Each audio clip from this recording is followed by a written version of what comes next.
on X. Okay, well, I guess I'm live now. Whatever that error was is gone there. So, oh my God. Okay, let's try this again.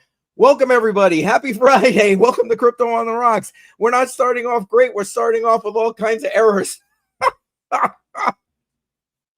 Don't worry, it'll get better as the night continues. I certainly hope so. But you know what?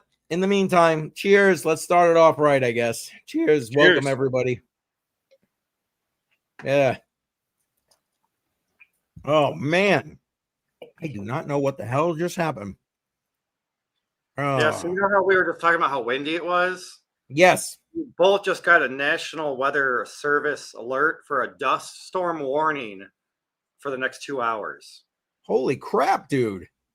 Where are you? Ready for sudden drop to zero visibility. Okay. He's in Illinois. Yeah. And you guys have a dust warning? Yeah, we've never had really anything like that.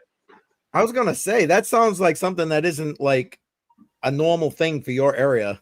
No, it sounds like something from that movie Interstellar. Yeah, there you go. I mean, we've been having some crazy winds the last few days. Like yesterday, I got home from work, walked out on the porch, and my neighbor has a maple tree, and all the helicopters fly into my yard. Well, they were literally coming off the tree, coming sideways, and just pelting me in the face like hail. Jesus. Bedell, what the hell you got going on up there, dude? Like, holy crap, man. It's that, what is it? The government controlling the weather? That's right. They knew you were going to be here tonight, so that's it. They're controlling the weather. Well, it's like right after I joined, the pre-live, the fucking lights flickered. I'm like, really? Because the wind? Man. I'm going to give the chat a quick shout out. Username in the house. Welcome, username. And as always, pissing on my poll. Appreciate that. And not in a good way either. Anyway, BC Port Corp, but I know he might already be heading out for his Friday night. But appreciate him stopping by, smacking that like button, and showing his support. Gold Miner James, welcome. Appreciate you. Let's see what else. Yes, last Friday was fire, man. Absolute fire. Speaking of fire, I got a new background this week because you know how we're always saying this is kind of like sitting around the fire and just shooting the crap. Well, I got a little fire going and they're pouring a drink. Granted, it's probably coffee, but we'll call it whatever we want here at this point. And of course, I got to block like the most important part of the background. That's all right. It's all good. Let's see. Anybody I missed? Trade Intuition said, and I already replied to him that he had to finish an emergency live stream for his group. I can't wait to hear what that's all about. But he'd be on in about 15 minutes or so as soon as he's got things wrapped up. I don't know. Yeah. Is there something happening in the market and I missed it? I don't know. Probably. Yeah. Okay. Username. Yes, there was a error that was beyond my control. Sorry. The technical matrix gremlins were crapping on my parade here. Sorry about that. I think it was just a misclick. I think you just played the intro instead of going live. Huh. I don't know. Maybe. Who the hell knows? What do I know? I guess I have to. Yeah. You do have time to go grab another one there. Username. It's all good. We are doing a giveaway, by the way. I was gonna let you jump in on that there, but Illinois people are always about to cry about the weather. There you go. All right, Daniel, you let the cat out of the proverbial bag. Go ahead, give it a show. Yeah, well, we're not giving away $4,000 worth of gold like we did last week. Right. But I'd like to keep the giving going. So I'm personally giving away a digital ounce of silver through Kinesis, and one of our viewers and supporters at C4SM is giving away a digital ounce. So we're giving away 2 digital ounces of silver today. We'll do a similar giveaway with that wheel. I was going to say I can actually do it live. I've got it squared away. Bedell and I tested it the other day, so we are good to go live. The only caveat is, I know you probably shared this out on X. They got to be in my X live chat, in the live chat. Live chat. So in other words, you go into my X live stream, and there should be a live chat there. So anybody in the live chat, whatever we decide we're going to put in for the word, and it doesn't matter where you're watching it, except it's got to be my X.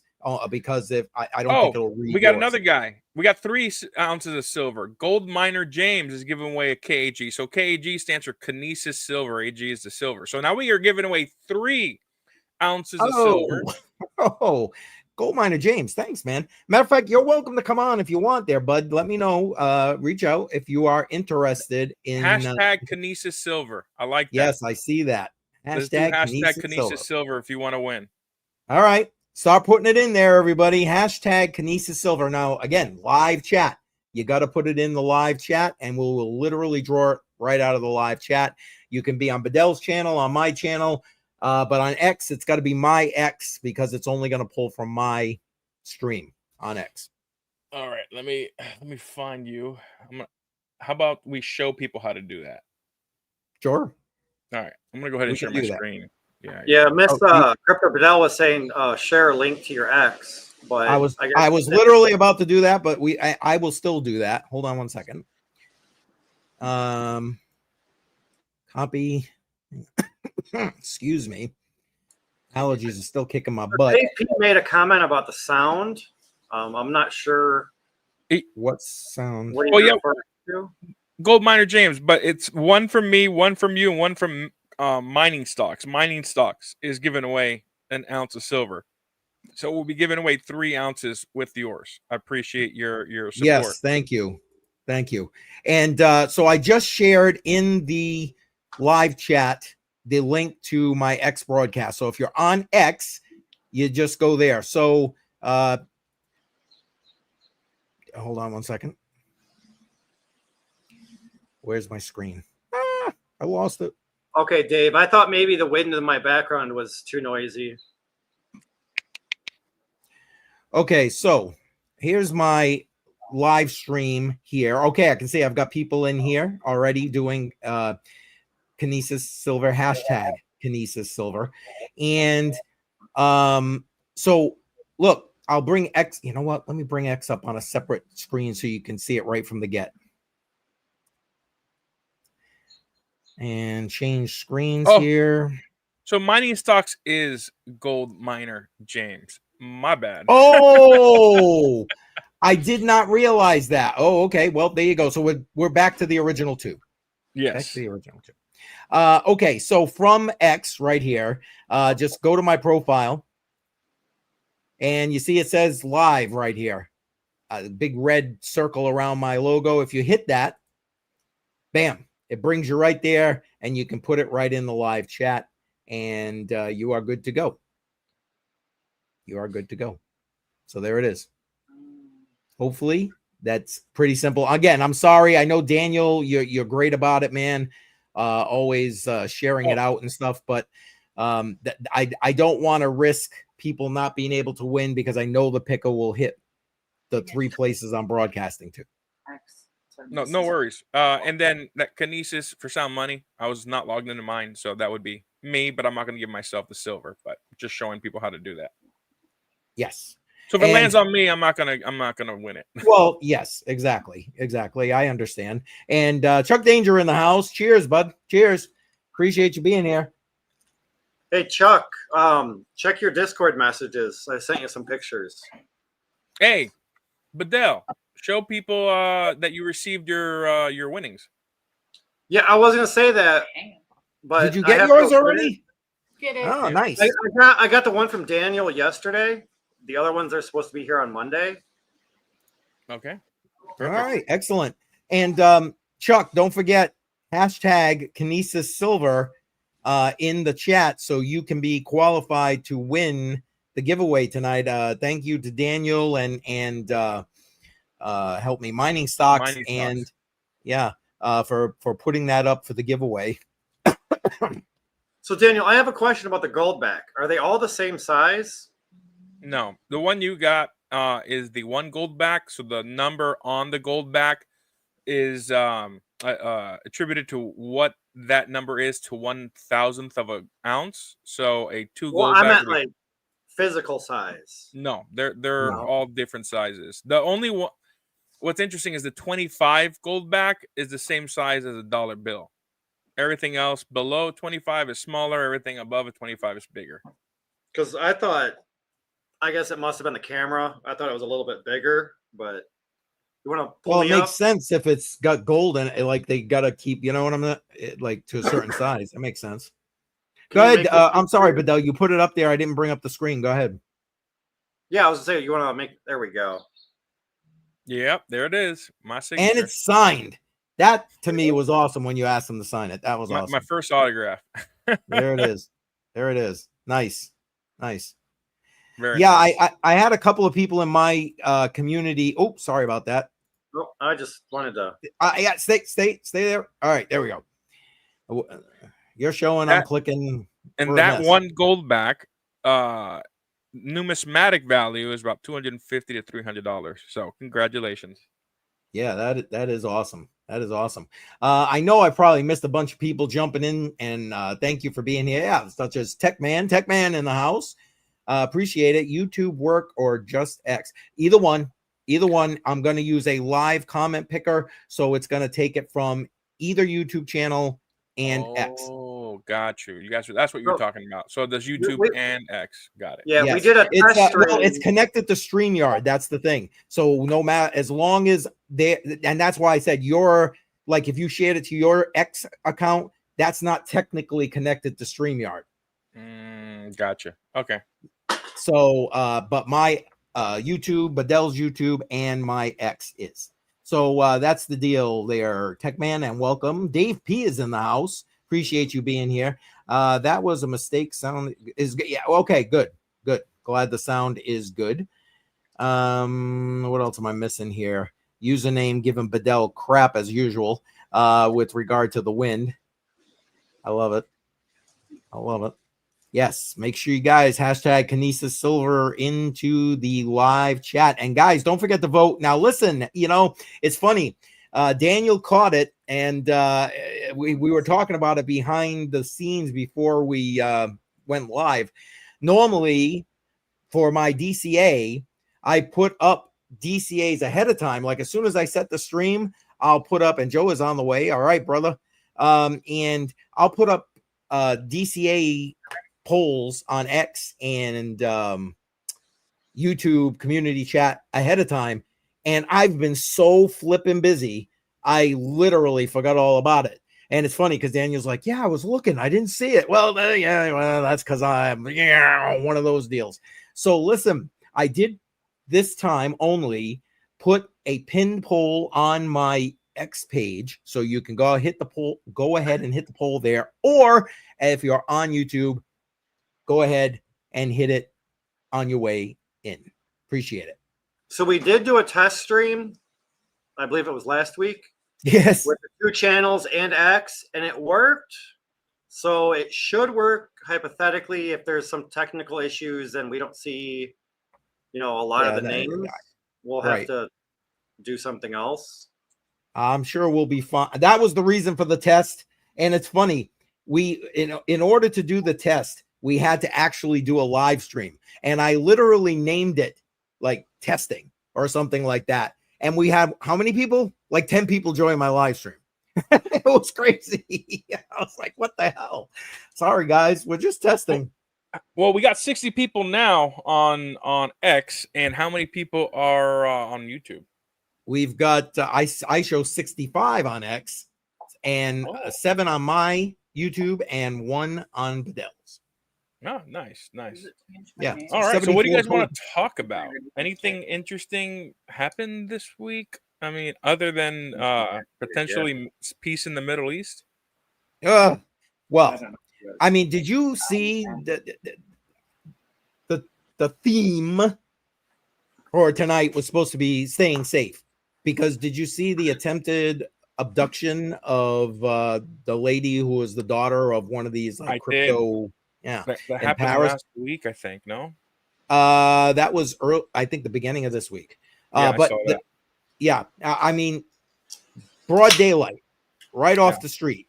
I mean, just insane. These wrench attacks are happening like more and more frequently. And and here's to the point.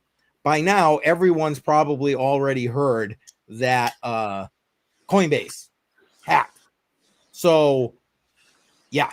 But I mean, basically, some of their actual workers in India that are servicing clients overseas got bribed and like laid out all kinds of information.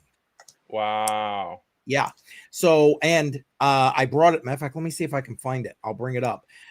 We had people already saying, "Oh, you know, I'm getting calls," and I'm using my air quotes, from Coinbase. Obviously, it's not Coinbase. It's a spear phishing attack. Yeah. So people got to be safe. Got to be safe. I think this might be something we end up talking about on Monday night's live stream. So stay tuned. Although I am still trying to get Ali to say he'll come on, but he's in a little of the shy side there. That's why I, other than Kinesis, which well, I have digital gold in, I don't usually use centralized exchanges. Yep. And if I do use centralized exchanges, which I don't, because Kinesis is my centralized exchange, I just send it straight to one of my wallets, and then I troll scammers trying to get me to click on fake links and everything, because, well, it's just fun to troll scammers. Amen. Amen. And I'll tell you what, they are out in force. I've been getting They're getting so sophisticated. many things. They're getting Many. super sophisticated. Listen, I like to think that I can spot them, or at least like decipher through the bull. But I got one the other day from Coinbase, but like before, well, at least before they announced it anyway. So and honestly, I thought it was legit. I really had, I mean, they even spoofed the email address, the whole nine. I mean, it legitimately looked like, okay, this could be them reaching out to me. But yeah. And thank you, username, for saying that. I am feeling a bit better. The allergies now are what's really, and a little bit of my back. So thank you. Appreciate you noticing. Talk about this. I see that is Moody downgrades U.S. credit rating. I have it on my screen. Oh, you do? Okay, yep. Yeah. I'll bring it up. Hang on. Yeah, so Moody downgrades U.S. credit rating over rising debt from AAA to AA1. I didn't read the article, but I mean, it just makes sense. I mean, we have a lot of inflation. Our debt to GDP ratio is extremely high. I mean, I haven't read it, but it just makes sense. We've been in that territory of being downgraded for a few years now, so it just finally happened. Which makes sense. We have way more debt than well, the currency is debt. Our money is debt. So we just keep printing more and more and more of it. And the fact that that sovereign nations aren't really going and buying our treasury notes, the lender of last resort is the Fed. Yes, Fed has been buying our treasuries hand over fist. So it was expected. I mean, eventually everything's going to go down to F when the whole fiat system collapses, but that's a few years down the road. Well, I did. Now, I don't know if this article says it, but I did read as I was scanning through, because I heard about this as I was like just updating all my X stuff and getting, matter of fact, I updated that spreadsheet. If Ali is kind of lurking in the background, I updated a couple of people's information there. But one of the things that got pointed out beside the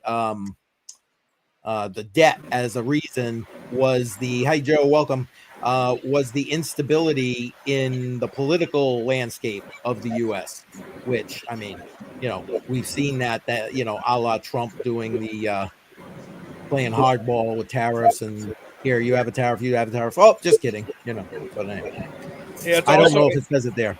It's saying that it's the deficit, the fiscal outlook for Medicare and Social Security is increasing.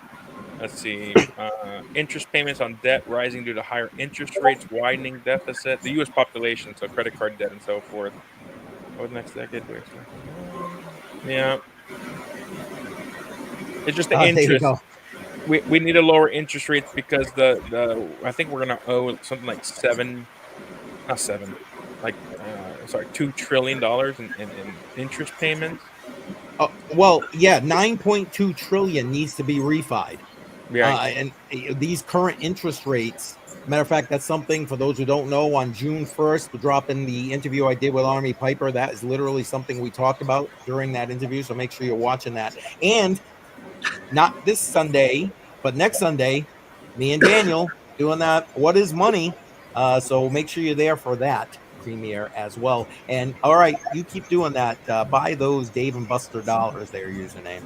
Winner, winner, chicken dinner. Nice. Nice. Yep. So what's up, Joe? What's going on, guys? Joe! So Crazy busy. Oh my gosh. I gotta know, Joe, what the hell was the emergency, dude? Oh, just Bitcoin doing its thing. All the coins coming down. We were in some shorts and some longs. So I made an emergency meeting after my emergency voicemail or voice message, and then emergency video. I said, let's do a screen share. So we did a screen share, just kind of going over what I'm seeing in the market, what I'm seeing as far as our coins, basically just protecting them from getting dumped on like crazy. We took very small losses on the longs. It could bounce at any moment, but I don't want to wait and find out or wait and see if we bounce. We just take a small loss and then we just wait. Shorts are running really nice, and the longs, well, we managed our risk, we reduced our risk, and we don't need to wait and see. We'll just wait for a break of a resistance, and then we can re-enter the longs. But yeah, so Excellent. we did that. Well, when you said that, I was like, damn, what the hell's going on in the markets that I missed? Holy crap. Hey, Joe, did you hear there's going to be another giveaway tonight? Did you catch that part? I don't know if you were listening. I kind of did. I was running back and forth trying to get everything together. So what's the giveaway? All right, Daniel, go ahead. That way, in case we got new people jumping in, that way everybody knows.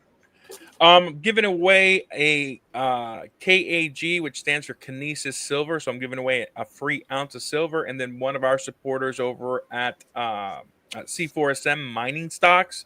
His name is something James here. He's giving away an ounce. So we're giving away 2 ounces of silver today. Nice. Very nice. That is nice. It's not $4,000, but I wanted to keep the giveaways going. Yeah, that's awesome. That's awesome. Anything is great. You know, just giving up your time to be here is great. Yes. Then if you could, put that extra little topping on it, man, we'll take it. I gotta say, besides last week being crazy with the giveaways, they have all been very fast on shipping. Yeah. Like the one I won from Daniel, I got it yesterday. The ones that are coming from, what is it, Metal Mark. Yeah, they're supposed to be here Monday. Nice. Yeah, Nice. we don't play around, man. Yeah, no, I mean, Ali was fulfilling that, because I put together a spreadsheet with everybody's information, etc., and obviously shared it with these guys. And he was like, I think he had maybe the first half a dozen fulfilled like the same day or something. It was crazy. Yeah. He was all over it. And Tech Man, thanks. I appreciate you, brother. You are always a supporter of this channel. And honestly, you sharing it out is how a lot of these people who are here on a weekly basis are coming back all the time. So I appreciate you, man. Thank you. Absolutely. Yeah, I it's going to be more of a chill episode. We're not hyping the $4,000 and stuff. Yeah, that was crazy. All right. That was nuts. I think we so ended up crazy. almost at 600 people live, which was amazing. Yeah, it was over at peak. It was almost 650 people at peak. Oh wow, that's amazing. Yeah. Well, when you give away gold. Yeah. Exactly. Right. Exactly. Listen, for those who are just tuning in, hashtag Kinesis Silver is what you need to put in the live chat. And again, you got to be on one of the channels that is supported by where I'm streaming right now. So my YouTube, Fidel's YouTube, or my X live stream. Pick one, doesn't matter. And there you go. You'll be good to go. I have a question. Sure. I'm not sure y'all did this as part of the test, but you know when you do a text and then there's more comments. Well, then you can go all the way up to the very first comment. Is that going to affect it? No, You mean it's multiple comments? Well, no, Like- just you comment, I comment, 20 other people comment, and then now we're talking amongst ourselves. Well, you can't go to the very top.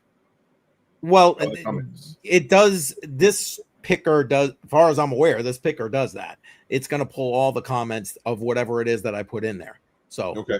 Now, what if I put like 20 of them at once? I have it automatically set to eliminate multiples from the same person. Okay. And all set in the house. Welcome.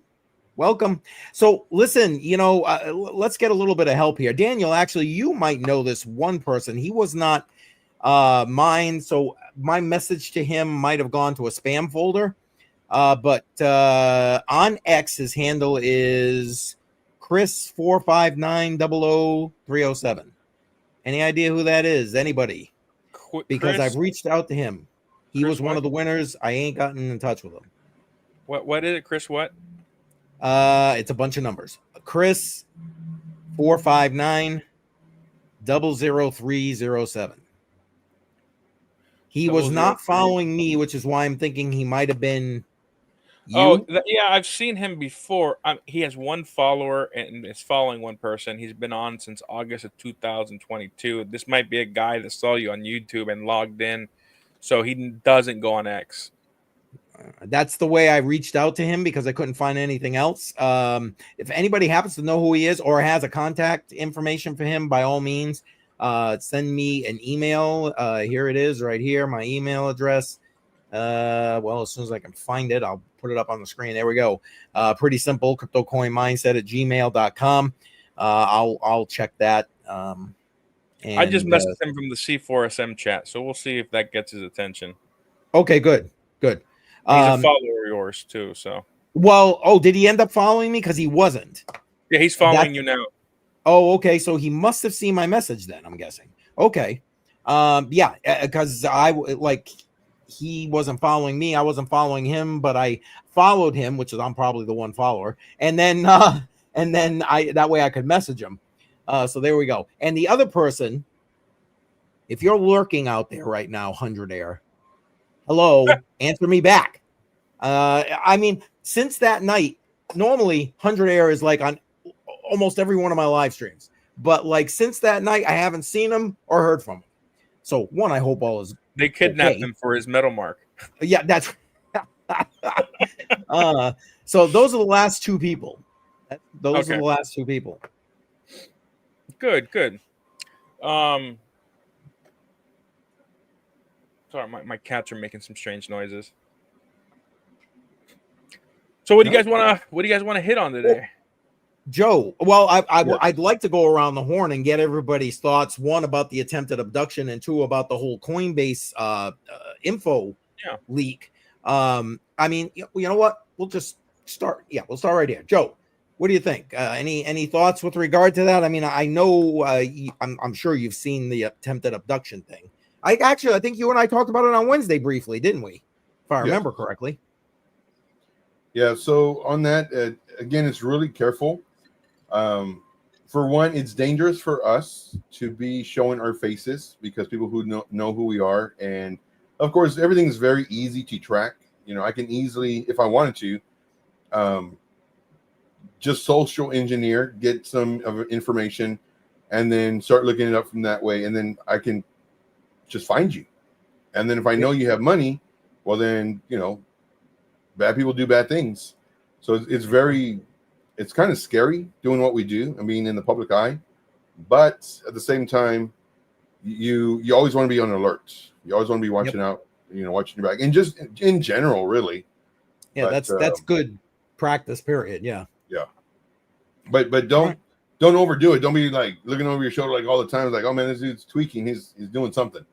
So yeah, it's kind of subtle, ever so subtle. But yeah, that's my thought process on that kidnapping, or attempted anyway. Well, attempted, yeah, and you know what? It doesn't make it any better that places that's scary. forced KYC have now, doxed how many people? According to them, 1% of people that are, or excuse me, 1% of their customers. But like Right. the information they got, holy crap, they got names, addresses, driver's license pictures, or whatever government ID, whatever it was. What was the other thing? Last 4 years, social, and there was something else. I'm having a brain cramp right now. It's like, holy crap, doesn't help the situation at all. Yeah. In my opinion, though, like all that stuff can be found on the internet. I mean, it really can. Or you can just like if you want to be a hacker, you can hack whatever entity it's going to be, and even that, like I can call you up, and let's just say I'm calling about Coinbase, and you happen to have Coinbase, and I call you up and say, yes, I'm so and so from Coinbase. We had a breach. It's very important that we secure your account. I just need to confirm your last name.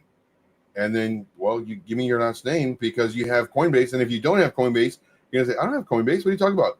Oh, well, somebody signed up using your name and your address and everything. I just need to confirm your address. What's your address? And then they give you the address. Like, okay. Yep. So I do have it here. And then it's just social engineering. That's all it is. Yes. So Yes. you can literally call anybody and get information. And they'll give it to you because they don't Yeah, think most anything bad. people. Yeah, most people are bad about that. That's true. Right. And Wick's wife in the house. Appreciate you being here. Just sashaying by to say hi. Hello. Don't forget, we're doing a giveaway tonight. I know you might not have heard that. A couple of ounces of silver are going out tonight. So hashtag Kinesis Silver in the live chat to have a chance to win. And there you go. Protect my precious and virtuals with lead. Yeah, I'm with you. But here's the thing. I mean, the one in the attempted abduction in Paris wasn't even the actual person themselves. It was a child in this case. So kidnapping the kid for ransom. yeah, exactly. Daniel, go ahead. What do you think? Put your 2 cents in. Yeah, well, there's a reason why I try to make it difficult. I don't even use my real address on my driver's license or my address on anything. Wow. Even my voter ID address, it's in my city, but it's not my home address. I don't know if that's legal or not. But Allegedly, that's what you do. Allegedly. Hey, that's right. Allegedly, that's what you do. Yeah. Yeah. So, I mean, it's in my same precinct and all, but not my home address. And then I have guns laying around. I got 10,000 rounds of ammo. I carry 2 guns, a 45 and 9mm with 2 extra magazines when I'm doing business. And I know jujitsu. So, and I'm a big, scary looking dude. So people don't F with me typically.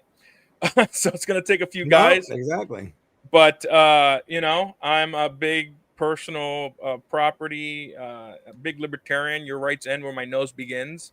So, I'm pretty proficient in the jiu-jitsu I do know, and also with my gun. So, I mean, it's about protection, right? Yeah. And then because I'm a quasi public figure, I'm very careful where I put my information out there. I'm a Floridian. There's 23 million of us.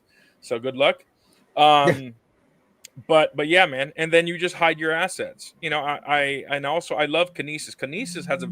This is annoying to a lot of people. Kinesis has a very, very strict compliance. And if they see a transaction that's out of the ordinary, a withdrawal that's out of the ordinary, they freeze your account. And then they call you to verify you're okay. If this is you, is this a scam? So, but it's also a pain in the butt when you're trying to bring money in because they'll, or even like I'm executive director of C4SM. We've been working with Kinesis for years. They still freeze my account when I send large transactions out. And I'm like, guys, it's me. Here's a video of my face with today's date in Kinesis. So it's good to have compliance, but when you're trying to do something fast, it's a pain in the butt. It can be a pain. But in today's world, where they're kidnapping not the people who own the assets, but your children for blackmail, that's why I think you need to start training your kids on how to shoot guns. Get a little 22, take them when they're 5-6 years old, shooting a 22. have them do jujitsu, have them do Krav Maga, because Krav Maga isn't about self defense. Krav Maga is about killing the other person. So you got to learn how to defend yourself in this age. You know, and especially when you're a quasi public figure. Politicians have to have certain politicians have to have security at all times. Right. You know, so it's serious. Like when I went to see Byron Donalds. He was speaking. He's running for governor. I was in the VIP, and they had like undercover cops everywhere. And I walked in just to go to the VIP section, and like 3 cops are, whoa, you can't do that, with a little earpiece. I'm like, hey man, you know, I'm a VIP. I'm supposed to be in that room. It's like, where's your name? Let me see your. They gave us a little stamp on our hands. Like, okay, all right. They escorted me in. Yeah. So it's dangerous out there, man. It's sad state of affairs these days. Yeah, absolutely. Uh, So I mean, also good advice, Tech Man. Also good advice. Man, pews. You know, I even go in like I walk in places that has no pew signs, even universities. Dude, I was part of a school shooting in my last year in undergrad. It was finals week. I was in the library. It was like 8 p.m. and there was a shooting on campus. And at that point, I always left my handgun in the car because it's a federal offense and against the state statute to carry guns on the campus. I was telling myself, if something happens to me or if somebody around me because of these stupid laws, I'm going to be so pissed in heaven. But ever since that shooting, I didn't care. I concealed carry on campus all the time because the school shootings are happening all the time. Those laws, they hurt the people who want to follow the law, right? Yep. So, yes. I mean, like, it's ridiculous, man. Like, people who are going to come kill someone or shoot someone on campus at universities and everything, and like FSU recently, it's hurting the people who follow the rules and laws. And the people who want to break in and hurt you and bring bodily harm, they're not going to follow the rules, you know? So facts. Yeah. Facts. That's why I hate all this, you know, or what we've seen a lot over the past decade with the, you know, trying to squash, you know, Second Amendment rights. Let's just put it like that. Yeah. For home protection, there's nothing better than a pump action shotgun, because that's a warning. Yep. Fill it up with a bird shot first, shoot the ceiling, pump it again, shoot them in the face if they keep coming, 2 bird shot, and the third one, if you keep coming with the bird shot, it's going to piss you off, but you keep coming, that buckshot's coming, and then the slugs will put a hole in you. Well, that'll end the problem. That will end the problem. All right. So who's up next? And welcome, Shuby. Appreciate you being here, man. Matter of fact, you know what? Shuby's here, so cheers. Cheers. Shuby, we're doing another giveaway tonight. I don't know if you were listening before you got on here. I couldn't. I got stuff going on, but a couple of ounces of silver. Thank you again to Daniel and yeah, I keep forgetting mining stocks. And the technology. Hashtag Kinesis Silver in any of the live chats to win. And Bedell, you're up. What's your thoughts with regard to the abduction, to Coinbase, etc.? I don't really have much of knowledge on the abduction, but I think you guys all carried it well with some information and, you know, techniques and things that you should train on or your kids, and both. Yeah. With the whole Coinbase thing, I think it was like less than 1% of the users were affected on Coinbase. Yeah, that's what they said.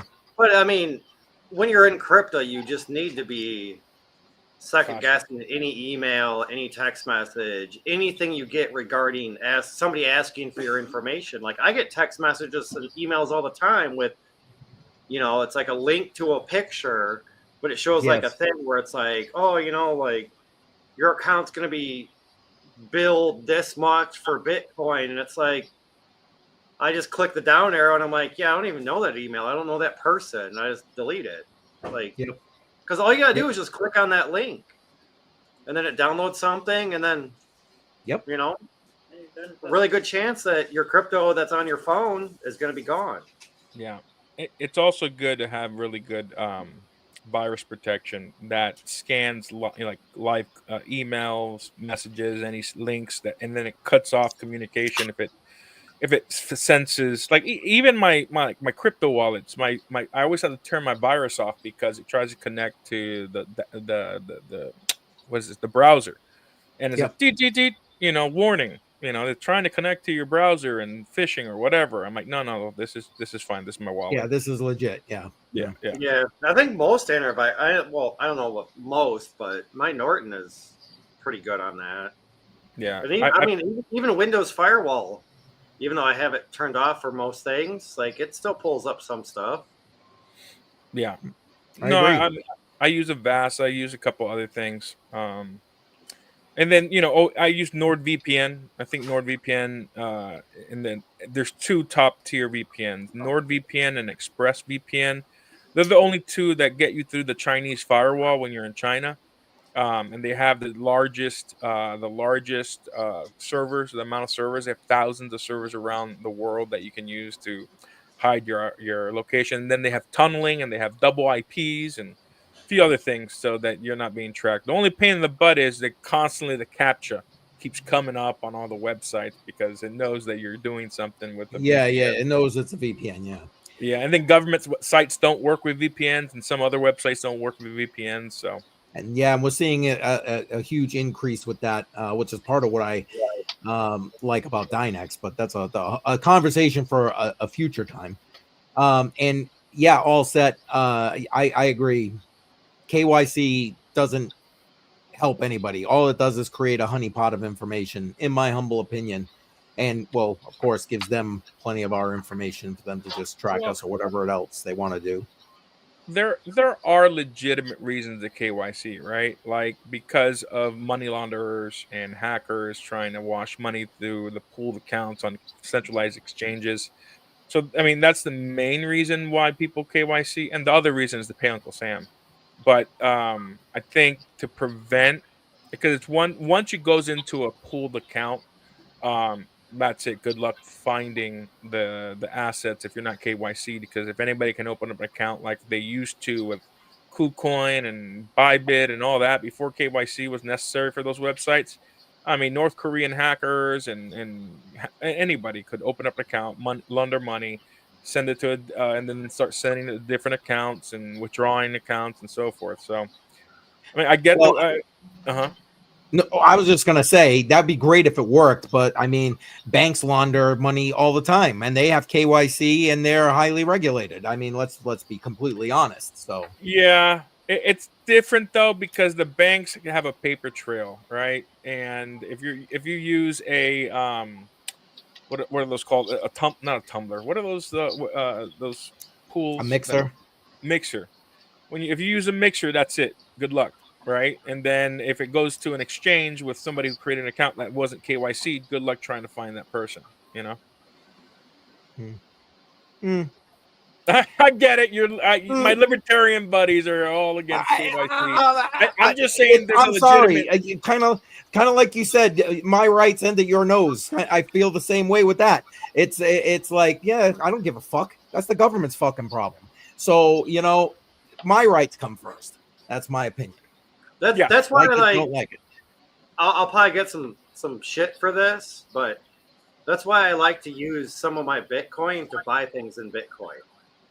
Because if I cash it out and then I pay for that same item in fiat, I'm paying taxes with the fiat, and then I got to pay taxes on the Bitcoin if I cash out. Right. Billy, cheers. Cheers. Well, what did I miss? What are we cheersing? Cheers. River's game. Well, I mean, look, if you're planning on using the fiat economy and you want to take fiat out, you're going to have to KYC. Now, that's why I like decentralized wallets. I like doing transactions with decentralized wallets. But even then, the minute you move your assets as an American citizen from one wallet to the other, it's a taxable event. Yes. So even if you don't cash it out for dollars. That's not true. Moving from wallet to wallet is not a taxable event. But if you use it to go buy a coffee, that's a taxable event. You can move it between wallets all you want. If you're not losing possession of that, it isn't a taxable event. Let me rephrase. If you swap, If you swap for something else. You swap Yeah, it, you lose possession of it. That's a taxable event as it currently stands. Yes. Correct. And Crypto But we Billy need in to the get house. rid of that. Welcome. We need to get rid of capital gain. We get rid of capital gains, then it doesn't really matter what you swap it for. Amen. So I think Trump is trying to shoot for that. I hope so. I hope Yeah. so. Because I mean, it's just literally stupid. Well, look at the power in this room. Hey, Billy, we're doing another giveaway tonight. Now, I know we were talking about last week on Billy Goat Tales on Sunday, but this one will be a little bit more subdued. Only 2 ounces of silver tonight. I know, only, right? Please. But hey, hashtag Kinesis Silver for a chance to win in any of the live chats. Appreciate you being in the house. And Billy, you know you're welcome. I think you've got the link, but if you need to, if you want to join in, I would love to have you on here. What's this? You can't have a cuss jar with people drinking. Yes, yeah, facts, man. Facts. I just sometimes and certain things just piss me off, so I don't really give a shit. But and there you go, Chuck Danger. You know what? Cheers for Chuck Danger right there. There you go. Hey, if you can share my screen, I'll show what Kinesis Silver is and so forth. Yes, I just want to shout out Andrea. And I argue with my husband all the time about the protection, the pump action thing. I just have the 9mm. It's much cleaner and less mess to clean up. Just saying. Yeah, that's just true. saying. Just saying. All right, let's bring up the screen. Here we go. Whoops. Why is it not coming up? There we go. Hashtag Kinesis Silver. So this is what we're going to be giving away. It's a digital currency backed by silver, 1-to-1. And yeah, I mean it's right here, 1-to-1. It uses a hard fork of Stellar, so transactions happen within 1 to 2 seconds within the system, just because there's just a delay so you can so they can do the internal transfers. I mean it goes down to 0.001, so it's fractional. And then if you want to redeem it for physical, you can. If you have at least 200 ounces in the Kinesis exchange, you can redeem it for 200 ounces of silver physically. And they currently have $3.93 million circulating in the system in silver. So, not 3.3. That should be more than that. I think it's more like 100 million, but okay. But yeah, this is what you'll be receiving. So I will be giving out an ounce of KAG of silver, and so will mining stocks. So we're going to be doing at least 2 ounces. I'm toying with a couple of things in my head to see if we're going to up the giveaway, but it really depends on how many people enter and how excited we are and how many views we get. We're at 111 people, so that's good. We're at actually 134 people when you count everybody between X and both YouTube channels. So I appreciate everybody being here. Welcome to Crypto on the Rocks. For those who are here for the first time, appreciate you.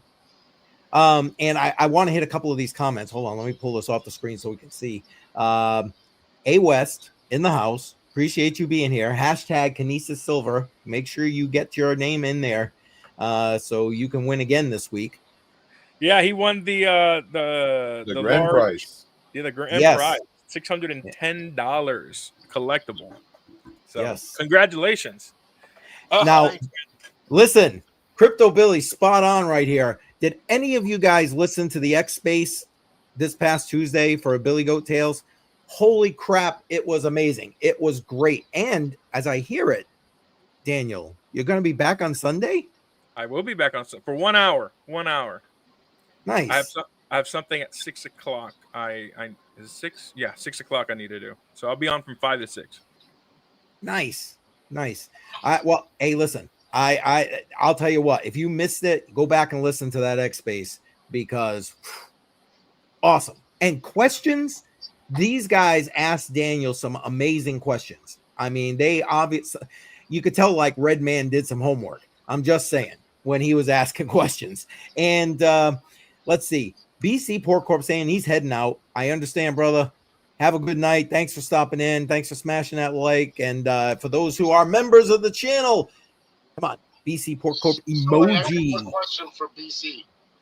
So last week's date went pretty good, so you're leaving again?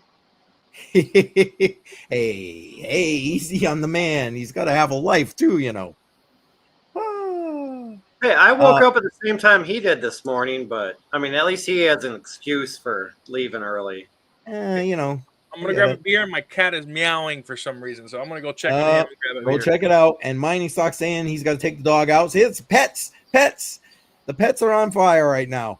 Oh man, appreciate everybody being here. Let's see, just double check and make sure I'm not missing anything.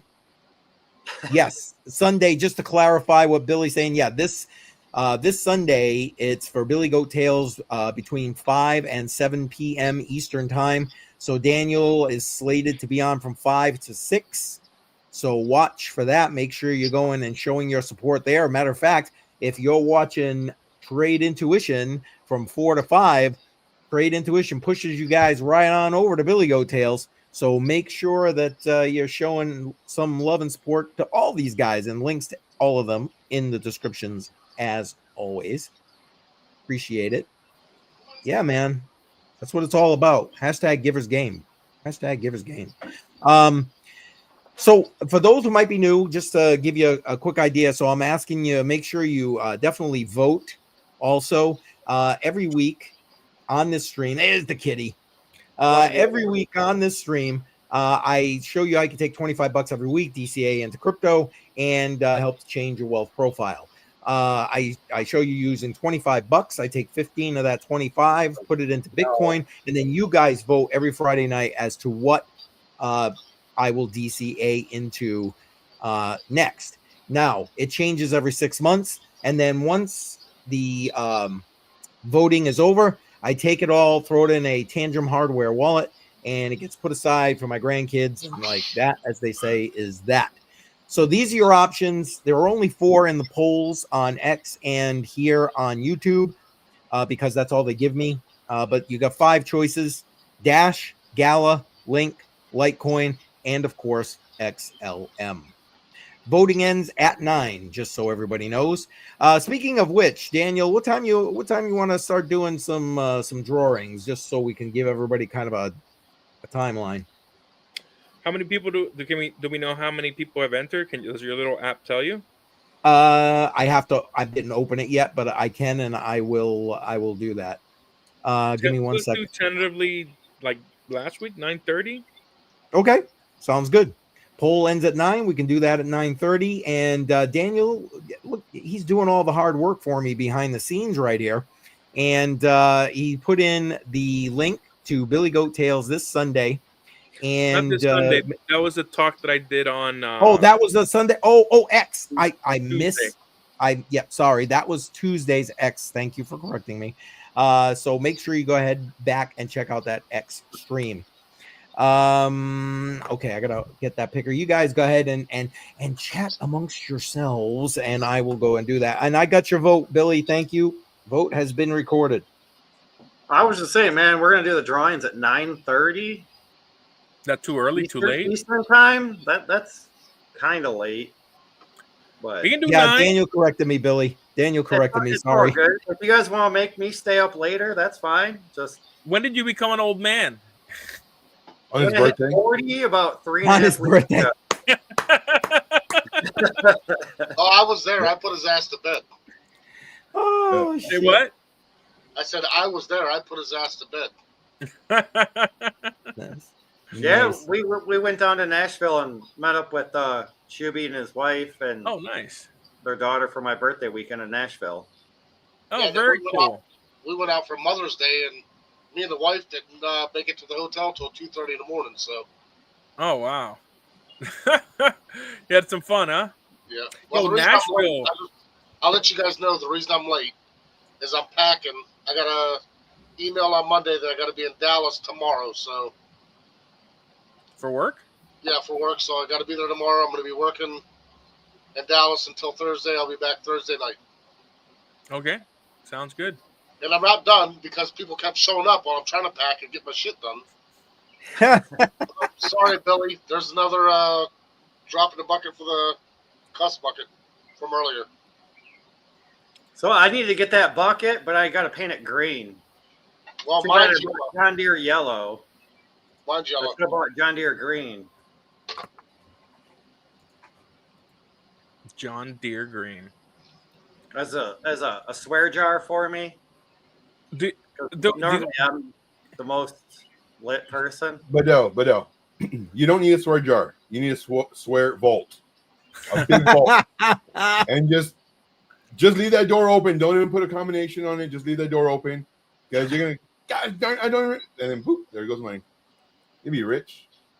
You'll be like, what's that one, that Donald Duck one, where he's Uncle Scrooge or whatever his name is, where he's swimming in all that gold? That's his vault. Oh, yes, that's vault. Yes. Every time you touch, you got to throw $14 at a time. Just DuckTales, yeah. There you go. We're the same generation. These younger kids don't know what DuckTales is. All Do right. you, Keith? I'm sorry, guys. I'm still playing around with this because I know it's not pulling everybody. I got to see why now, of course. So you guys keep chatting amongst yourselves.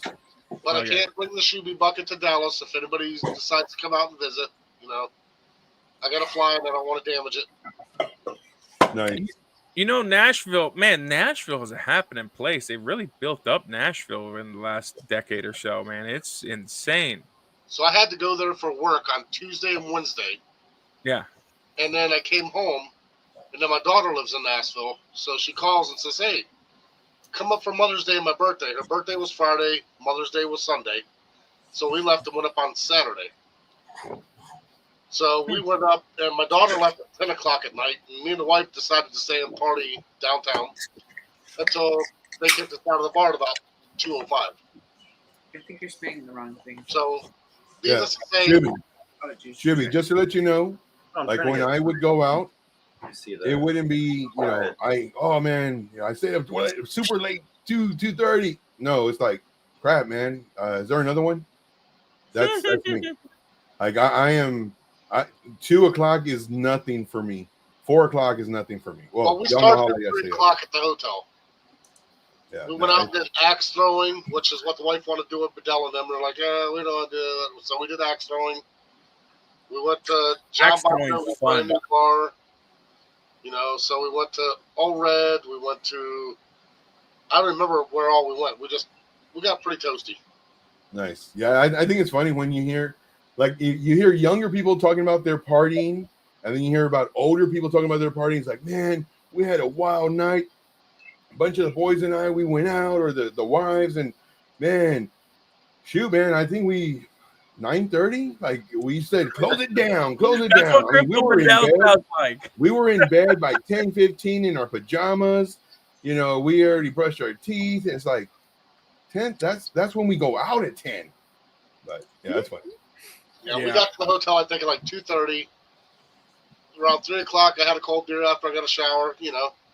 Got there, Of course, you got to. in the hotel, and then we left and just started running around. I didn't realize, though, that Saturday there was a soccer game at the stadium. So we tried to go to a place called Santa's Pub, which is a karaoke bar.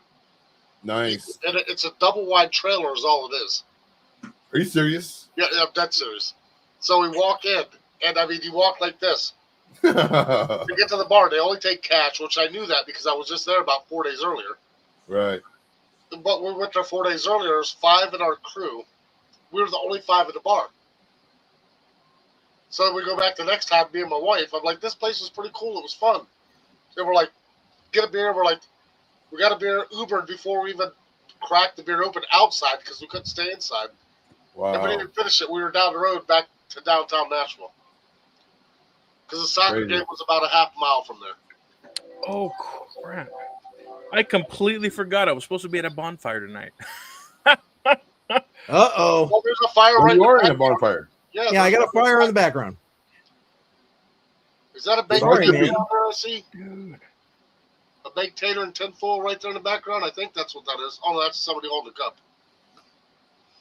Yeah, it's them pouring what's probably coffee, but 6, 7. Coffee? This is on the rocks. This is Yeah, well, Yeah, I was I- trying to grab that cup earlier. I was going to be like this. And then when they go to take it away, I was going to be like, you know, and grab mine.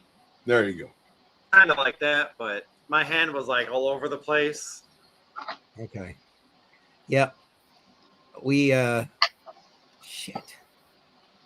What? You can't? It's not working. Well, remember when we started, we had the error on YouTube. Oh no. So I think it's got them all from X, no problem. But YouTube, it looks like whatever error happened when we started. It kicked it out. That's probably why the error happened, huh? Uh-huh. So but hold on, I'm gonna try and fix it. Hang tight. Don't The delete it. worst case scenario, Daniel, guess what? Your typing skills are gonna get put to the test again there, buddy. It worked last time.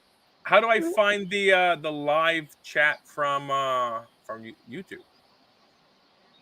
If you Does it go go right that to my far up? YouTube, Does it go all the way up? it should, yes. Okay. Yeah, there hasn't been too much chat right now. Yeah, that there really hasn't, and I mean, I counted quickly, but there's only like 7 on my YouTube, but Oh, that's not bad. that's still 7 people, 7 entries. So I'm trying to let me see if I can hit this refresh. Damn. How many are saying? How many have entered on X? Only 5. Only 5 guys. You don't want a chance of winning like an ounce of silver? I mean, it's $32, $33. I love silver. Silver's so pretty. It is purdy. Purdy. Purdy. I agree. I love silver. It's real purdy. I just bought about close to $100 in face value of constitutional silver. It's nice. I like having constitutional silver. Mostly $half Kennedys, some Franklins, walking liberties. Well, so Daniel, how you feel about typing? Because I can't get it to work. Not the 100 error. Dare is there. 100 Dare is talking to Where? you. He's on the chat. He said, "Is this the DS Gold channel now? Welcome back." No, Today's 100 air. silver. Sorry, tonight is silver only at this point. Yes. Tonight is I only mean, it silver. could be like last week and random people show up and throw in a bunch more, but I think if there's any more giveaways, we need to postpone them for spread them out throughout the weeks. And 100 air, you won last week, by the way. You got to get me your information. I've messaged you on Telegram, so if you want to get your winnings, reply to that thing, please. Did you have my info, Keith, already or no? Yes, your wife took care of you. Okay, I sent mine for the bottle of whiskey to Daniel. So Yep.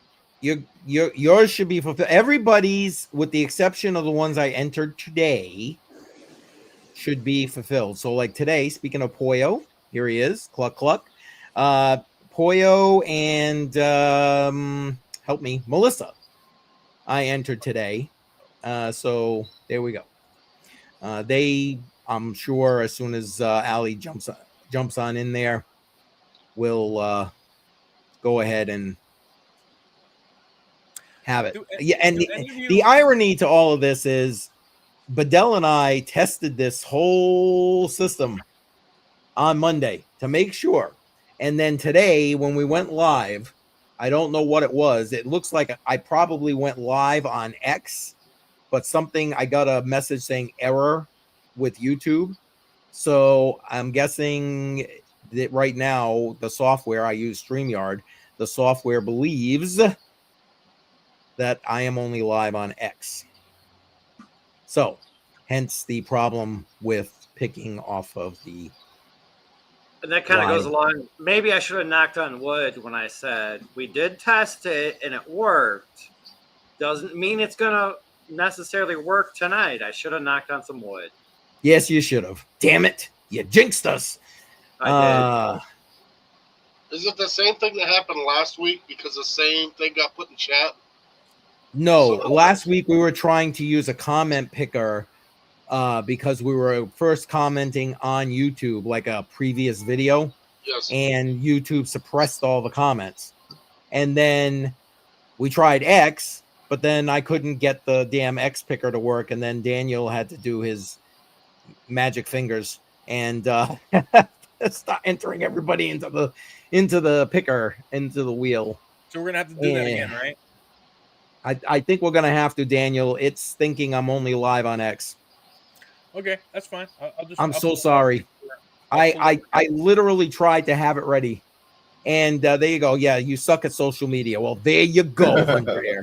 There you go. Hey, you can make up for it. Come on live. There you go. Is he gonna come? I do not know. So we have 5 on YouTube, and you said 6 on X. No, 5 on X, and then last I counted like 7 on YouTube. Come on, X. Guys. I keep posting it just so people can comment and copy it and paste it. Appreciate you doing that, Tech Man. You got to mow the lawn. It's that time of year, man. Appreciate you listening, though. Yeah, I gotta mow the lawn and chop some plants tomorrow. I gotta go to Dallas, eat steak, and drink beer, and work a little bit. Daniel, I'll start typing it if you want to send me the link to that. That way I don't have to go Googling it up. Oh, yeah, sure. Let me look it up. And I'll that way I'm not gonna make you do all the work. You're doing the giveaway. You're giving it all away. Here it is. I'll put in the private chat. The private chat, yeah, please. Thank you. There you go. I didn't make a cooler. Oh, did you? Is this last week's? I just saw you brought up. It saved it. Oh, okay. I was like, don't tell me you already did it. No, this is last week's. I guess it saved it in my cookies. Oh, nice. Yeah, I've used that one before when I'm doing like drawings, giveaways. I'll type in all their names, and then I'll spin it, and then they'll pick their name. That's pretty cool. Yep. Yeah, it is pretty And cool. there we go. That done. Okay, I'm adding it to my favorites in my browser, and I'll start working the typing. So, like I said, you guys go ahead and just chat amongst yourselves there, and I'm gonna start working in the background here. Yeah, if Techman doesn't win, we won't see him for another couple more months. Oh, dissing on the Tech Man. He wants that I win, pound rigged. There you go. How is it? You guys saw it live. You saw me typing it live. How is it? Yeah, literally. It was not. It was random, completely. The only other thing we could have done was maybe hit shuffle a few times, but it was still random. It's just, I don't know. I'm not going to say people are sore losers, but Techman's a good guy. I've never met him. Losers. But he always says that with every giveaway that I've seen him. They do it. They do it more like just having fun, trolling. Yeah, exactly. Because if they didn't win, oh, it's rigged. That's funny. It's all in good fun. I love it. I didn't realize I had the wrong mic hooked up. But oh, it's rigged. I didn't pack a cooler. I gotta grab a beer. I'll be right back. All right. Okie dokie. All right, I'm kicking ass taking names right now. I got one person on the wheel. Kicking ass. I'm on YouTube and I put it on X. Or did I misspell it on X? Well, it doesn't matter. I'm going to pull everybody over to the wheel, so. Okay. And I'm going to eliminate the doubles myself. Daniel, I'll eliminate you. Okay. For me, I personally love the wheel because you can actually see everybody's in there, but I don't like it, especially if there's like a lot, because then it leaves room for error. Like you might skip somebody. But I really like that one. Now the other one's a lot easier, supposedly, because it does it for you. Yes. I've never used a picker for like a comment picker. I've never used one. I've just done the one you're going to use. You know what's interesting? We gave away $4,000 worth of gold, a little over 4,000, like $4,050 worth of gold last week. And if it was just me giving away the silver, that's about the right ratio right now of gold to silver. And we're doing 2 ounces silver, so 2 ounces of silver is like 64 ounces to 1. So it kind of makes sense that silver would be a lower giveaway. It's just the ratio right now of gold to silver. Yeah, but you would almost think that, like, I know I shared the videos from last week out, and you would think that people would come back this week. Yeah, see, right? Well, I think the reason we got the 600 something people was because we were giving away $4,000 worth of gold, and people were excited and they were sharing it, and people were trying to get in and win. Yep. But even then, of the 650 people that were watching, we only had 31 people enter, which was nuts. Exactly. 31 was people. We nuts. were giving away 43 prizes, and the first 40 would have won gold. Yep. It was nuts. I don't know why we didn't give away all 40. So I don't know.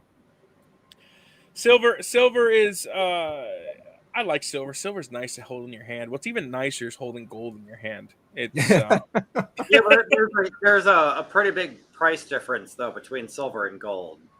yeah.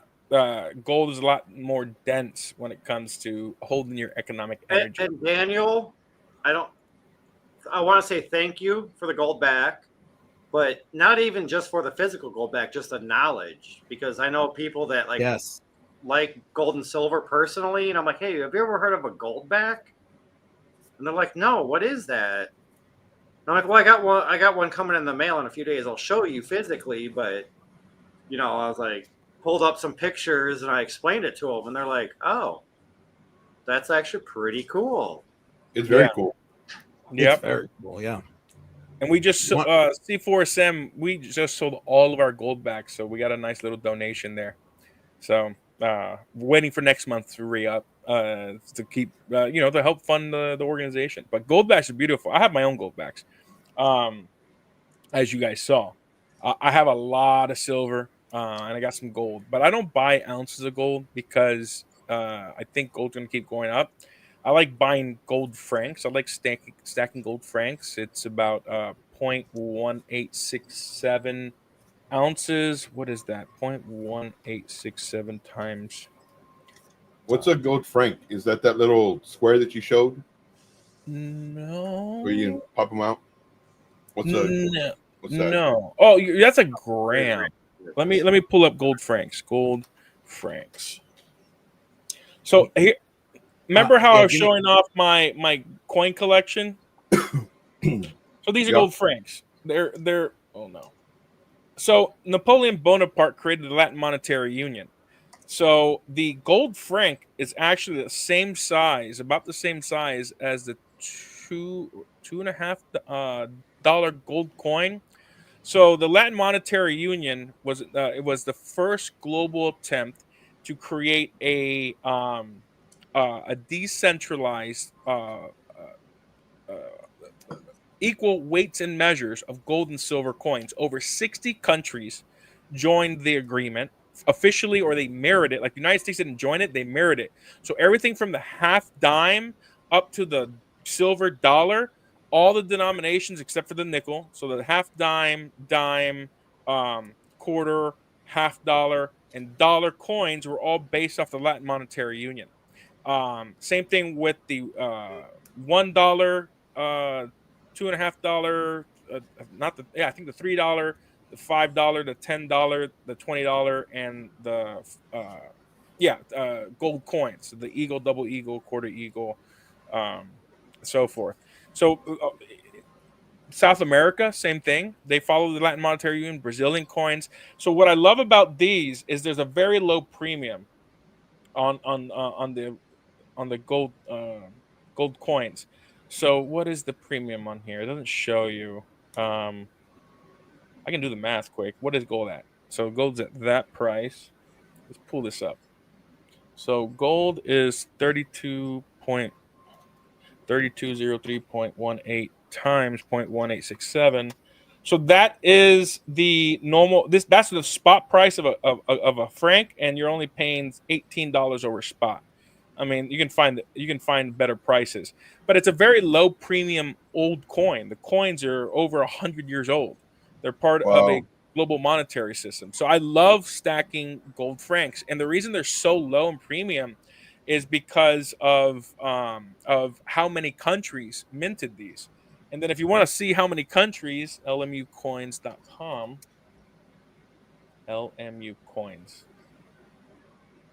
This website has everything you want to know about the Latin Monetary Union. So if you go to country list,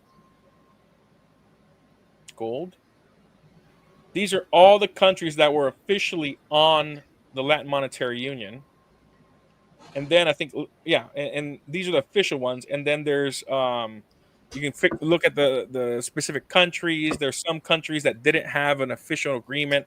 So it's a great history. If you look, monetary history is just human history. The American Numismatic Association, it has a program for those of you that love history and care about like how we got here, the evolution of money. American Numismatic Association diploma program. There's a diploma program you can take. It gives you a certificate at the end of the here it is, of the course. And it teaches you the history of money. It's $75. You get a diploma. The second course teaches you how to grade coins, learn more about how coins are made. But man, if you want to deep dive into the history of money, what is money, how it's evolved, and how nations, like ancient nations conquering, like the Greeks and the Chinese and everything, and how it's influenced, right? Like in India, they didn't even have coins. They had like bronze bars and like silver bars that were square and twisted and stuff. The minute the Greeks conquered them, they started creating coins with their own like lettering and designs. Same thing with the Egyptians, and the same thing with the Romans, and it's fascinating history. And then during the Dark Ages, because of the collapse of Rome, there wasn't a lot of coinage. You had the Germanic tribes that were trying to copy the Byzantine. I'm geeking out, guys. Sorry. That's all right. Hey, But Billy thinks it's amazing, so keep going. yeah, dude, I love history because the only way you can prevent repeating the failures of the past is by knowing your history. And if you study monetary history, you're studying human history. We know a lot about like what's happened, the influences, the cultural influences over other nations and peoples, based on what the nations that and the money changing. Heck, like you can even look. It's fascinating when you look at money from like the first coins were the Lydian Empire, and the first ever coins had a common theme, and you can kind of see how humanity kind of started changing their focus on what they were proud about. Like the ancient coins in the Lydian Empire, the Mesopotamian era, it was like animals and like mythology. And then you go to Greece, and Greece was also mythology, but there was some pride, the Spartans, Athenians. And then the Romans took what the Greeks have done, creating beautiful coins of like kind of like propaganda. Alexander the Great had some propaganda, being kind of like a god. Then the Romans, all the coins that the Romans created, it was propaganda, right? And that's really it's kind of fascinating how every nation and peoples kind of put their culture and what they were trying to portray. It was a way. Oh, that's how the Romans knew who was emperor. People were illiterate. Right. So what they would do is every single time there was a new emperor, they changed the way that the face was looking. So one emperor, his face on the obverse would be facing to the left, and when there was a new emperor, it would be to the right. So it's I don't know, it's kind of fascinating human history. And they didn't Oh, that have really mints is. like we have today. The mint is mobile. They just had the it was like a clamp with the dies, and they just get a hammer and they hammer it, right? So they would pour the gold and silver and then just hammer, like get the planchets and then just hammer it with and it's like there's no perfect diameter. It's gotten a lot more advanced, obviously. And then my favorite, because I'm Catholic, the Papal States was the longest reigning, I guess, monarchy or kingdom that minted coinage for over 1,500 years. The Papal States were the created gold and silver coins for the longest period, and I mean it's a deep history, and they're the most beautiful. They're the most ornate coins. I think, in my opinion, a lot of numismatists. So if you're a collector and you study money, you're a numismatist. So a lot of numismatists believe that the Papal State coins were some of the most beautiful coins ever made, because there was a lot of deep meaning, a lot of personal religious symbolism. Yes, Genghis Khan, the Asians were the first to create paper money that was fiat. So, but yeah, man. Hey, Look, listen, you never know what you're getting here on Crypto on the Rocks. You just got a history of money right there, for ancient history of money. you can take that and teach it, man. We can take a clip. We take this clip just now and put it into your your I program. am gonna make a clip out of this. That was awesome, man. That was awesome. Making I Crypto learned on all the this Rocks. because of this program, the numismatic diploma. I knew a lot about money already, but those details that I shared with you about the culture and the everything, that diploma program. So if you want to learn about human nature and the influences of other empires on money, take that program. It's $75 for the first program. If you pass it, you get a certificate. They give you a $25 discount for the second program, and the second program is a lot more focused on learning how the coins are made today, how they were made back then, and then learning how to grade. Because if you get into coin collecting, you need to know whether it's counterfeit. So they teach you a little bit about counterfeit coins, gold and silver coins, because it isn't just gold and silver coins, it's regular coins too that have numismatic value. But grading is extremely important. If you're buying gold and silver, and you want to like preserve it and then maybe even increase the value by sending it to get graded by a third party grader like PCGS, NGC, Annex, and there's ICG and a few other, one other really reputable. CAC is a newer one. You want to get an idea like the value, because people might be trying to rip you off saying that it's uncirculated, but there's somewhere and it's almost uncirculated, and there's a whole, it's called the Sheldon scale. There's 70, it's from 1 to 70, and the higher the number, the 70 means it's perfect, no imperfections. A 1 means poor, meaning it's nothing. There's no design. It's pretty much a flat disc. So sorry, I geeked out again. That's all right. And there you go. I collect Bitcoin. There you go. All right. There you go, Billy. I agree, man. I agree. Stack those sats, man. Stack those sats. Exactly. And listen, I want to give a couple of shout outs here. K Diggity is in the house. Welcome, K Diggity. Appreciate you being here. J Violet in the house. Put those J Violet emojis into the chat if you have not already done so. And yes, J Violet says cheers. We cheers. So there you go. Cheers, J Violet. Now it's a party. I think we've caught up, and I'm going to bring up my, first let me get rid of this. Okay. I'm going to, look who's here. There he is. Welcome, sir. Lee, come on up, man. Yeah, come on. Let me get there you go. There you go. Appreciate you being here, man. Yes, time to drink. Yes, absolutely. Absolutely. You're in the right place for that. Allie, we haven't talked in a few days. You're like, okay. Listen, down. I need me some more, but I'll take the last swallow here, Kim, just for you. There you go. Cheers. Allie's like, oh hell yeah, time to drink. There you go. There it is. I gotta go top me back off here. Listen, I'm gonna bring my screen up real quick to show everybody that I've gotten everybody between X and my YouTube. I got to double check to make sure anybody on Bedell's, but my YouTube into the picker so you can see the wheel of names. So here it is. The wheel of names, currently 13 entries.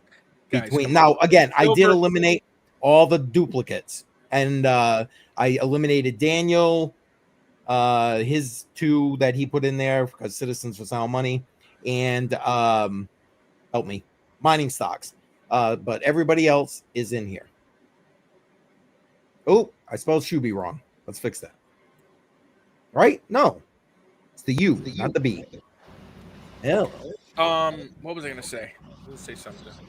Hey, silver should get a little more respect than 13 people. Come on, guys. I agree. It's free silver. It's digital for all you. This is CryptoMindSet. We're sending you not physical gold this time. We're sending you digital silver.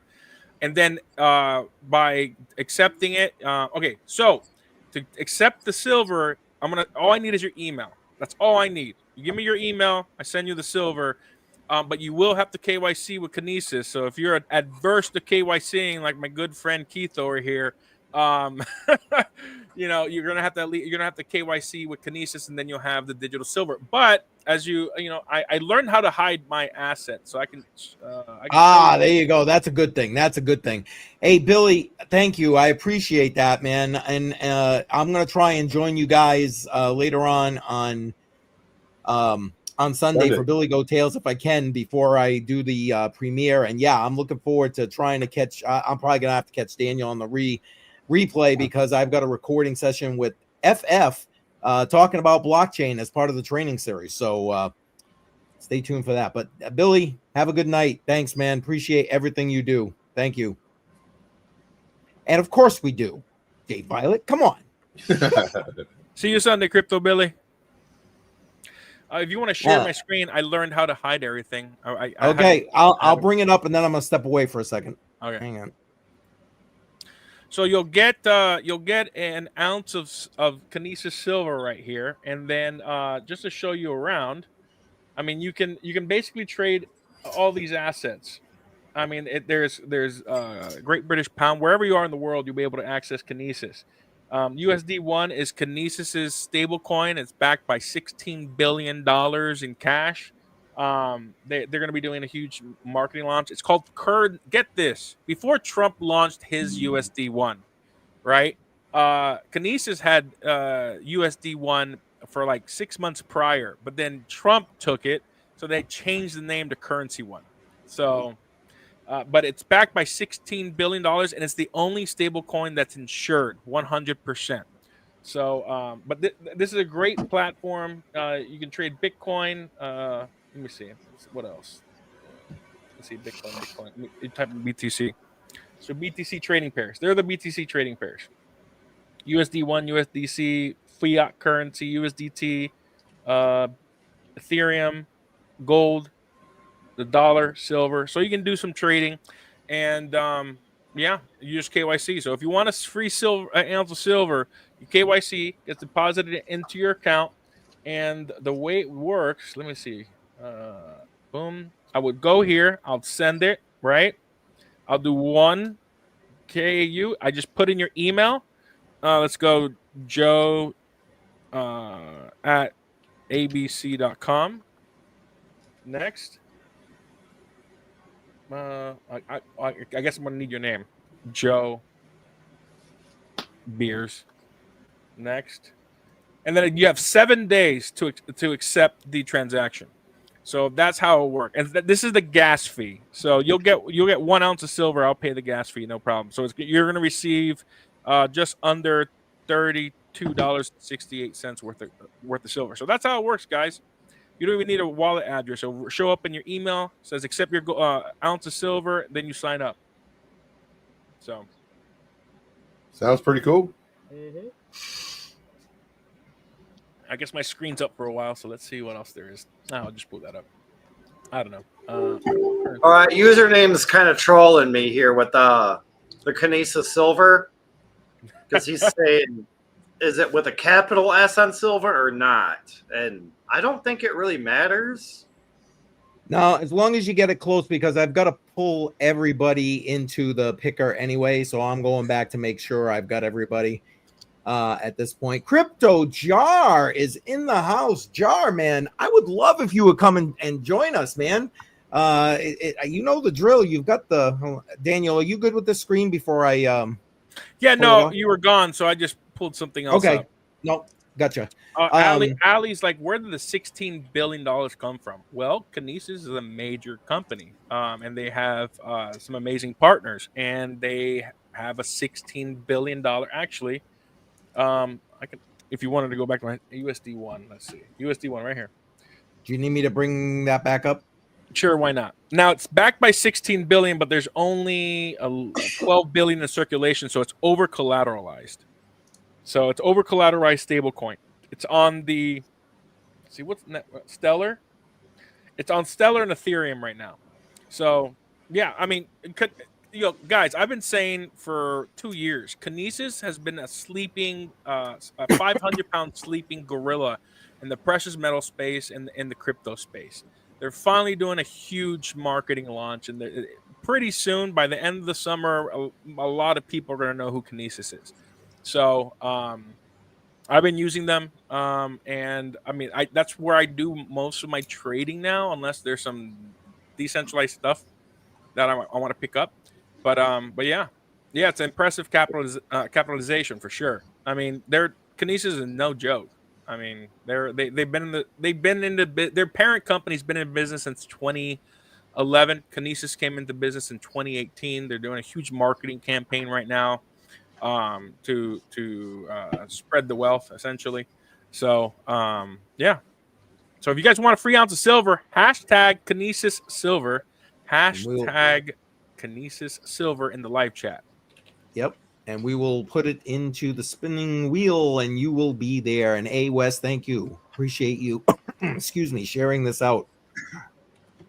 And all I gotta say is phones do listen, because since last week I've been seeing Kinesis all over and Metal Mark all over, and I'm okay with it. All I do is I just click the like.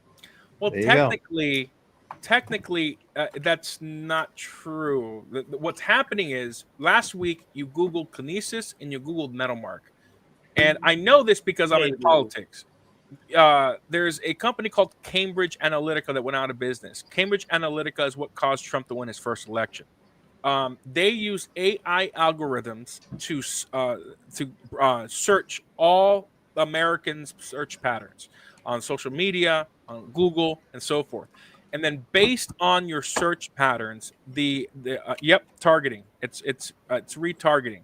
So what it does is, based on your search patterns, it'll pull out an anomaly. Like if it's outside your normal search patterns, it knows that you're searching for this, and then it sells your data to companies, and those companies pay for that data specifically to target you. So people think that your phone's listening to you. No, it's based on what you searched and even geo-targeting. So if you walked into somebody's house that was looking for something and go within that geo-fencing, all those ads and that geo-fencing show up on your phone no matter where you go in the world. So if you've been around somebody, or even in proximity of their phone because they were geo-targeted, and it kind of catches you too. So me mentioning Metal Mark, I believe is the company. I keep fucking forgetting. No, you got it right. You got it right. I even spelled it out to my boss because I know he has gold and silver at his house. I'm like, hey, have you ever heard of gold backs? He's like, no, what is it? And I kind of explained it to him. I'm like, yeah, I got some on the way. You know, like when they get here, I'll bring them in and show you. And he's like, oh, I'm kind of interested. I was like, yeah, check out, just Google metal Mark, MTL, Mark. Without the A. So now I'm sure. Yeah, no A. MTL MRK. Okay, well, I'm sure if you added the A in Google, still I'm sure metal. Yeah. Well, I'm hoping it would come up. Yeah. There you go. And so now I'm sure his Apple phone is going to be pulling up those ads all the freaking time for him. Yeah, dude, it's insane. Data is a huge business, and I used it for our campaign in Maryland to try to get rid of the bullion tax. We ran a 72-hour campaign to try to convince the legislature not to get rid of the tax exemption on bullion, and we paid quite a bit of money for geo-targeting like that, specifically in Maryland for people searching for bullion. And it's advanced, man. It's unbelievable what they can do now with data. So nothing's anonymous anymore. That's so true. No matter how hard you try with VPNs and privacy browsers and everything else, I'll tell you, it ain't easy. Yeah. Once they geofence you, like, dude, that's how we do campaigns. Like, if we just need to hit a specific district, we put the addresses and we geofence that address for that precinct or whatever, and we bombard people with ads, and not just like on your phone, ads on YouTube, ads on Facebook, Twitter, your television, your on-demand video, everything. Yeah. Dude, everything's available for targeting. A price. Yeah, and that's how they were able to convince. That's how they were able to convince so many people to vote for Trump in 2016. I'm sure they used something similar in the 2024 election, because Cambridge Analytica went out of business by the time Trump ran for this second term. So yeah, and like Jar said, I'm sure it was reborn under another name. I had that up that right here. technology. Yeah. Reborn under another name. Let's see, what am I missing here? Username. Excuse me. Username's always got some good comments in the chat. I know you guys are just on it, back and forth over here. I love it. Well, now you're trying to be username friend, whatever, but he don't like you. Wow. I'm just saying he's normally got some pretty good chats. That's all. And Dan, I did put a question for you in the private chat. Somebody put a question for me? Minute. Oh. No, I did. Oh, give me a second.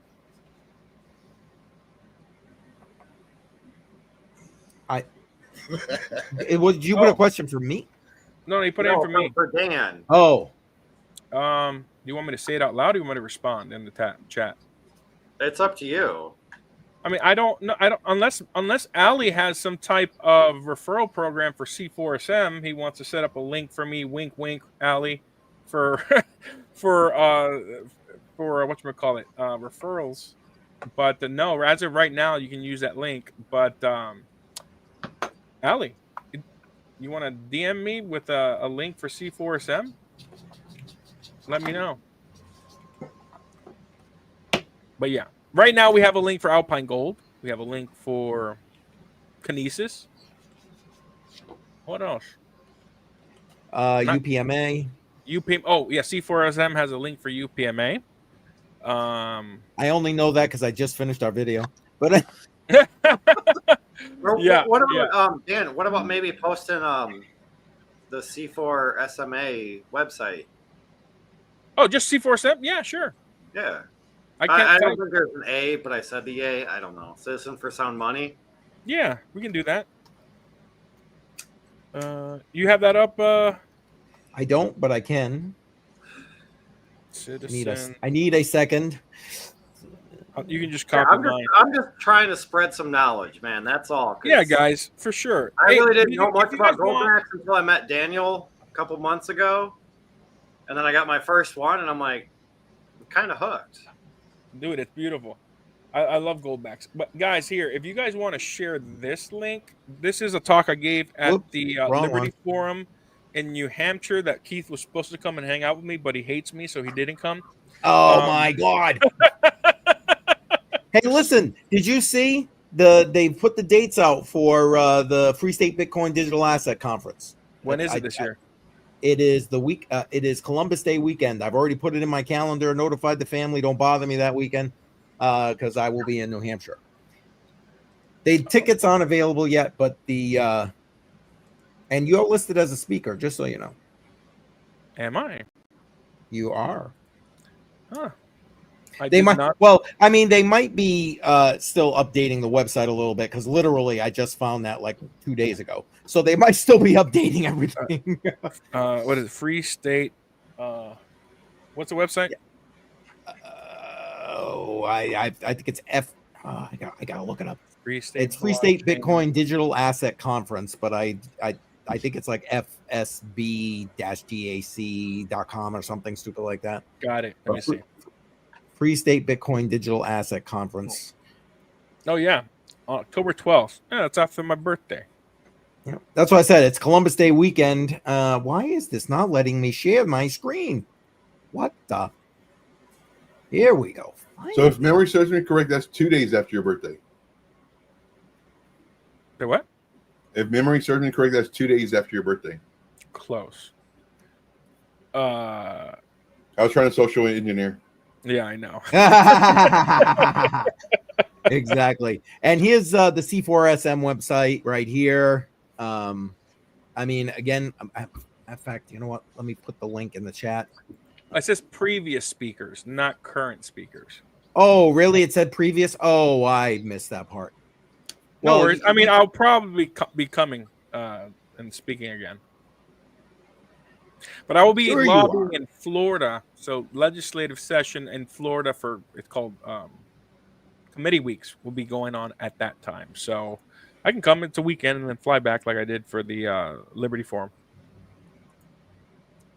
If they invite me again. So we can definitely get together and chat in person again. And username, yeah. It is the Columbus Day weekend. It is the Sunday of Columbus Day weekend. So try and plan yourself accordingly. And then I'm looking to go also username to the Boston Blockchain Conference, which is in September. So right now, those are the two I've got slated in my calendar. Already kind of marked it out to, like I said, to the fam. And I'll be in New Hampshire July 4th. Oh, that's a busy weekend in New Hampshire. Everybody at the lakes and craziness going on up there for July 4th. I put the links, like I said, to that in the chat. Yes, Columbus Day is. I think a that means bank holiday. it's a good thing. I Yes. think that's what that is. So like you're supposed to have $10, but you actually have 11. Okay, just so we don't have that problem from last time, just give him a quick mute because he obviously made the wrong one. All right, and month. What's that say? A month late to meet the legendary username. There you go. There you go.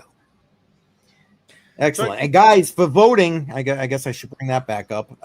Only 18 minutes left on the voting. And here we go. Dash, Gala, Link, Litecoin, XLM. It's straight off of the votes this week because I was a ding dong and too damn busy, and I forgot to put them out ahead of time. So you can either vote on X or you can vote on my YouTube channel. So please vote what I'm going to dollar cost average into. Stellar.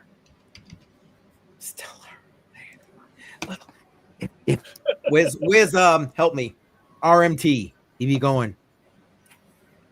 Pigeon coin. I thought you had 6. Is there only 5 there? What happened to the other one, Keith? Because good point. I've mentioned it last week, but I didn't mention it this week. Cardano has been removed because it was outweighing the portfolio. So it was winning again and again and again. Yep. So try and even things off a little bit because again, I want to try and keep the portfolio somewhat balanced. So Cardano is no longer an option. Well, I was late last week and I was late this week. No, Sorry. but I appreciate you saying that because you might not be the only one there, Shub. And October 13th, we get an all right. Excellent. I am stoked right now. You just made my night there, username. So I've noticed that the more I've come on, the less questions you guys have had for me. But with that said, I do have a phenomenal resource for everybody watching. It's a series, an educational series that is what got me hooked on sound money to understand the monetary system better. And it's from Mike Maloney, one of my heroes. I actually got to meet him in Puerto Rico, and it's called Hidden Secrets of Money. It's 10 episodes, and if you watch all 10 episodes, you will know more about money, what money is. And episode 8 gets into blockchain and cryptocurrency. And the most important episode, if you're not really into watching a 10-episode series, each episode's around 30 minutes, except for the blockchain episode, which is an hour and a half. The most important episode to understand how we're being robbed and the entire fiat economy is a Ponzi scheme, evil, and a lie is episode 4. So if you scroll down to the episodes, Keith. So, yep. 1 second. There we go. Episode 4 is the most important episode if you just want to watch one. In fact, that is the one episode I would recommend you share it to your friends and your family and your acquaintances and your coworkers. It will show everybody what is wrong with our current economy and why it's so important, the work that we're doing at Citizens for Sound Money. So it's called Hidden Secrets of Money. You can just Google it or go to goldsilver.com/hidden-secrets or go to YouTube and type in Hidden Secrets of Money. I guarantee you after you watch all 10 episodes, you'll know more about money and finances than 90% of Americans. No doubt. And the link will be in the interview that Daniel and I did as well. So, yeah, make sure you're watching that. That's the 25th, 7 p.m. Eastern Time. That premieres. I'll be live in the chat. Hopefully Daniel will be able to be live in the chat. It'll be great. And let's see. Wait, let me just right here. My son has built a house there. Got to hike up a hill, 1/4 mile, but at the top of the property, you can see the mountains. That sounds amazing. Yeah. Amazing. I hope you have a great time. And there we go. Yeah, I will let you know as we get closer. You and I are gonna go grab us a beer in the mountains there. Let's see. Robert Breedlove is better. Well, there you go. And yeah, Robert Breedlove has this whole "What Is Money" series. If you're not following him, you should. Also, great information there. Yeah, he does look like a damn male model. Absolutely. Ali, why aren't you joining us, man? Come on up. I sent you the link, homie. He's probably... homie. Yes, we can. Yeah, there you go. And curse Badel's name. This episode's a lot more tame than. Yeah, I know, right? By comparison to last week, I know. It was. Well, last week was exciting. Last week, and Shuby was already like a couple bottles in. I am tonight too, but I got stuff going on in my head that's not related, so I'm just kind of chilling tonight. Well, you're not talking in cursive, is my point. Right. Give him time, though. Give him time. I apologize. I did not hear you come in there, Allie. Thank you for putting that in the chat. I'm spending more time shopping than I am like in here talking. Like I'm listening, but I'm shopping in the background because I got to harvest some plants tomorrow. So I got to order some stuff to have ready like in the next couple days. And you should be shopping. So, Badell, since you're talking about shopping, I started trying to do shot glasses on my laser. Nice. Hey, you were supposed to do a design for C4SM for me. For who? I couldn't hear you on that. You were quiet. You were supposed to do a one of those wood etch designs for C4SM. I didn't get the logo. Was somebody going to send it to me, right? I think I'm supposed to send it to you. I got your number. So much for that. Whoops. There we go. Do me a favor. You sent me your name and address, but you didn't send me your email address. So send me your email address, and I'll send it. I'll do it right now. And yes, you are, Allie. Yes, you were right there. Very sneaky. You got right in there. I didn't even see it. And you got my email, my phone number, and everything. You can also send me the image, and I can. I mean, I'm not as good as you. Don't send it to him. I can try. I can try. They're fighting to make a design for our organization. I love it. Details. Alexandra G in the house. Put those Ahmad Queen emojis in the chat. Appreciate you being here. That's right. OC guy was live, so a lot of people were over there. That's probably why we're getting more people coming in right now. So we'll let Daniel tell you. We're going to be doing another giveaway tonight. Thank you to Daniel and Mining Stocks for what's going on. But all right, Daniel, go ahead. Tell everybody. Yeah, we are giving away 2 digital ounces of silver through Kinesis.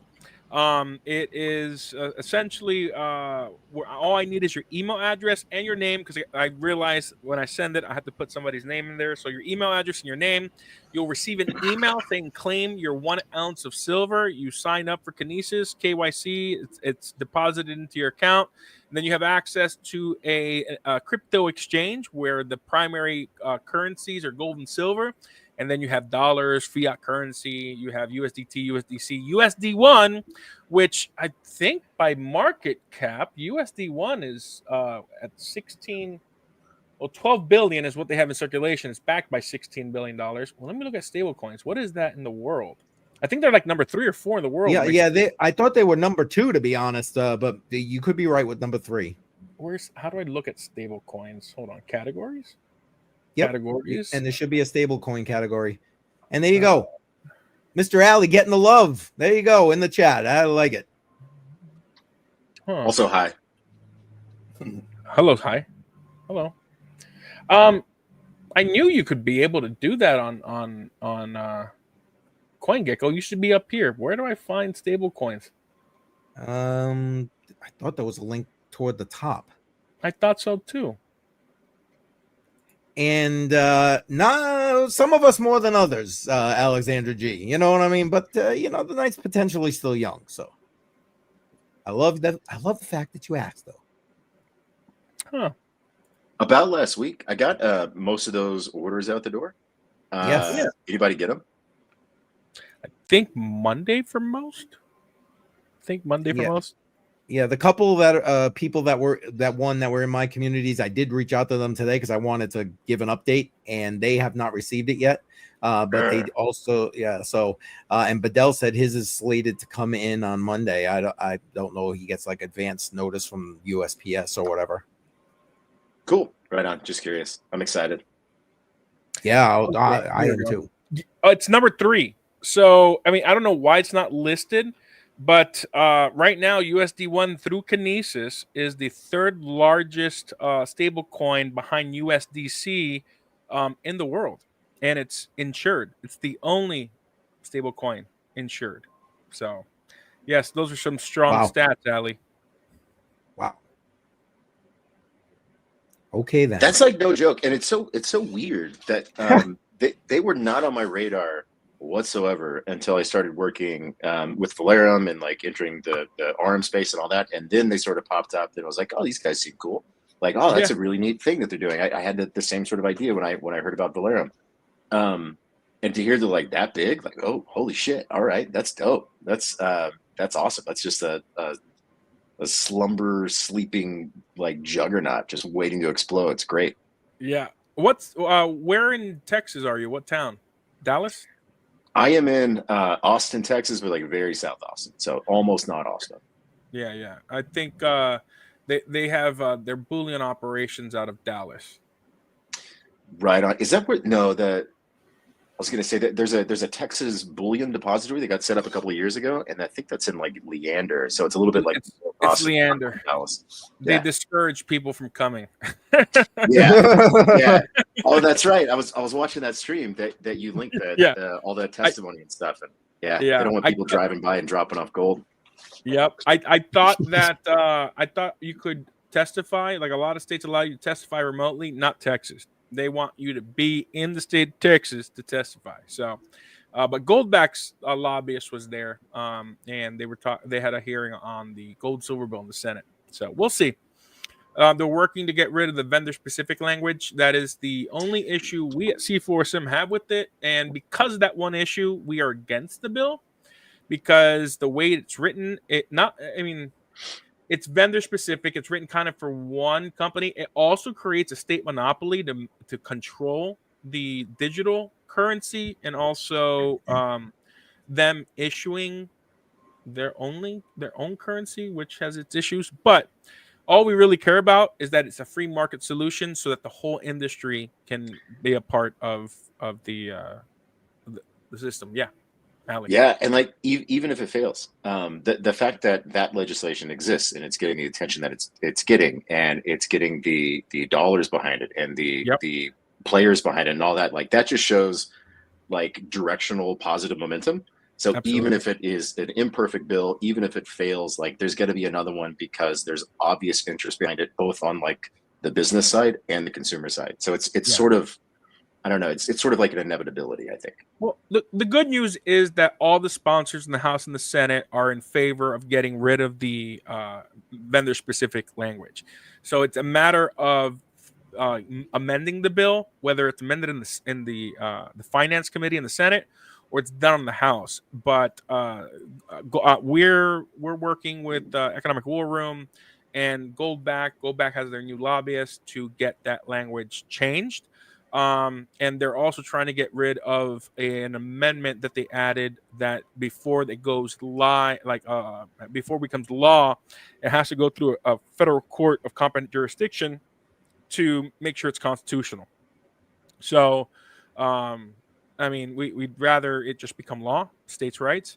But we love the bill, except for the fact that it's only written for one vendor, whichever vendor the comptroller chooses to do the digital currency, which that's not a free market solution. It's not libertarian. Right. Other than that, we're down for it, but we got to make it a free market solution.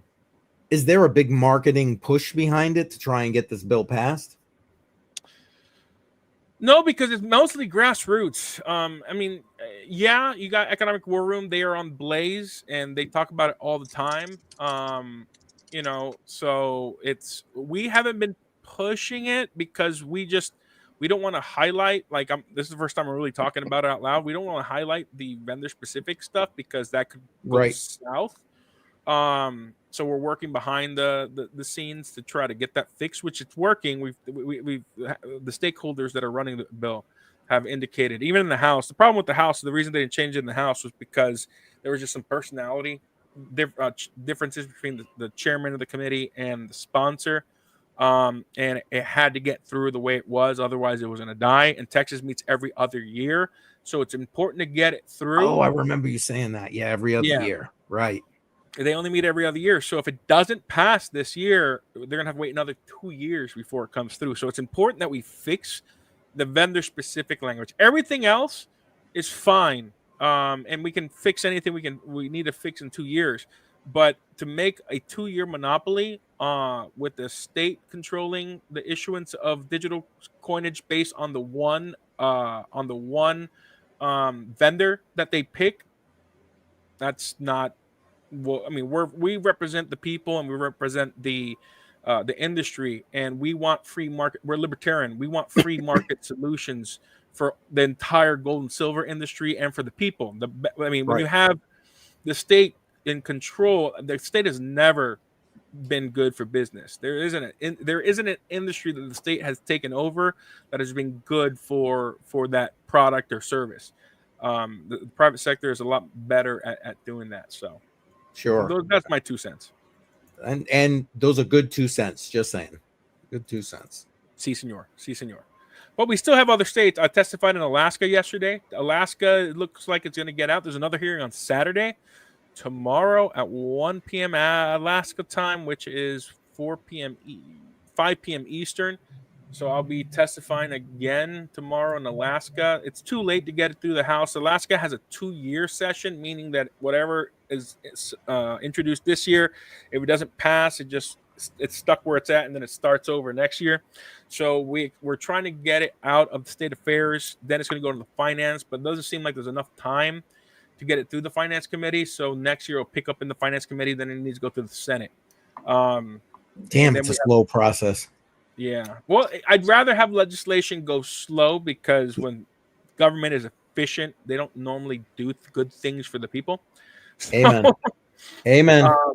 Yeah. I'd rather it slow down. And then you have Oklahoma with some active legislation. You have Louisiana with some legislation. Louisiana, we had the same issue, vendor specific, but they have changed their bill, so we're 100% in favor of it.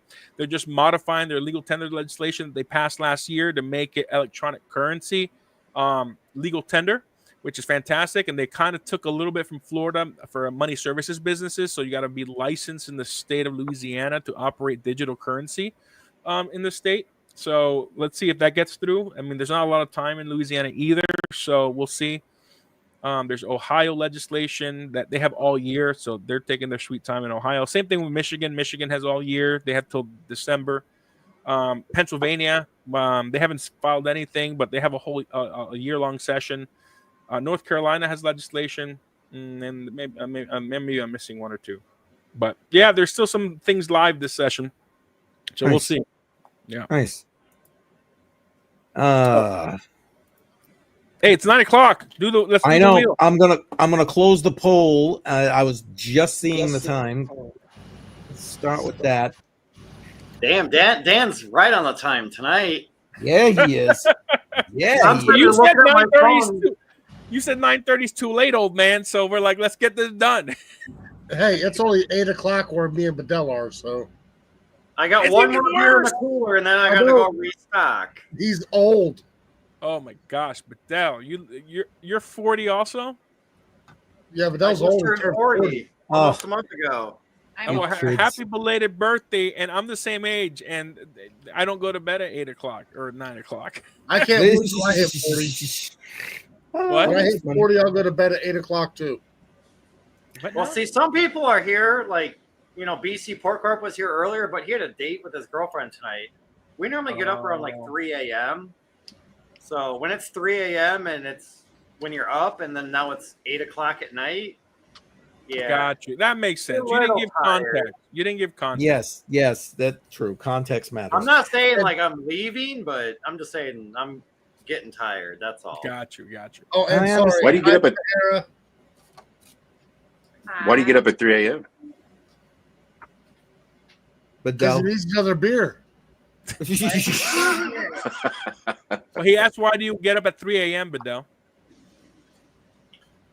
Because I partied a little too hard. His body clock just wakes him up at 3 o'clock. The last few months, I wake up at random times. It could be 11 o'clock at night, could be midnight, could be 2 a.m. I wake up at random times. Like I woke up at 3 a.m. this morning, made a pot of coffee, laid back down at 4:30, knowing my alarm goes off at 5:31. Do you struggle with insomnia? No, I don't eat enough gummies. I think is that what it is? There you go. You're getting trolled by your wife there, Shoop. Special gummies. I love it. Special homemade gummies. That would be brownies. I've yes, got a gummy BC, company. That guy, I'll tell you what. I'm not even going to comment on my wife's comments, so I'll leave that one alone. What? All right. Are we ready for the giveaway? I thought we said 9:30. Oh, no, we changed it to 9? Yeah, because Bedell's old. When I put it in the writing and I put it out, I put it as 9:30. Then we'll go to 9:30. Sorry, Bedell. sorry. You're sucking canal water, Bedell. You're here. You're overruled. And there it is. 9:30. Like I said, trolled by his wife right there. You know better. There it is. Woo! Slap. Yeah. Yeah, she told me I know better, but she keeps giving me shit. That's funny.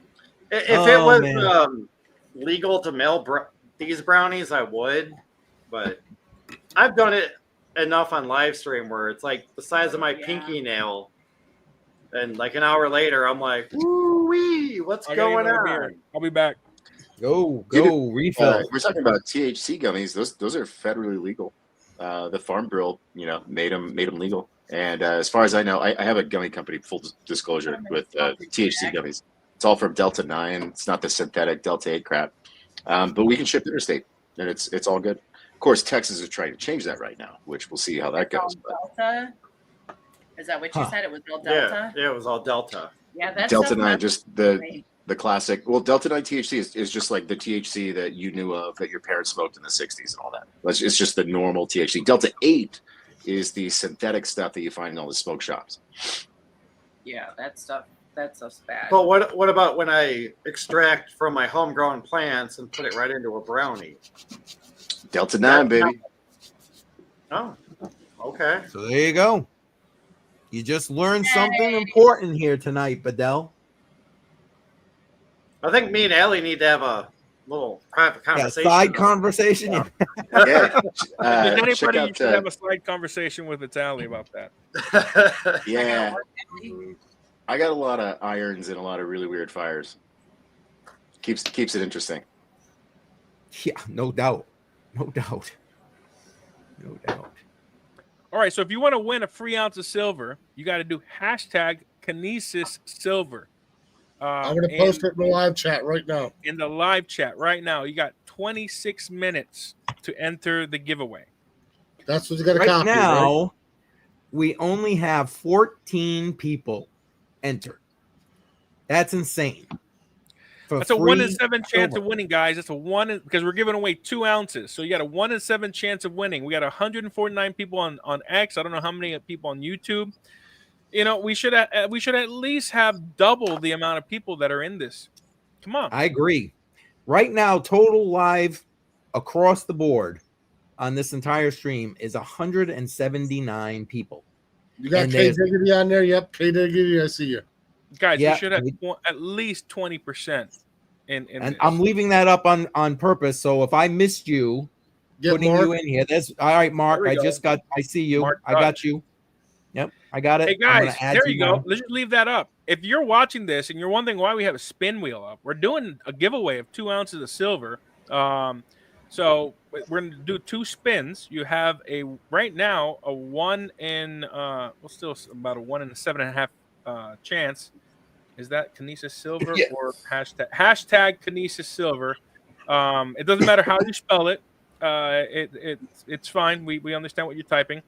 Yes, if you want you're already silver on there. crypto Stop jar, it. if you want silver crypto jar, you got to do hashtag Kinesis Silver. Hashtag Kinesis Silver. There you go.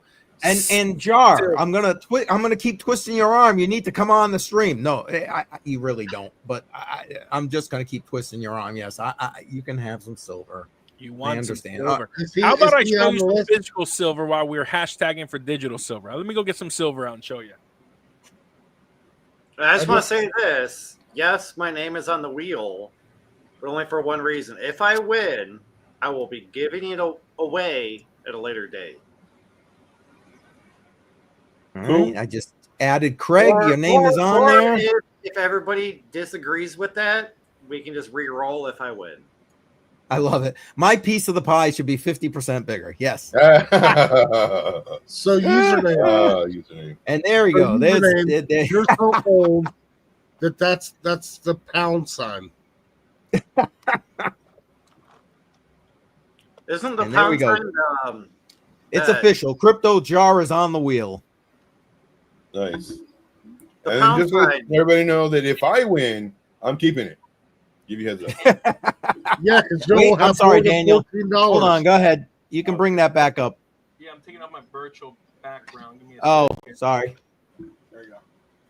This right here is my favorite round of silver. It's a Kinesis silver round. Kinesis has their own mint. It's designed after the Indian head $10 gold piece. So it's some beautiful silver, man. I'll hold up some other stuff. You can actually buy this and go to Kinesis Bullion. I think KinesisBullion.com. They are very, very inexpensive rounds. This is actually my favorite silver round. I got some other stuff I can show you if you want. Do you have the ones that you can break into pieces? I forgot what they're called. No, the pirate ones there. Yeah. No, I even got some red China silver, some pandas. Gotcha. These are all right. I like that. Nice.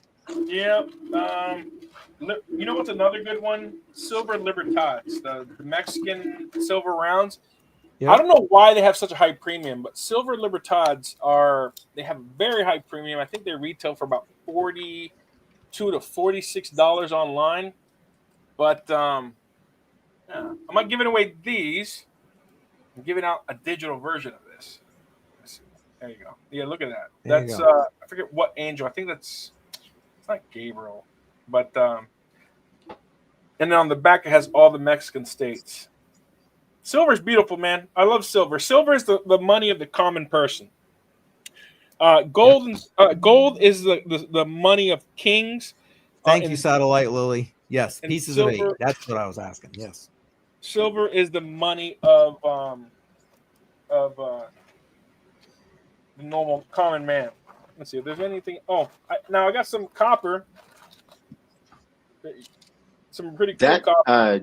Digital silver that you're giving out, is that redeemable for like one of them sweet coins from Kinesis directly? So there's redemption, and then you can buy bullion on the Kinesis exchange, on the bullion website with the silver. So if you have 1 ounce of silver, you might need to add a few more dollars for the premium and shipping, but you can you can purchase bullion off the exchange. And the only thing is, on the bullion store, the minimum purchase is 20 ounces. So it comes in a tube. So you're gonna want to add some more money in if you want to pay with silver. So I have this cool copper round. It's a Trump round. Oh, hang on. Oh, he's looking good. Yeah, he looks great, man. He started working out, I guess. That's nice. Yeah, and then on the back, you got the eagle. Fine copper. Yeah, so I don't know. It's I like metal. Metal's nice. So giving you away some digital metal. What do you got there, Shub? Hold on. It's a copper round, but it's like in plastic, so it's hard to see it. But yeah, the Bitcoin. There you go. No, that's perfect. We can see that. Yeah. Very nice. And Jar is saying if he wins, he wants us to spin again. So that was very nice of you, Jar. But I mean, you are eligible to win, bud. You're here, man. Si, senor. Oh, there you go. K Diggity is saying Trump's abs looks just like his. There you go. Yes. You know, Trump is on one of those shots, either on Manjaro or Ozempic. He's lost a lot of weight. Well, here you go. There it is. One of the them fat McDonald's shots? diet. Exactly. I like that. What? Yep. The McDonald's diet.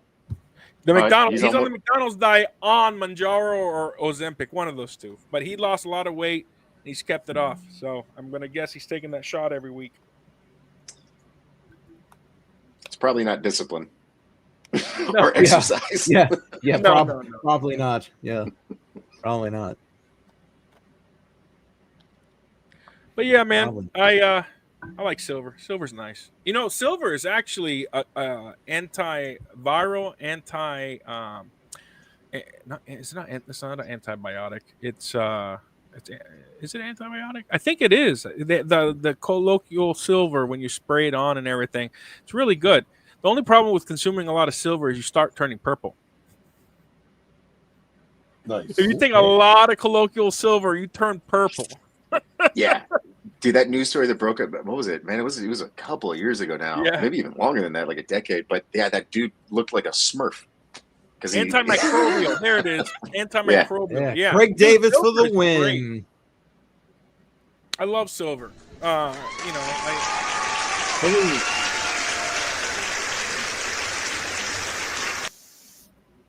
Antimicrobial. Techman also. Mark Dutch said anti. Oh, see, now everybody's piling on. That's all right. Thank you guys. You guys are the best.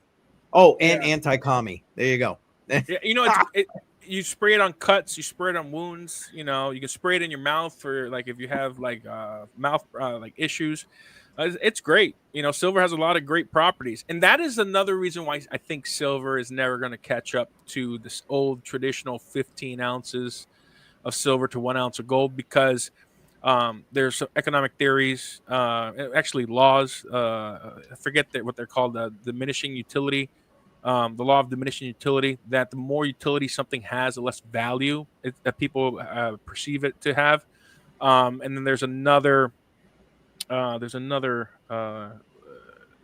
idea or philosophy that's pretty much the same thing, that the more utility something has, it just, because it seems more like a common metal. So silver has gone from primarily a monetary metal to now it's more of an industrial metal, and it has so many uses. Even though we don't have enough of it, it's just perception, right? Like the stock market is just the hopes and fears of people's emotions that move the crypto markets and everything. When it comes to physical items, right? Like an iPhone, when it first came out, was, I don't know, it was ridiculous. Or a laptop. A laptop was like $15,000 back in the 80s, $20,000 a desktop. Now you can buy a really cheap desktop for a few $100, $200-$300. You know, the more, I mean, that's a supply and demand issue, but also technology progresses and people just don't see the value because everybody had one. It's great at fighting yeast infections. Yeah. So Daniel, I'm going to show you something, but I can't actually get a picture because it's in my safety deposit box, but I bought some of those. Nice. Hell yeah. I love those. They're 1 ounce silvers, and it's a painted front, and then the back is normal. Yeah. No, I see those. I haven't bought them. I've been thinking about buying a few tubes of silver, of Trump silver. I don't have a lot of people asking me for Trump silver, so I kind of just stick to them. People love American themed stuff, whether it's American Eagles or Constitutional Silver or the Kinesis rounds that are that have whatchamacallit on them. I bought them on a pre-sale, and right after that they dropped off. They didn't sell anymore. So that particular one, I don't know how many they made, but I have a few of them. Nice. So, yeah. What do any of you clearly, Shuby, you stack a little? Does anybody else stack? Not sats. I'm talking about metal. Yeah, not sacks. Stack. Yeah, stack.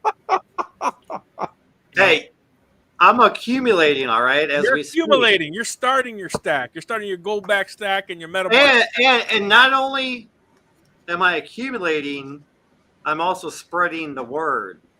The sound, I call that the sound money gospel. There you go. Now I still need a lot more knowledge in my head to like talk to people about it, but a lot of people I know that stack gold and silver, they don't even know about gold backs.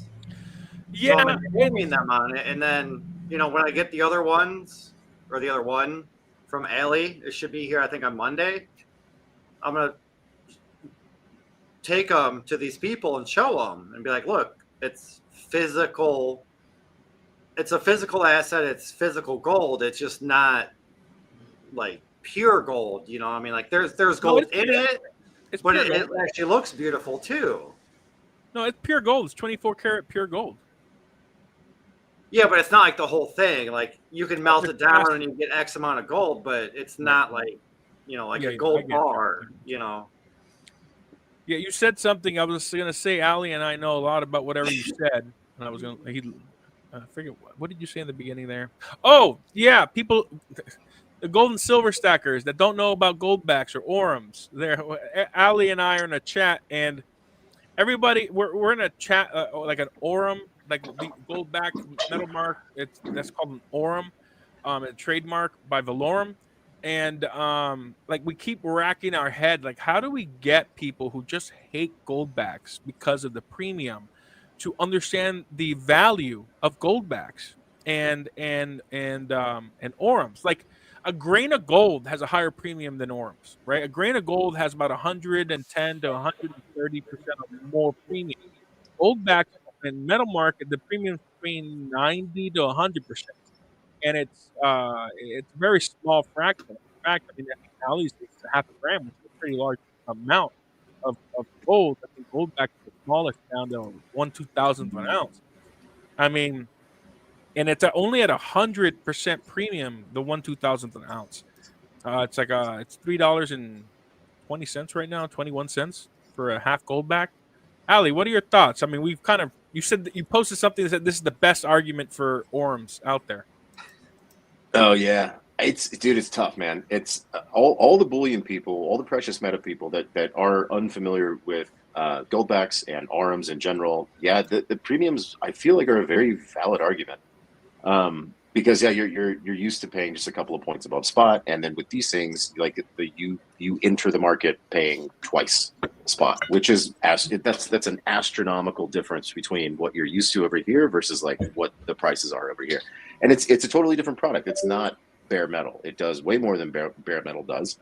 It has so many anti-counterfeiting features in it. Like literally, Valorum has invented the market. They own the patent for this stuff, but they use machines that are so incredibly highly regulated that like no one can just go get these machines. Like they're incredibly millions of dollars, millions and millions and millions and millions and millions of dollars. Yeah.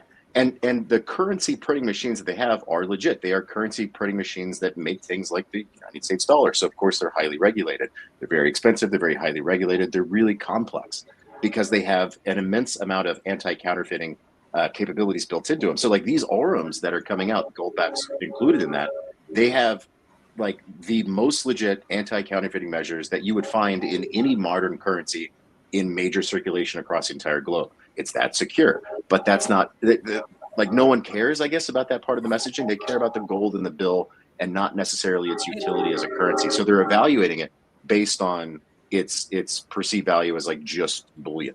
And goldback and metal mark aren't making as much money as people think. The manufacturing costs are extremely high. That's a super common misconception, right? Why don't you sell us at spot price? Well, because whenever I at Metal Mark go to make an orum, we pay for the gold. So we pay spot price for the gold. So our cost basis already is spot. So we can't turn around and sell something at the same cost basis, or we don't make money. We're not a business. So the world is sort of run by margin. We need some sort of margin. And in the absence of just an insane amount of volume, that margin has to be kind of big because it has to pay to keep the lights on. So like that, in a way, like I'm grateful that the like entry level orum is the price has been set at like the premium has been set or fixed at like 100% over spot. That's what any customer who knows Goldback or knows an RM, they know they're going to pay about 100% premium over spot. But if we could lower that, like you would stand to broaden the pool of customers who would be interested in your asset. But because the bullion customer, in my experience, is so price sensitive to premiums, almost no premium above like maybe 5% would be tolerable. So like even if you brought it down all the way to 5% and you were literally making pennies on every sort of bill that you sold, like I don't know if that would be enough for the consumer to actually adopt it. It's an interesting problem. Yeah, Techman, to answer your question, with Goldback, the smallest denomination, 2,000 Goldbacks with the half Goldback, 1,000 with the one, and it's basically you just do the math. Two is what is two? That's 500. Two is 500 Goldbacks. A five is 100. No, 250. So you just do the math. And then with the smallest denomination with metal mark, you get 62 basically per ounce for the 500 milligrams because there's 31.1305, so 62 orums per ounce of gold for the 500 milligrams, and then for the 1,000 milligrams it's 31 gold metal marks. I have no idea if you're right, but you're doing that all in your head. It's very impressive. I know, impressive, right? Impressive. And Dave Digital, welcome. Appreciate you being here. I thought this was a legitimate question, so I wanted to bring it back up. Now, now you could be addressing that to Ali. It could be addressing that to Bedell. I don't know. But I already tagged him. Question. I already tagged him. Told him to send me a DM. Oh, no, you did. Oh, I missed that. I'm sorry. DM me, but I think he knows enough people that I know that he could get my email or my address or my phone number. There you go. No, there it is. I did have a small question though. Like the Goldbacks, how long have they been around? Good question. 2019. Okay. I think that they went into business in 18, but they took about a year to manufacture it and get it right. And I think the first orms came out in 19. Okay. Yeah, if you go on their website, they have their new website, I don't know where the chart is, but the old website used to have a chart of how many they've produced and how many are in circulation, and based on the dollar value, how much value is in circulation. So I believe it was in excess of like 30 million notes. Yeah, I think it's like 32 or 34 million notes right now. If that number is real, that's amazing. Yeah. So I guess I have another question then based off of that, because each Goldback has a serial number, right? Like a fiat dollar or a fiat bill. Yeah. So if you take it to somebody to have it melted down, do they have to record that into some kind of... It's the same thing with the dollar. The dollars get destroyed and everything. I mean, you just keep producing. So that's why numismatics is so important, right? Because old coins, we don't know how many. We know how many was roughly minted from the mints back then. They kind of kept records, and then we just don't know how many. Like people are melting historical coins for the gold value.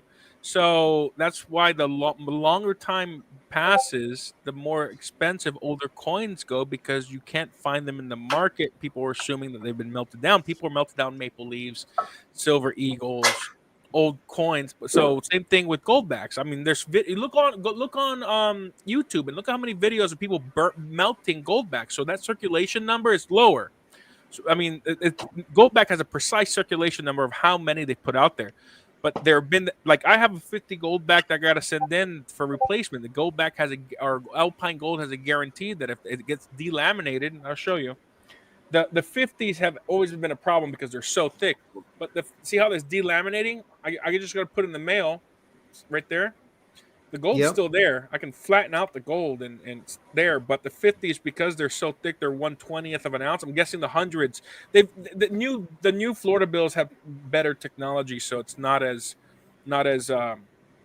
prone to peeling. But I have a little sample one. The ones are this one. If you look, I give it to people to try to tear it. These are tougher than the dollar. Like this little corner right here is delaminating too. So I can send this in and send it in and get a replacement. So and then for those, somebody said that Goldback does 1,000th. with the new gold backs. If you look, it's 1/2000th of a troy ounce. So I can do the math and tell you how many grams that is. Give me a second. 1/1000 times times 31.1035. So this half gold back is 0.01555 grams, which is tiny. It's just over 1/100th of a gram of gold in this. So 2,000 of these worth like what, $3, maybe $3.20. I think gold back was $6.34, so $3.16 or something like that. So I've got a question on all that. Yeah. So to process that and turn it into just gold to sell it, would it cost more to even turn it into what the gold's worth? Yeah, right. You're losing 100%. Yeah. Yeah, You're losing. You want to melt like a stack at a time. Yeah. Oh, sorry. I just out of curiosity. I mean, for people that might be asking the same question somewhere, maybe You're better off. Well, if you want to get a gold ounce. So all gold backs. So we're gonna get into some legalese. We got 3 minutes before the giveaway. So all gold backs are categorized as a negotiable instrument. A negotiable instrument is a contractual promise to pay a certain amount of money for X amount of that item. So what's that? What is that? Let me finish my story and then we can look at you and what you got there. Allie's got some good gifts. Yeah. So that means with 1/2000th of an ounce, if you turn in 2,000 half gold backs or 1,000 gold backs or 1,000 gold backs, they will give you a gold eagle or silver eagle. That is a contractual promise. The problem with that is you're losing 50% of the value. So a workaround to actually get closer to the gold value is you open up an account, an Alpine Gold account through the UPMA. So right now UPMA only has one vendor. It's Alpine Gold. So you open up a UPMA account, you deposit your gold backs. When you deposit your gold backs, you lose a 5%. It's called an in-network fee. So if you want to get American Eagle or Gold Eagle, you would deposit 500 and a little over 500 gold backs, and then you sell that for gold dollars, and then you can redeem the gold dollars for a gold eagle or a gold buffalo. So that's a workaround. You have to pay a little bit more than the value of the gold backs because of the 5%. So you just add 5%, maybe a little bit more, and then you can redeem physical gold. So that's a workaround to get around the negotiable instrument of losing 50%. You'll lose more like maybe 5-10%, which is fantastic if you have a UPMA account. And I'm sorry I stole Lily's comment because I think that's what they were saying. What? Where? What? Melted gold back. You're talking about this? Yes, I didn't see that before I said it. I was thinking it, and then I seen it later. Yeah, and I just want to catch a couple of these because to make sure. I think Allie already answered this, but am I incorrect? What is associated with what? Norfed. I don't know what Norfed is. Okay. Well, you said totally on a couple of answers after that, so I thought you were talking about this. Oh, it was silly to melt the gold bag. Like I totally agree. Oh, yes. Okay, yeah, I got you. Yeah. The Liberty Dollar. They're too beautiful to melt. I agree. Yeah, no, I think they're beautiful. Show us, Allie. I was going to show you this little dude. This is a giant arm that we made. Hang on 1 second. Sorry, I got to get to your Rogan and Elon. Yeah. Ha! I love it. Nice. Yeah, we did this on the front. This is 1 gram of gold. You froze, buddy. Yeah, you froze up, bud. Hold right here. It was too bright for the camera. It froze you. Yeah. Okay, you're back. You're back now, buddy. It was shiny. Welcome back. Well, no, maybe now. YouTube censorship at its best. Right? It's got to be. Oh, Yeah, I like that. I'm discussing That's some controversial fucking figures. awesome. Yeah, this art's done by Butcher Billy, who's an amazing artist. He's super awesome to work with too. He did a lot of stuff for Black Mirror, that latest season with Netflix, and got this commission. This is Rogan's dog Marshall right here, and all of his favorite things: aliens and werewolves and everything else. But yeah, this was fun. We did this like just for fun, just as a goof. And That's great. this is at the JRE studio somewhere, probably in a corner collecting dust. Now, But is that hopefully the not. video link I saw? Something about melting one? Is that the video? Yeah, so we took one of these bills. Guys, We didn't make a lot of these, and we took one of these and we got it like melted, just to show that you can actually, if you wanted to, you can take these and return them to actually just a little little nugget of gold. Yes. Well, maybe we'll show that afterward because we're getting, it's 9:30, guys. It's 9:31. Okay.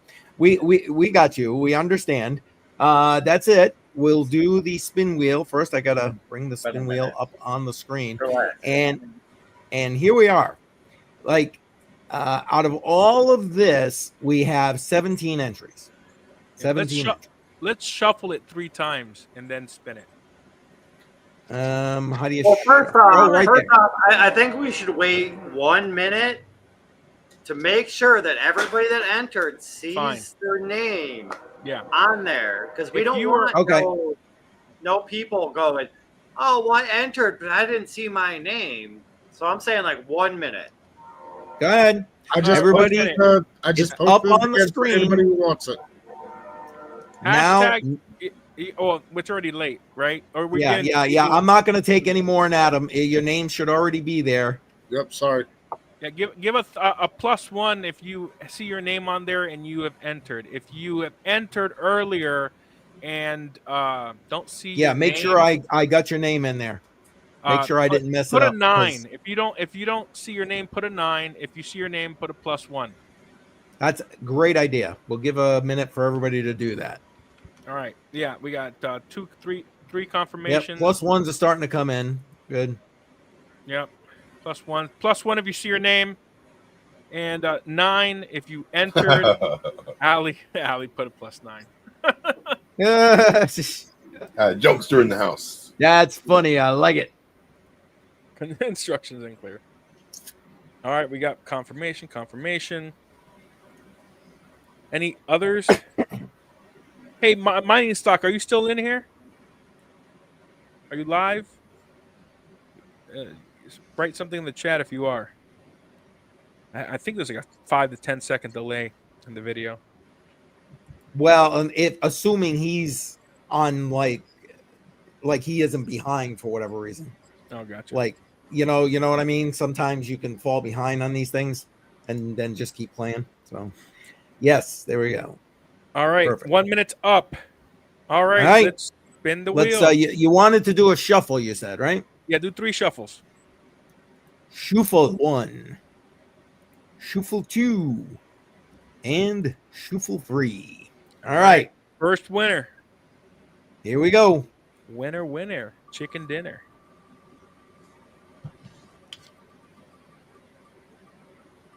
You gotta be kidding me. Oh. Crypto there we go. I was gonna, Crypto Jar. That's so funny. And listen, Crypto Jar said if he won, I don't know, Jar, if you're still here, confirm what I'm saying right now. But he said that if he won, he wanted us to spin again for that prize. So we're gonna clear that. Let's get Jar out of here. So he doesn't want to win it? Yes, he's basically saying if I win, give mine away. Okay, so we got another chance, better odds. Let's shuffle again and then spin. Okay, shuffle it is, and his name has now been removed from the wheel because it sees him as a winner. So there we go. All right, here we go. Shuffle is done.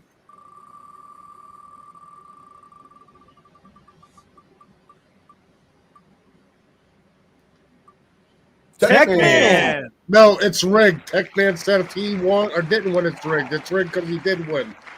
There you go, Techman. Winner. See, Tech Man, it's not rigged. You actually won something yet again, like you always do.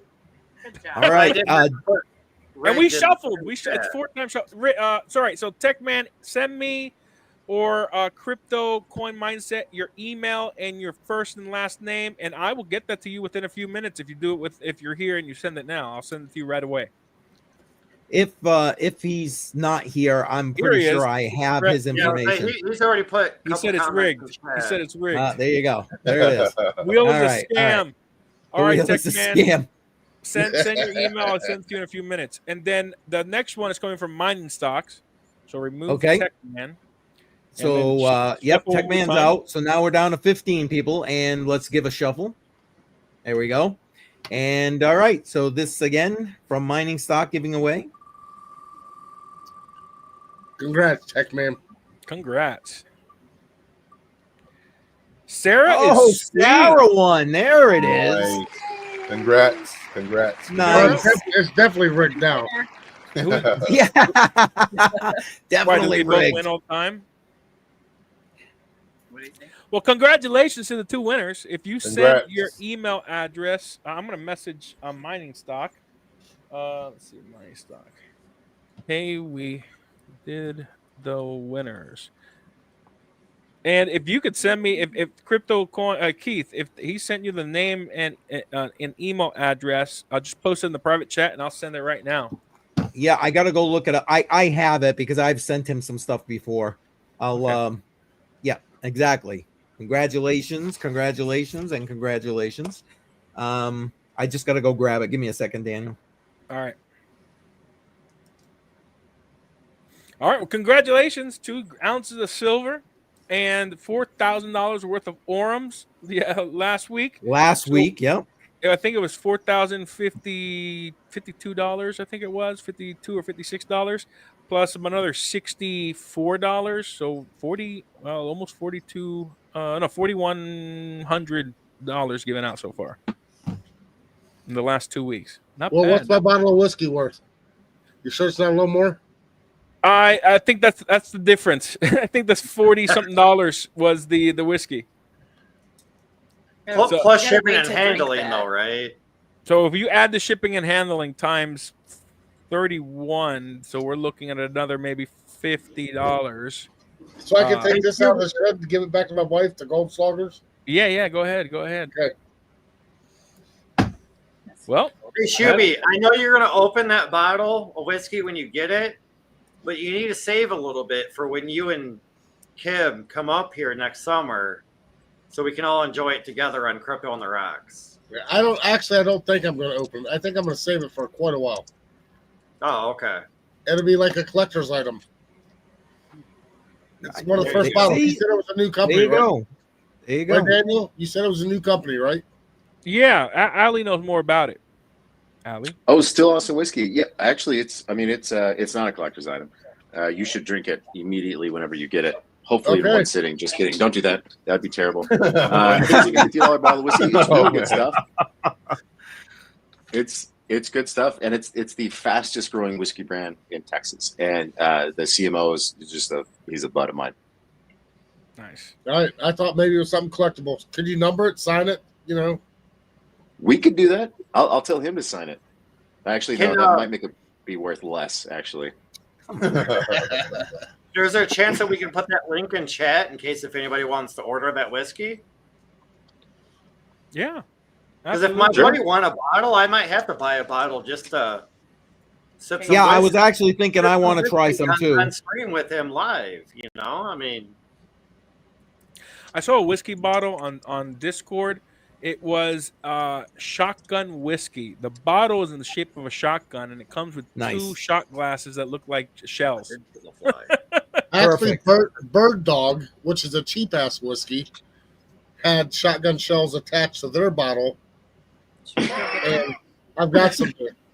I've got some of those too. Except for I was a dumbass and put them in the dishwasher because I don't own dishes that don't go in the dishwasher. So everything I own goes in the dishwasher. And they got kind of discolored. But we still have them. We still use them. Yeah, I just sent Techman. I just sent him your information in private chat. So he's dealing with that literally as we speak. Isn't the bird dog right there? Oh, I got Tech Man's email. There's a Just bottle. hold on, I need some help. I'm just joking. I won't bug you. And CCM, do you need Sarah's email? No, we sent it through. I think you sent the I- address. I think you sent the address. Daniel, do we need the Sarah's email as well? Yeah. Or do you already have it on? I don't remember if it was on the sheet or not. I don't have that pulled up yet. I can check. Hold on. I'll do it. You do what you're doing. I'll do it. Hey, Tech Man, you should have an email. You should have your silver. I'm trying to see that, Allie. I couldn't see what it was. Hey, pull your shirt up. Me neither. Some cleavage to the guy. This is another like local. It's not whiskey. It's actually Sotol. And Sotol's kind of like mezcal, basically. But it's super good. I like supporting local. I know. I wanted to see what the bottle looked like. Sure. Keith, can you pull a full screen for a second so I can see Yeah, it? I was waiting to see when he brought it up there. There we go. Oh, I like that bottle. Hey, I'll be there tomorrow, so I want to try some Texas whiskey. Oh, if you want to try Texas whiskey, try Still Austin. That's great. And Let me get a then pen and paper so I can write it down. That's the one you won, Still Austin. And then this is a favorite too. This is Sotol though, so it's not whiskey, and it tastes like alcoholic dirt, which I love. But it's not for everybody. But it tastes. I hope super the wife's not listening anymore because she knows that I'm leaving. I don't know what alcoholic dirt tastes like, but I mean, I know what Everclear tastes like, and I know what dirt tastes like if I go back to my childhood. Dude, Everclear just tastes like pain. Like you do shots of Everclear, it just knocks the wind out of you. Like that's my Everclear experience. I used it to clean laser bounce mirrors in high school, and of course, I drank some of it. But yeah, alcoholic dirt is what it tastes like. It's super earthy. In other words, kind of nutty. But so I got to comment on this real quick, Sarah. My wife said it's not after hours. Oh, ha. She wasn't even showing cleavage. She was typing. I just wanted to give her some shit. That was all. That's the Still Austin site. I'll put the link in the chat momentarily. Do they ship? Do you know? Yeah. Yeah, to me. Well, I know he's shipping to you, but like I didn't. That's not what I'm saying. So if any person randomly goes on, they'll ship. Yeah, so it kind of interesting. It's a little bit of a rant, but I'll keep it short. COVID was sort of a really weird time, and businesses got kind of crushed by it, especially businesses that are legally prohibited from shipping their product to other states or even to like even locally. And booze was one of those in Texas, and I think in a lot of states it was very similar. Like it's you have to follow the distributor model. You can't sell direct. It's got all those like prohibitions in place. But with COVID, they relaxed a lot of that. And so now there's a market that exists where they figured out how to do it legally, and a lot of companies, including Still Austin, can ship their product pretty much to any state in America. I think there's a few that are out, like Utah and some other like more or less dry states, but it's pretty sweet. Excellent. And I just put that link in the chat. I'm going to put it on X in a minute, so it's on both YouTube channels. So yeah, check them out. They were kind enough to have a giveaway, so I'd like to support them, and not to mention I want to try it, so I'm going to be ordering. No, can you look at the private chat and send that for Daniel, please? Are you talking to me? No, I said Bedell. Oh, I'm sorry, I didn't hear you.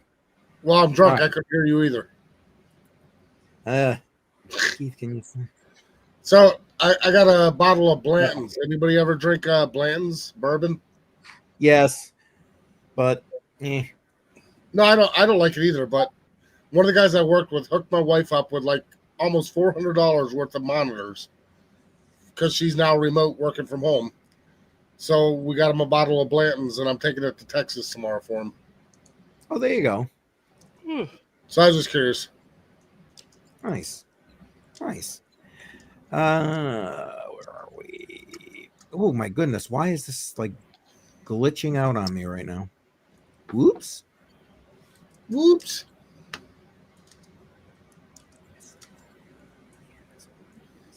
Where's my? I got too many tabs open. That's probably why. Daniel, that's in the chat for you. I'm sorry, but that private chat, that response was the funniest shit I've ever seen.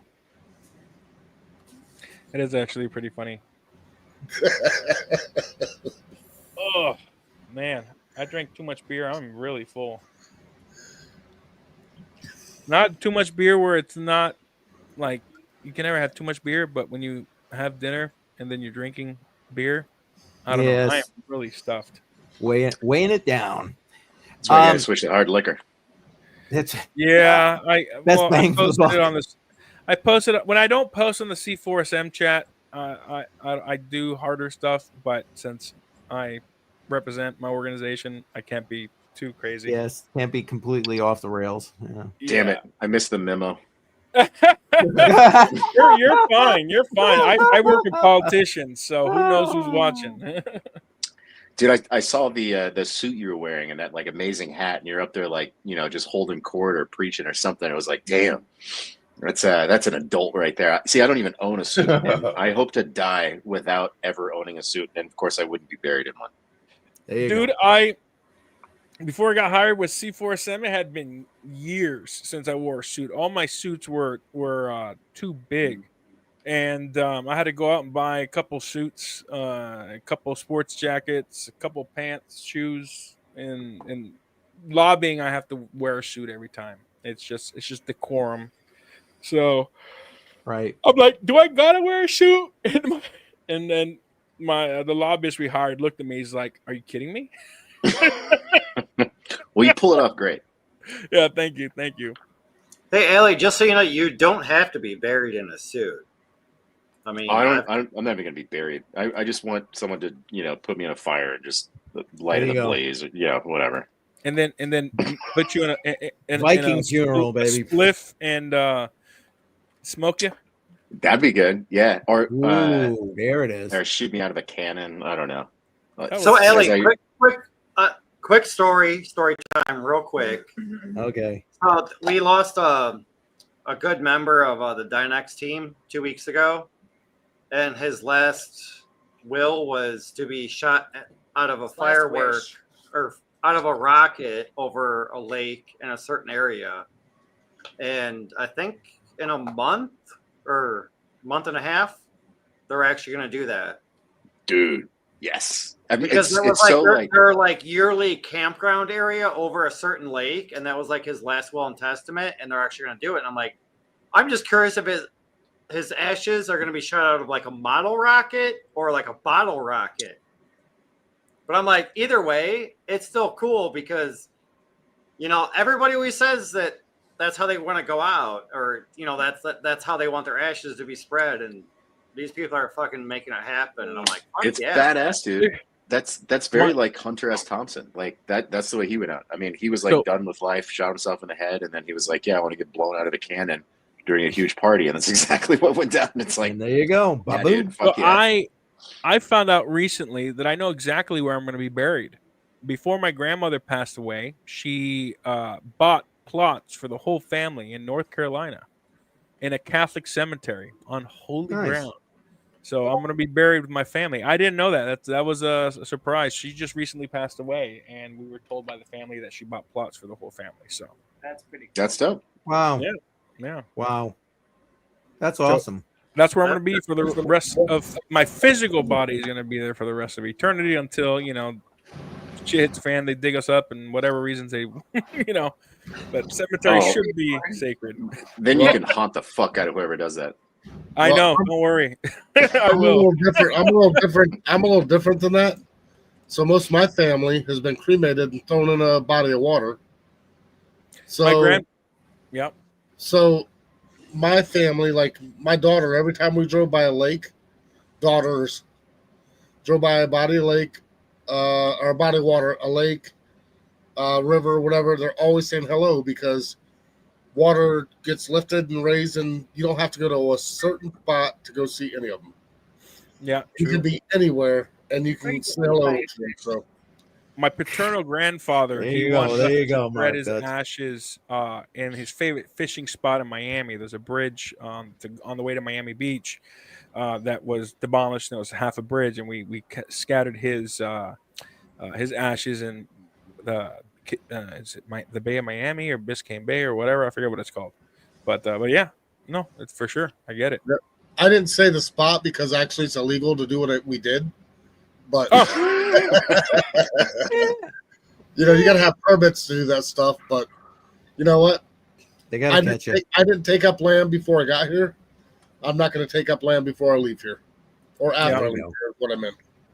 Well, I mean, I don't know if any of you guys have ever had experience with this, but if somebody is cremated, like say your wife or your husband, your kid or whatever, like just use that as an example, you know, if you move their ashes out of state, you have to have permits to do that.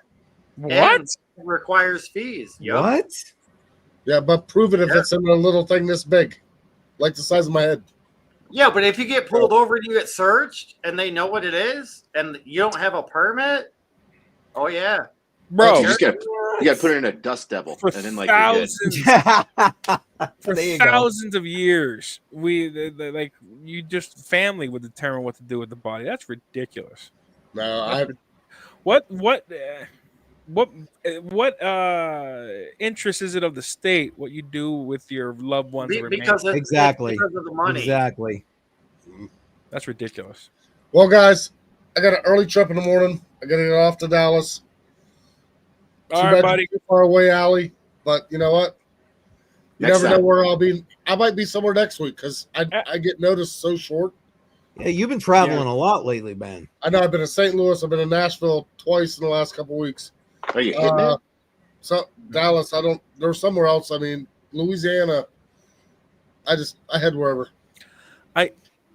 Well, good luck, Shuby. Have safe travels. Yeah, safe trip, man. And in June I'll be in Indiana. In June I'll be in Florida. So I'll be all over. Where in Florida? We're in Florida. Fort Myers area. Dude, that's about a 3-hour drive. We can try to meet up if you want. Yep. I'm going over for my mother-in-law's birthday. I'll be there for 4 days, so that's like a short trip. But okay.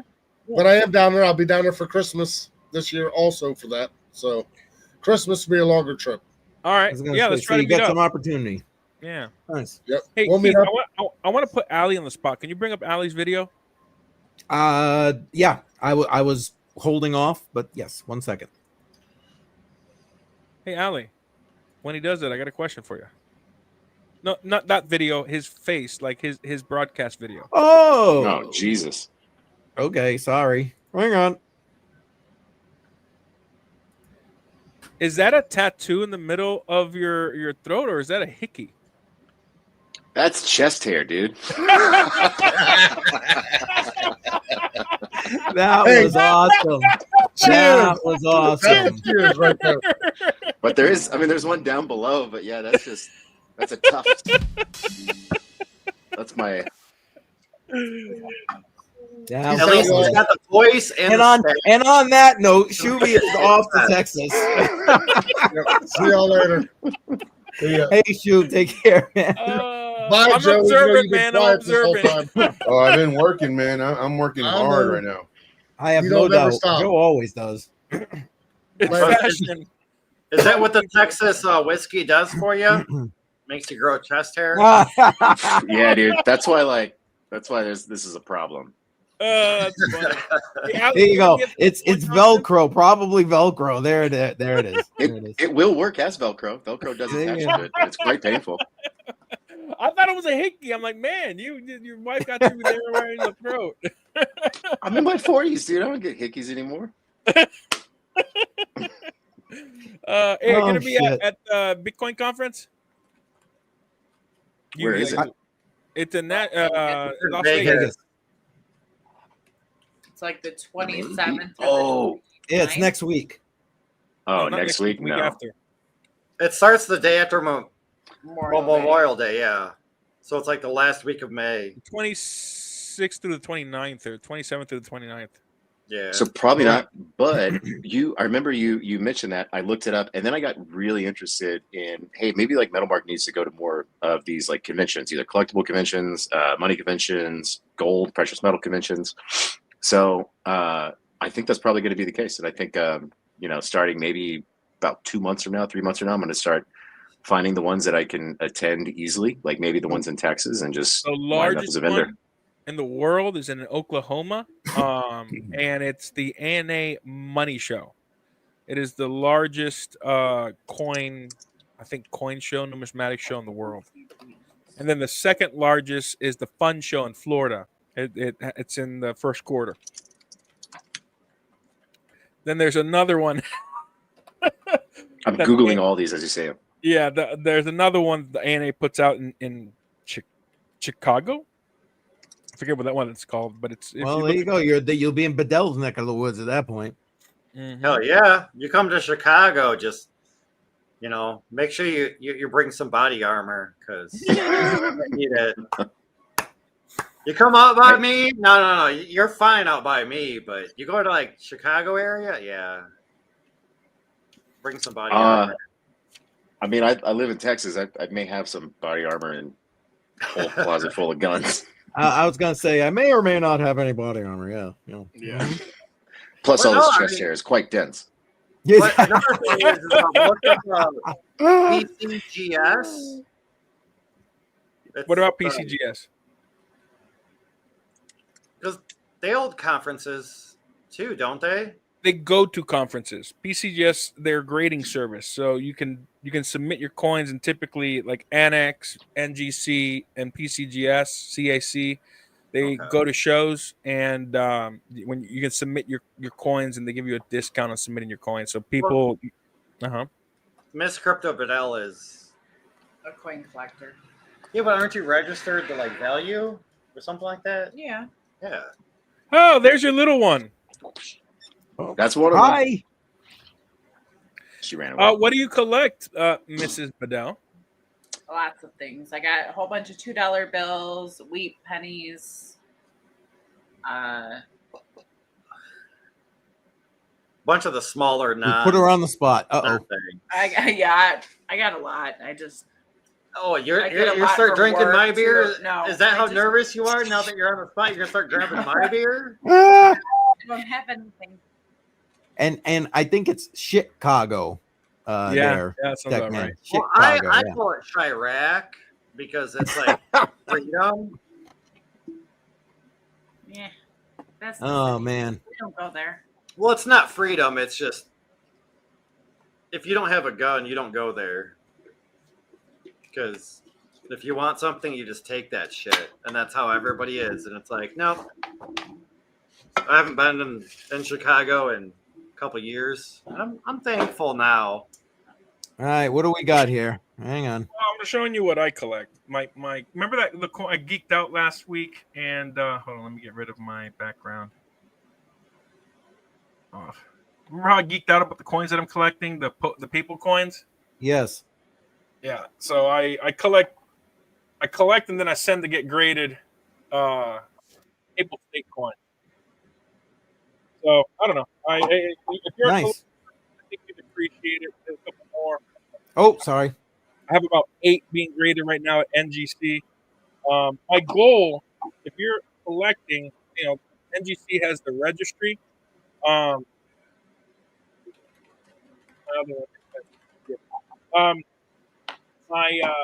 My goal is to be the number one collector of this type of coin. Like on NGC, which is one of the rating services, PCGS, the registry as well, they give an award every year. And right now I'm third in the world on the points. And so they have basically you get NGC graded. Every coin that's graded gets a certain amount of points, and then once a year or once every 2 years, they give out awards. And they give you a credit, like a $500 and $1,000 credit for grading coins and everything. You get bragging rights. So my set of coins are 61 coins. The number one person in the world only has 8 of them. And I'm looking to collect 61. I already have 31 of the 60. So I will be, Mark, I'm not giving you that answer, but it's in Florida somewhere. Yeah, right. Exactly. Yeah, I asking for a friend. Yeah. Hey, Dan, real quick, your mic was breaking up just a little bit. Yeah. I don't know if it's on my end or everybody else's. Did my mic break up and you guys didn't hear me? I could hear you. It's you, Okay. Bedell. Yeah. And Long BTC, welcome. Appreciate you being here. Yeah. So I'm excited, man, because what I want to do is I want to collect it. I have a custom set, so the goal is to have the high. It's called top pop, like the top graded coins. And I mean, it's in my trust. And when I pass away, I'm probably gonna, if my family doesn't want it, I'm probably gonna have it donated to a museum, and have my trust, whatever, however that would work with a museum. But I don't think anybody in the world has collected all 61 of those coins. So I will be the first if I and having that in a museum, that would be kind of, not that I don't want your family to have it, don't get me wrong, but I mean that would be cool. Yeah, I think they do like deals where you can either donate to the museum, or because if it's a unique set, the museum might give you like a percentage of the fees to go to the museum or whatever. I don't know, but that's something I have to worry about later when I'm getting closer to my meet the maker age. Hey, either way, it's still a smart idea and it's a great idea. And on the flip side, it could be some kind of a tax write-off for the people that you leave money to. Yeah, and and the Possibly, I mean, not financial advice, but yeah, I mean the coins aren't even, the silver coins aren't even that expensive. Like I paid $19 for one of them, $40 here, $50 there. The gold coins obviously are gold, so they're a little bit more. So it's a cool thing. Now, most of them are affordable. Then there are some that are so rare. Fireball, oh man. Don't get me started with Fireball. I have had some really bad experiences with Fireball. That's a new bottle, though. Dragon's Reserve. Yeah. This was actually a lot smoother than like the original Fireball, but it still hits the same. This Fireball's like sucking down sugar and syrup. I mean, with a nice little heat. I don't know how my kids can do it. I get it. I'm old, but like my kids, yeah, okay. And the dad, no, can't do it. Yeah, I in grad school I bought a 1.75 bottle of it, and I greatly regretted it. What is that? What is that little bottle you got? And Mark Dutch, thanks for being here, man. Have a good one. Thanks for saying it's a good stream. Hopefully you'll be back next week. Appreciate you. And Buzzballs. Yeah. Buzzballs, I don't know about buzzballs. What is a buzzball? A margarita? You guys like your liquor, huh? Oh, hot cinnamon whiskey. Oh. So if you don't like Fireball, you would hate Incinerator because this is 91.1. Granted, it doesn't look like this. I just put some water and a highlighter to make it glow. Oh, but gotcha. The bottle it's like Fireball, but like times 3. But really?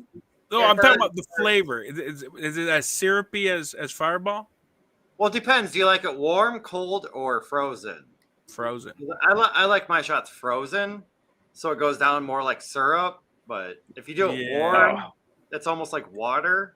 Yeah. Dude, hot and naked is the only way to drink alcohol for me personally. So it's like you like your shots like warm. Well, yeah. Room tip. My scotch, yeah, I like drinking scotch, bourbon, neat. With the Fireball, I have to have a lot of ice. After it's a little much. Yeah. So we got a place not close to us that they keep it in the freezer just for me. Because I like it cold, so it goes down a lot slower and it burns a little bit more. But I mean, that's just me. Everybody's got their own little. Amen. See, I respect that. He likes the bourbon neat. I gotta have it. Well, I don't have to, but I prefer it on the rocks. It's just the way it is, man. It's the way it is. Yeah, on the rocks. Yes, exactly. Yeah, exactly. The guy I worked with was like, "Oh, you got a YouTube channel?" I was like, "Yeah." And he's like, "Yeah, I'm going live tonight." And he's like, "What do you guys talk about?" I was like, "It's crypto on the rocks." Dude, we never know what's going to happen. I was like, for instance, last week we gave away a little over $4,000 worth of gold packs. Yeah, that was awesome. Thanks, Yeah, Ali. I showed him the Yeah, picture. man, you guys were awesome. Both of you. You were awesome with that. I'm like, that shit doesn't happen all the time, but you can come Right. in and join in on the chat and like be a part of the community and just learn because he knows about crypto and he knows about stocks and he's kind of young, but I mean, just because they're young doesn't mean you can't give them a little bit of knowledge. That's the whole point of a It's just Amen. it's guy. just all on We're how they supposed take to- it. We're supposed to give our wisdom and knowledge to the younger generations, even though we don't feel old. I do.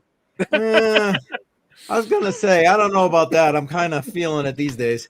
Yeah, I I just live on a turned second 40 and I story. still don't feel 40. I mean, but Keith- I also just learned about gold backs, and I've also shared my knowledge of gold backs to other people. And I'm like, That's how it okay, works, well, man. I only have like stupid knowledge of gold backs, but yeah, know, and it's just dude, a website.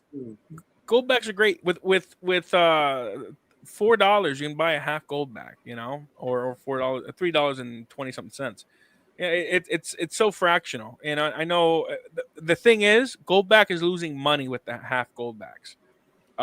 It's because of the how much it costs to make when you break it down that small. It costs more to make a 0.015 grams of a gold orum.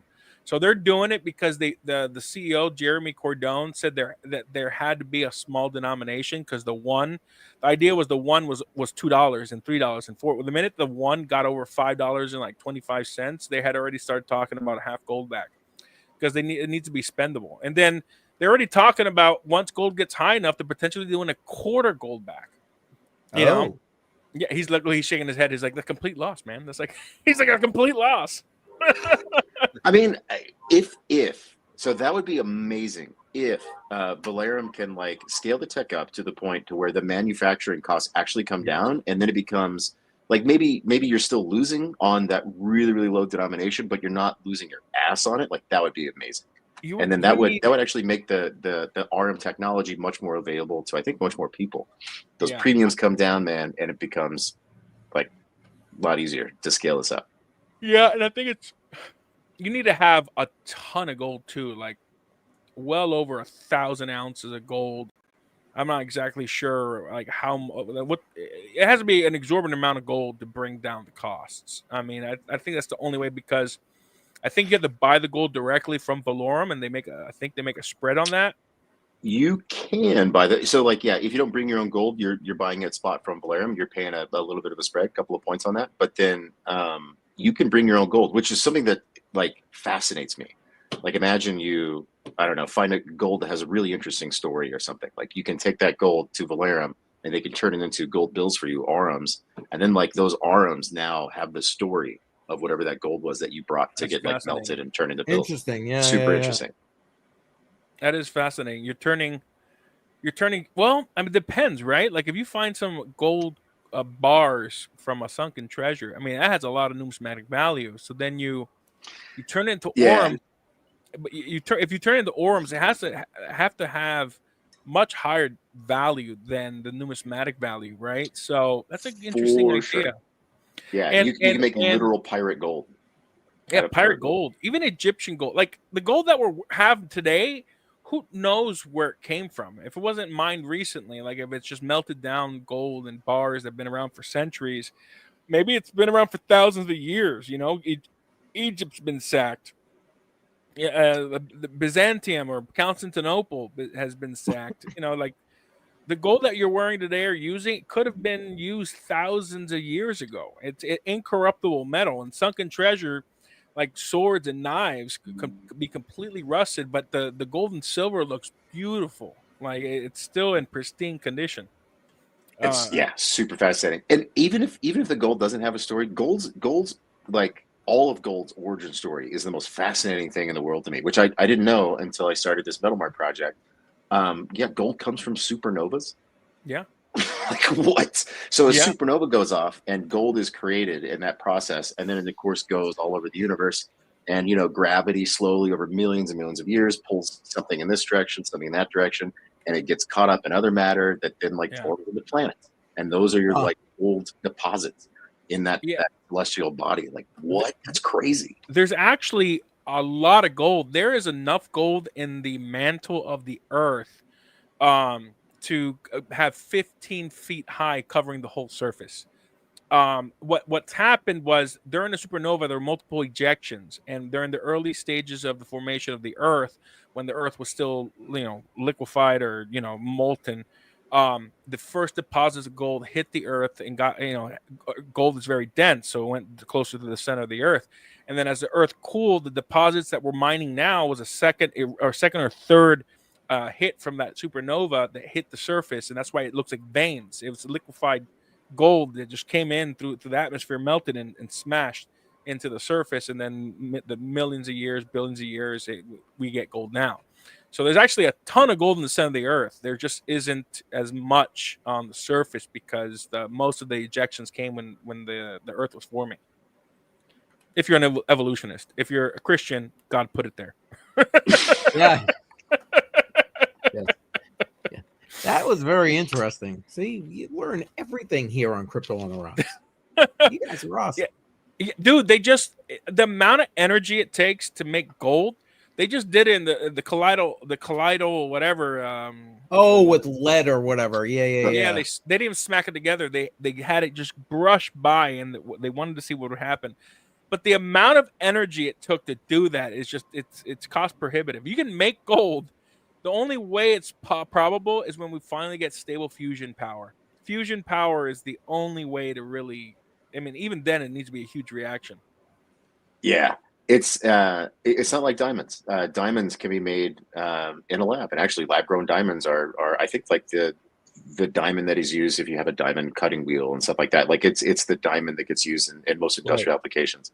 And yeah, the price of diamonds is totally artificial because the supply is totally artificial. But now that like you can make diamonds, like okay, but yeah, you still can't make gold. Gold is not creatable like that. I'm just glad I haven't ate a gummy yet tonight, or part of my brownie. Yeah, man, I'd be like laughing so hard on this conversation because I don't understand it, but it's like it's a real conversation, and I completely understand. No, it's legit. I'm sorry to interrupt, but it's just like all good. Yeah, the gold that was made in that reaction with the hard-on collider, hadron, whatever it is. It was like tiny. We're talking like atomic amounts, right? Yeah. Atom. So it's interesting. Like, yeah, it takes a ton of energy and like the most advanced science project on the planet to create gold, and it's still only atoms. It's not any sort of like amount that is meaningful at all. So I think gold's like supply in that situation is pretty okay. There were some articles that were coming out like this is why you should buy Bitcoin because Bitcoin can't just be created. It's like, well, they didn't like create a lot of gold. Yeah, but I mean, it literally atoms worth, right? Protons broke off of a lead. Lead atoms had protons come off of it, and they created like minuscule amounts of gold. Like, come on, right? Yeah, and diamonds. Don't even get me started with diamonds. What are diamonds made of? The most common element in the universe, carbon. Oh, yeah. Dude, diamond. You know why diamonds are worth so much? Because it's a cabal, kind of like the banking cabal. The diamond industry has all their industrial grade diamonds in a vault, and they release diamonds into the market. They hate synthetic diamonds because it has affected their margins because people just don't have the money for real diamonds, and it's a complete scam. Diamond. It's De Beers, dude. It's like a cartel basically. Yeah. It's interesting. Hello. Indeed. Oh, the kitty's back, I take it? Yeah. Yep. This one's Zag. Hi. Yeah. There you go. Yeah. Nice. I think I had him on last show. He sounds like a velociraptor when he what is it called? Purrs. He's like he's strange. He looks like he's Asian. Like he looks like an Asian cat. I don't know where he's from, but he's tiny. Asia. Yeah, there you go. There you go. Exactly. He looks like it. I'm pretty sure he has. Asian origins. Oh my goodness. He is just purring like a monster. Well, yeah, happy right now. He's getting 100% attention. Yeah, he is. Yeah, he is. Oh. Can you hear that? 100% attention. Hey, I just want to say thank you to everybody who's still here. We got still got about 185 people here between X and YouTube. Appreciate everybody being here. I know most of the excitement for the night is done, and so us just kind of rambling about God knows at this point, but appreciate Evolution it. Gold, cats. Yes, diamonds. Diamonds. Yeah, you name it. Silver. Yeah, we covered it all. Yeah, almost all of it. I mean, Yeah. we can get deep if you want before we get off, but it's up to Oh you. man, I don't think I got that bandwidth left in me here at this point. 8-year-old. Oh, and that's what I gotta say is like this is what is nice about Crypto on the Rocks, because you never know where the topic is going to go. And surprisingly, Joe has been quiet all night, not talking. He's about working. That guy is working. I guarantee literally, I've been working since, of course, before the stream, but throughout the entire stream. And right now, I just literally posted the max for the group has been reached today. And then, of course, I give them, just have, 3 to 5 setups. I'm personally in 7 and then Bitcoin. So technically 8. But I literally just right now finished. So I'm good until 12 o'clock. And then that starts a new day. And I may post some more. But we have to wait for, because right now they're all coming down. I'm waiting for it to come up and then breaking the level. And then we can post some more. But I tell my people all the time, like, try not to be in too many. And right now, for me personally, that's it. No more. So we'll see. We'll see what happens. Hey, Joe, you almost seem like my girlfriend over here, Miss Crypto Badell. She's actually on her phone and my phone at the same time, trying to accomplish stuff. And I'm like, I don't even know what you're doing. Like, I do know, but I'm not going to share it on screen. But I'm like, why do you need 2 phones? Like, come on, woman. I have I have 4 phones for different reasons. I have a couple burner phones. I have my main phone. Then I have a phone that I use for when this phone gets stolen or lost. There you go. Actually, I have 5 phones. Then I have a phone with Graphene OS on it. For secure communications. Yes. You never know when you got to grab your go bag and run. I got a dumb question. Yeah. Joe, you sort of explained it, but I still don't get it. What do you do? I trade crypto. I have a group. Okay. Yeah. But I explained this to Daniel last time because he asked me too. In my group, because everybody has a group, because the people who have groups, they want to get rich from people who want to learn how to trade. For me, I show people how to trade for free every day. And then if you want access to me and, all the updates, well, then you join the group. But you don't have to join the group to learn how to trade. So I don't do what everybody else does. Everybody else does it to get rich. I do this if they want access to me. Sweet. Right on. Yeah, so you get the close signals and, if you want. Updates. Yeah. Matter of fact, around 4 o'clock, 4:30 this afternoon, I noticed that the market was turning because I'm always in these charts. I noticed the market was turning, so I made a voice message in the group say, "Hey guys, it's not looking right. Everything's kind of coming down. All my alerts are going off, and it's all the lower alerts. What I'm going to do is I'm going to close out my personal longs. We had some shorts and some longs, so I'm going to close out my personal longs. You can close out your longs if you want, or just close out half the position." But I'm closing it. And then I updated the group with that. And then I made a video on why I was doing it. Because for me, the big thing is the mindset. Why are you doing what you're doing? And that's what I teach my people, and on YouTube especially, but of course in my group. I show them like why I'm doing what I'm doing. And then sure enough, market's coming down. So when you're seeing this every day, all the time, you can kind of spot it. Not saying that it will, and it did. So, I mean, that's good. And I've been telling him in the video and the audios, I said, us closing out the short or the longs, it comes down a little bit and it goes 30% in like a minute. And you're like, oh man, why I close out those longs? But if it comes down and it could have hit your stop loss, well, now you're like, oh man, I'm glad I closed it out. And I stress this to everybody: we never know what's going to happen. There's all these fake gurus out there that claim they know, and then of course they brag on X and their YouTube so they can trick other members to come in. But I tell them on the videos, I tell them everything. It's like, I don't know, but this is what I'm seeing, and this is what I'm doing. You can do it. You can close out half the position just in case I'm wrong. And there's been times where I've closed out my positions and then it just bounced and it went up. It's like, oh, I guess I was wrong.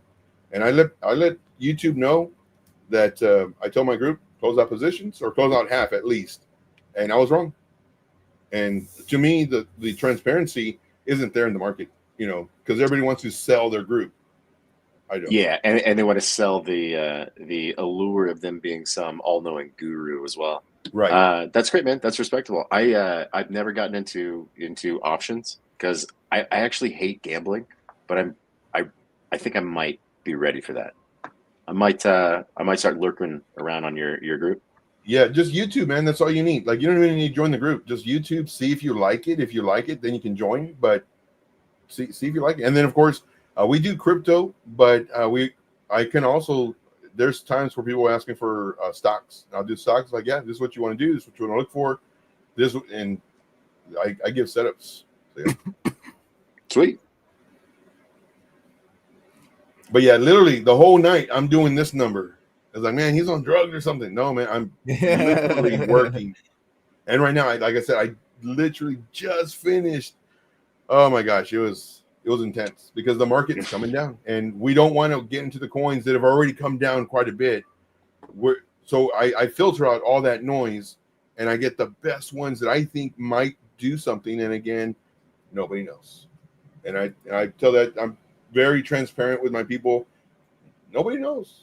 But all these other, it's gonna do this, it's gonna do that. This, I told you. I never say that. That's one of my pet peeves is when they say I told you. Oh, and yeah. I don't know if you can see me, but I'm a man. You don't tell me anything. You tell kids. You don't tell me. You can advise me. You can, suggest. You can whatever, but you don't tell me anything. Yeah. That's my pet peeve. Broken clocks and all that. Everyone's Yes. right at least once or twice. It was funny. There's one guy who, man, this dude is the biggest phony ever, but he has such a great network that because I talk bad about him, my network that I had with the people he's also networked with, well, funny enough, they don't talk to me anymore. Yeah, go figure. It's all political, but I am very vocal on all these fake gurus. And with him, there was one day I was watching. I normally watch him for like 5 minutes. Because that's all I need, so I can get content of what not to do and for people to look out for stuff. So 5 minutes is all I need. There was one day he's like, yeah, it's going to either go up or go down. And I do that too, but I say, this is what I think it's going to do. So it's an up or down, but this is my top choice. And a lot of people don't do that. They'll say either up or down, and another alert went off. And then after they say up or down, any way it goes, they're right. But what I do is I say, I think it's going to go down. And if it goes up, well, I was right, but I wasn't as right as I want to be because this is what I thought was going to happen. This ended up happening. So, you can say I'm right, but not really. But that's what I do. And everybody else, they want to be like a rock star and they want to, like nobody, and I tell that to everybody, nobody knows. Anyway, so this guy, he says it's either going to go up or it can go down, if it does this. Understandable. But then, it might go sideways. And he goes, join my group, because in my group, I'm about 85% right when I call this stuff out. And I'm thinking, you just said up, down, or sideways. How can you be 85% right? You should be 100% right. Yeah, covered all positions. Yeah. It's like, unless it goes backwards, it's like, come on, man. Like 85. Well, I don't want to join your group. You're 85 if you say up, down, or sideways. Like, man, get out of here. But yeah, that's what I do, man. I love it. Right on. Joe's on my channel a few times a week doing charts and stuff like that. And he always has like a plan A is this, plan B is this, and I appreciate that. And what he does is just like, it's levels and it's, good Lord. Sorry guys. Like support and resistance. Can't get easier than that. You know what I'm saying? So my whole thing is trading simplified. That's my whole thing. And it's funny because I tell people like price cannot go up here unless it breaks this level. It's impossible. There is no way price can go up here unless it breaks this. So that's what I teach people. But I have a lot of people who have been taught by other mentors that are very popular. They have a lot of following.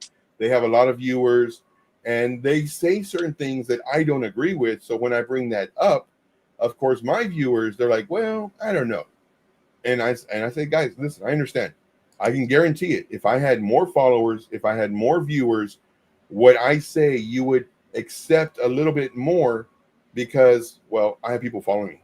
And right now, like, because I go against the grain and I actually show you like in the moment versus like what already happened. And I have songs.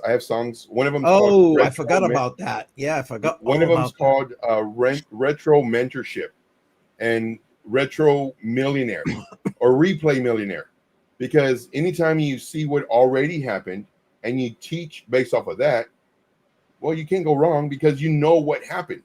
Maybe we should play one of the songs and break the cycle. Show your Spotify or your iTunes for your songs. Go ahead, bring it up, Joe. And I'm just saying, like, play one of those songs. Just well, I don't know if my music will come on this thing though. Okay. So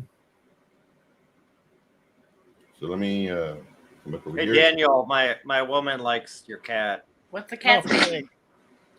His name is Zag. I don't know what type of cat he is. He has a tail though. My other two cats don't. So, but he looks Asian and he sounds weird and he makes strange noises like an alien. So probably part. Well, he's the only cat out of Russian the three blue. that has a tail. well, I have 4. The other one doesn't like being picked up. He's he likes women better than men, so he doesn't really spend a lot of time with me until there's like, I don't know, somebody else in the room. Nobody else in the room for a while, and then he'll get very needy and won't leave me alone, and he rubs his entire body on my face and sits on my chest when I'm sleeping. That's funny. Yeah. Is this Spotify, Joe? Yeah. So this is Spotify. So it is very funny too, because on my YouTube channel, I have some of these videos that because I have haters out there, and I don't know why. People ask me like, Joe, why they hate on you? I don't know.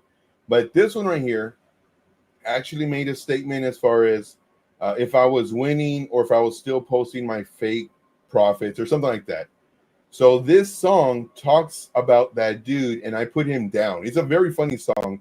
I talk about him, I put him down, I make fun of him, and then basically saying, you know, I'm not photoshopping my results or nothing like that. Here's another guy, different guy, who was talking trash about me, and this one's Keyboard Warriors. This one, I make fun of this dude too, very funny, and on my YouTube, it actually has the words, so you can like read it. I have it for this one and also this one.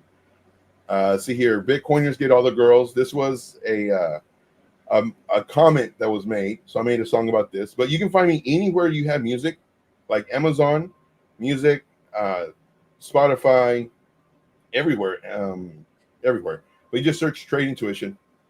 But there's another comment that I had. Replay all of his songs have a story behind them. Right. Yeah, and it's funny too. The more I'm writing these songs, it's true. Like when something happens, I write about it and I make a song about it. Market cap mentality. So here I'm teaching. Like these other ones, I'm kind of putting people down, but like this one, I'm teaching.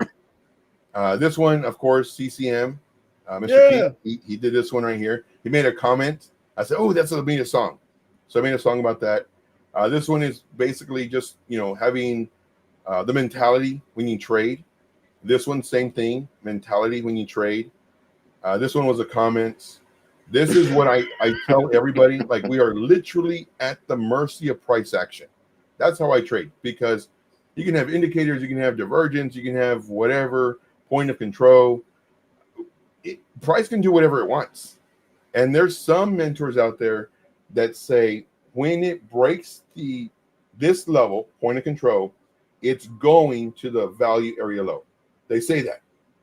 And whenever you say that, if it does this, it's going to do this.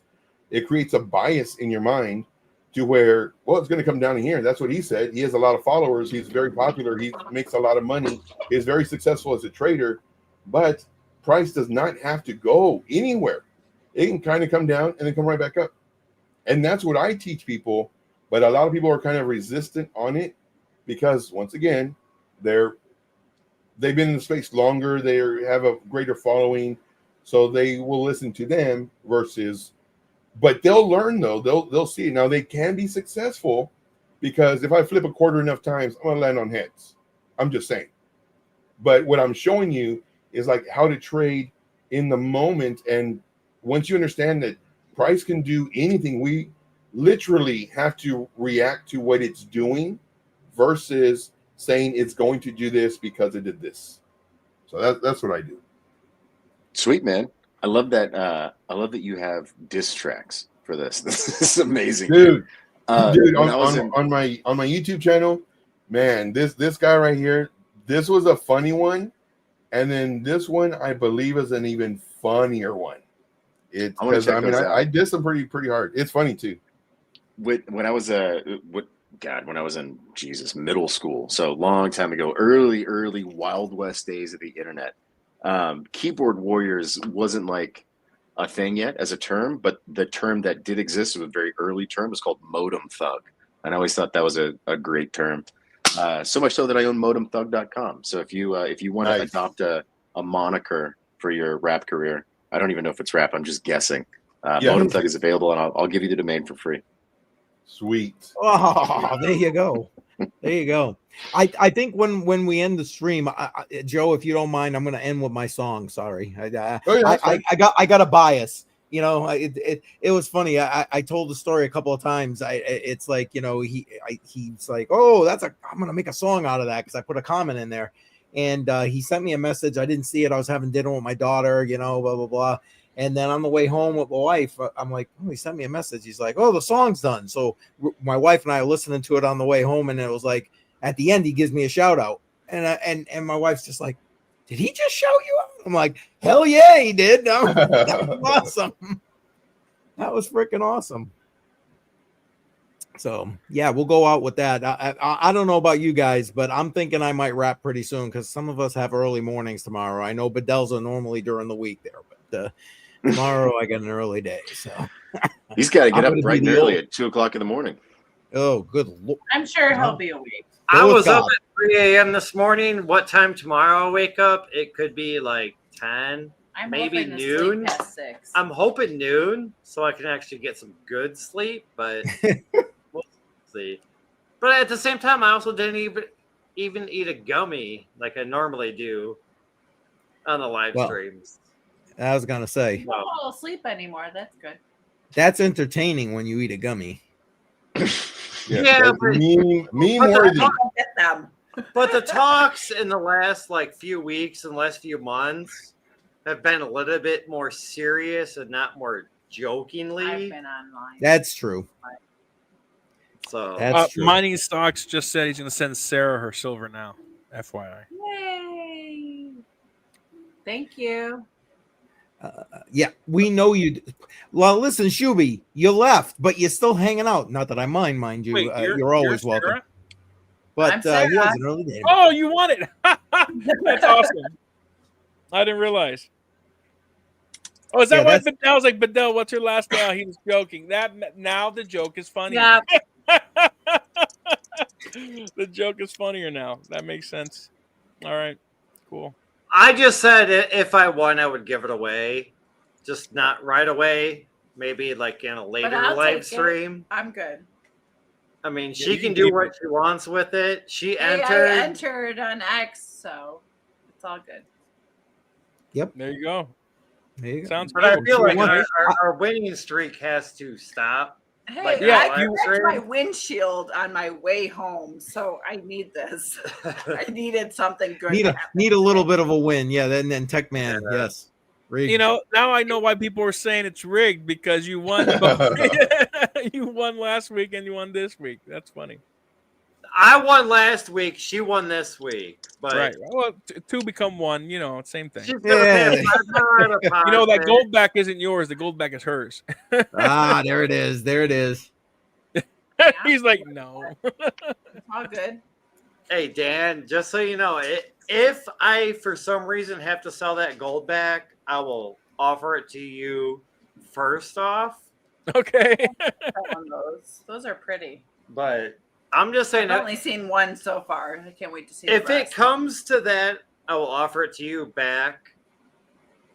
And Well, then- you know, you at least keep the plastic because it has my signature on it. Yeah, right. You don't want that first signature to go to waste. I was man. tempted. I was tempted to ask Bedell. Bedell, sell it to me. I'll do payments $14 a month because that's all I have. Okay, so in about 4 years, you can actually own it. Then I'm hoping. I'll give it to you. I might be late on payments though. We'll see. Well, that's what I'm saying. Like it's probably gonna be about 4 years. We'll see. I mean, and that's at its current value. But when you go to pay it off, when you have your final payment, I'm gonna have to reassess. He's got to get that calculator out. Wow. Due to inflation, you still have 3,600 more payments. Yeah. All right, I'm almost there. So you're saying I'm almost there. Sarah, All right. You should have gotten Sarah. It's in your inbox. What do you got there? You brought something. Well, no offense, Joe, but that's kind of like what the banks do, you know.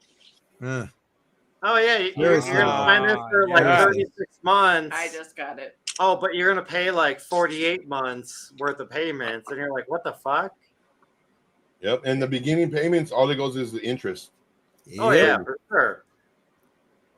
Welcome to the you're Ponzi allowed to scheme. miss one payment every payment every year, but then because you missed one payment or you deferred it, then we're gonna add like 4 more payments, and it's like, come on now, really? Like, Do you guys ever wonder, like, we got 173 people watching, like, they just enjoy watching us just hanging out, huh?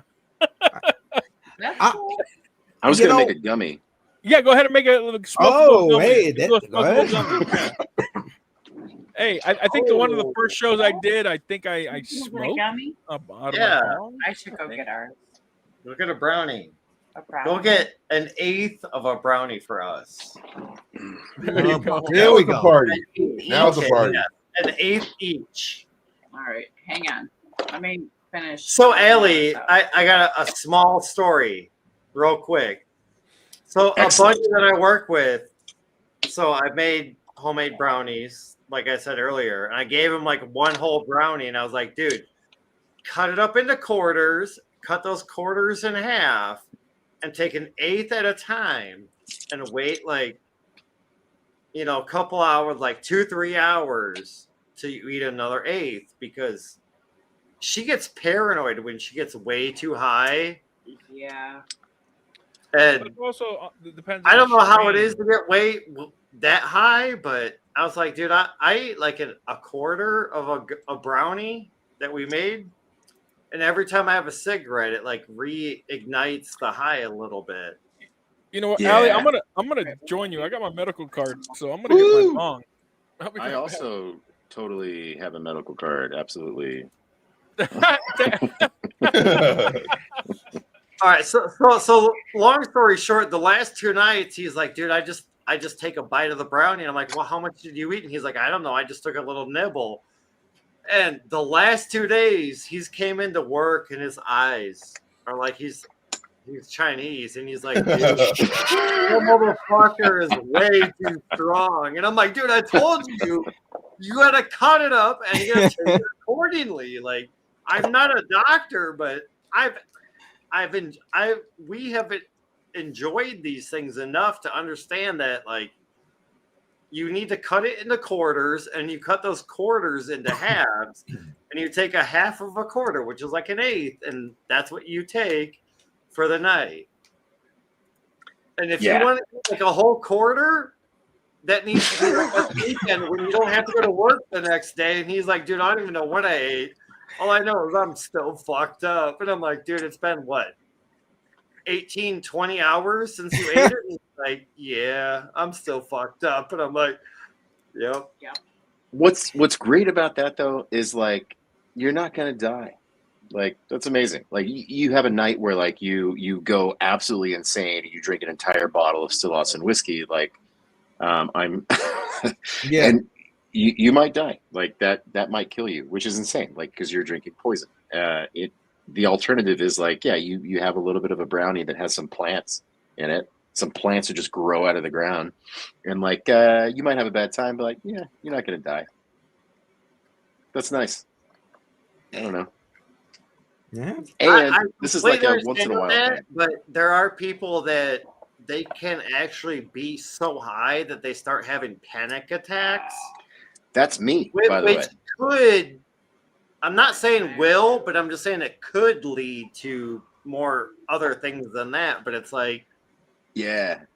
but I mean, yeah, to me, like if you have that problem, you need to limit yourself. You need to know like Right. what you're You taking. need to know your limits. Yeah. So like, Yeah. story time real quick. So my neighbor came over last night because he wanted some more beer. Yeah. And he's like, hey, just get in your car, just get in the truck and drive down to the gas station. It's only half a mile. I was like, no, dude, I'm fucked up. I'm not getting in my car. Like, I'm smart. So I hit Yes. up my buddy and I was like, hey, if you're free, he's willing to give you a 12-pack if you come and get money from him and go get him some beer and come back. So my buddy did. And then the neighbor was like, oh, well, I had a gummy and I had a few beers and glad I got some more. Thank you, sir. You know, and my buddy's like, oh, well, you had a gummy. Well, here's a vape. And the motherfucker hit it. I think I know he's retired, so I'm going to guess he's at least like 56, maybe 60. He hit this vape like it was a cigarette. And he got so fucking, I don't know what the correct term is, but he started shaking. He dropped the beer out of his hand. I walked over and I was like, dude, you okay? He's like, oh my God, I didn't even know you guys were still here. I thought I died. Holy shit, dude. I'm like, Yeah. It's not for everybody. No. Oh shit. The first time I ever smoked. Oh no, not the first. Yeah, the first time I smoked was 2008, and I got the giggles so bad. I was sitting on one of those 5-gallon paint buckets in the backyard of my best friend, and everything he said, I was laughing so hard I fell over onto the ground laughing. And then he had a big old what are those big dogs? The bull mastiff. Oh wow. In a bull mastiff, we went inside. I was laughing, and all of a sudden, I just grabbed the dog and I started spooning the dog, holding him. And it's like it was an intense night. It was funny. It was Nice. hilarious. I thought I'd always laugh like that, but no, you get used to it. Yeah. And then I went years without smoking, and somebody, I'm like, yeah, I've smoked before. They gave me this huge blunt, just this massive, like a half-inch thick. I thought I was gonna have a heart attack. I thought I was gonna die. Calm down, calm down, calm down. You're not gonna die. When you smoke too much, you think you're gonna die. You get really high, like it's intense. But, no, I mean, like, I completely understand that, Dan, because like that market right now, the flower is so much better than it used to be. Yeah. That I feel like most people nowadays can actually get way too high. Yeah. Where they have panic attacks. They freak the fuck out because they're so high. And it's like I get people all the time that come over and they're like, oh yeah, I eat 150 milligram gummies every fucking day. And I'm like, here, let me give you a 20 milligram. Well, what I feel is about 20 milligram. Let me give you a quarter of my brownie and eat it. And I want you to stick around for 3 hours and see how you are. And after like 20 minutes, they're like, they're so lost. And I'm like, dude, that's only like 20 milligrams. Yeah, I used to I used to be a heavy smoker during COVID. Man, it's all I did. You know? And Oh, it God. got expensive, man. I was smoking 2, I 3 This is a joints a quarter? day, maybe more. That's an eighth. And then somebody bought me my first bong ever, and dude, it's like a godsend. It saves you so much weed. You just take a couple puffs, you know, and it's not too intense. Because when you have a joint, I feel pressure to smoke the whole joint to the face. See, I don't And- like joints. I fucking hate joints because Yeah, it's like it's I'm everybody getting body. sharing their saliva. But just- real quick, Dan, I don't want to cut you off. This is an eighth of my brownie. How long ago did you eat that? He's about to eat it right now. He's I'm gonna about eat it to. right Well, you'll be I good in know. about 45 minutes to an hour. Yeah, I know, and we probably won't be live then, but No. Yeah, like I seriously have a lot of body pain. I played football in high school, and I did jujitsu. My body's all beat up, so I'm like 24/7. I'm in chronic pain, and I have lost some feeling in my arm, my left leg, because of just pinched nerves in my neck and my back. But like just taking those 2 hits, like I start feeling the pain just like go away. It's amazing. For me, it's at night when I have a tough night. I used to smoke every day, but since I've been lobbying, I do it on the weekends, like tonight. Or if I'm like, sometimes I get some massive, like, have you guys ever had a spasm that takes you to the ground? Oh back yeah. yes. Oh Dude. yeah. I got a spasm that took me down to the ground at the Capitol. And then it was just a constant pain. I was in excruciating. I've had attacks on my back, spasms that take me to the hospital during COVID. During COVID, I was in the hospital and you couldn't have visitors. I threw my back Right. out, and the ER had to take me out. At the time, there was a moratorium on non-elective surgeries, so they wanted to do. It was so bad. They gave me morphine, and morphine did nothing. They gave me fentanyl, and fentanyl did nothing. I couldn't walk. It was that worst pain in the world. And then I'm like, I called my buddies. I'm like, guys, you got to bring me in some gummies. I can't. The pain's killing me. So they brought a backpack, put clothes, toothbrush. They slipped in a couple bags of gummies, and I took the gummies. And then they were gonna give me something, because dude, when I tell you I was in pain, I don't know how it feels. Like somebody stabbed me with a knife right at the base of my rear of my hip, and anything. And like I couldn't walk. I had a walker. Where like I was 30. When did this happen? It was in 2001. So it was 4 years ago. I'm 36. I'm a 36-year-old man shuffling half an inch by half an inch, going to the bathroom, and I was thinking to myself, my life is over. I can't walk. Like, it was the most like depressing thing that you can't even go to the bathroom yourself. And then they were supposed to do surgery, but I was at the hospital for 4 or 5 days. And forgot the gummy story. I took the gummies, and I was starting to feel it, and they came in with something else I've never heard of called Dilaudid. And I'm like, man, if you guys gave me fentanyl and this didn't work, what makes you think, dude, they gave me Dilaudid? They gave me Dilaudid, and I said, oh my God, I feel no pain. What is this? Like, but then I was also high on gummies, and then the entire doctor's team came in, and I'm thinking, how the heck am I going to describe anything to these guys? Because THC enhances opioids. Yeah, the THC enhances the effects of opioids. So, yeah, my point is, I'm feeling good right now. It's great. I see you laughing.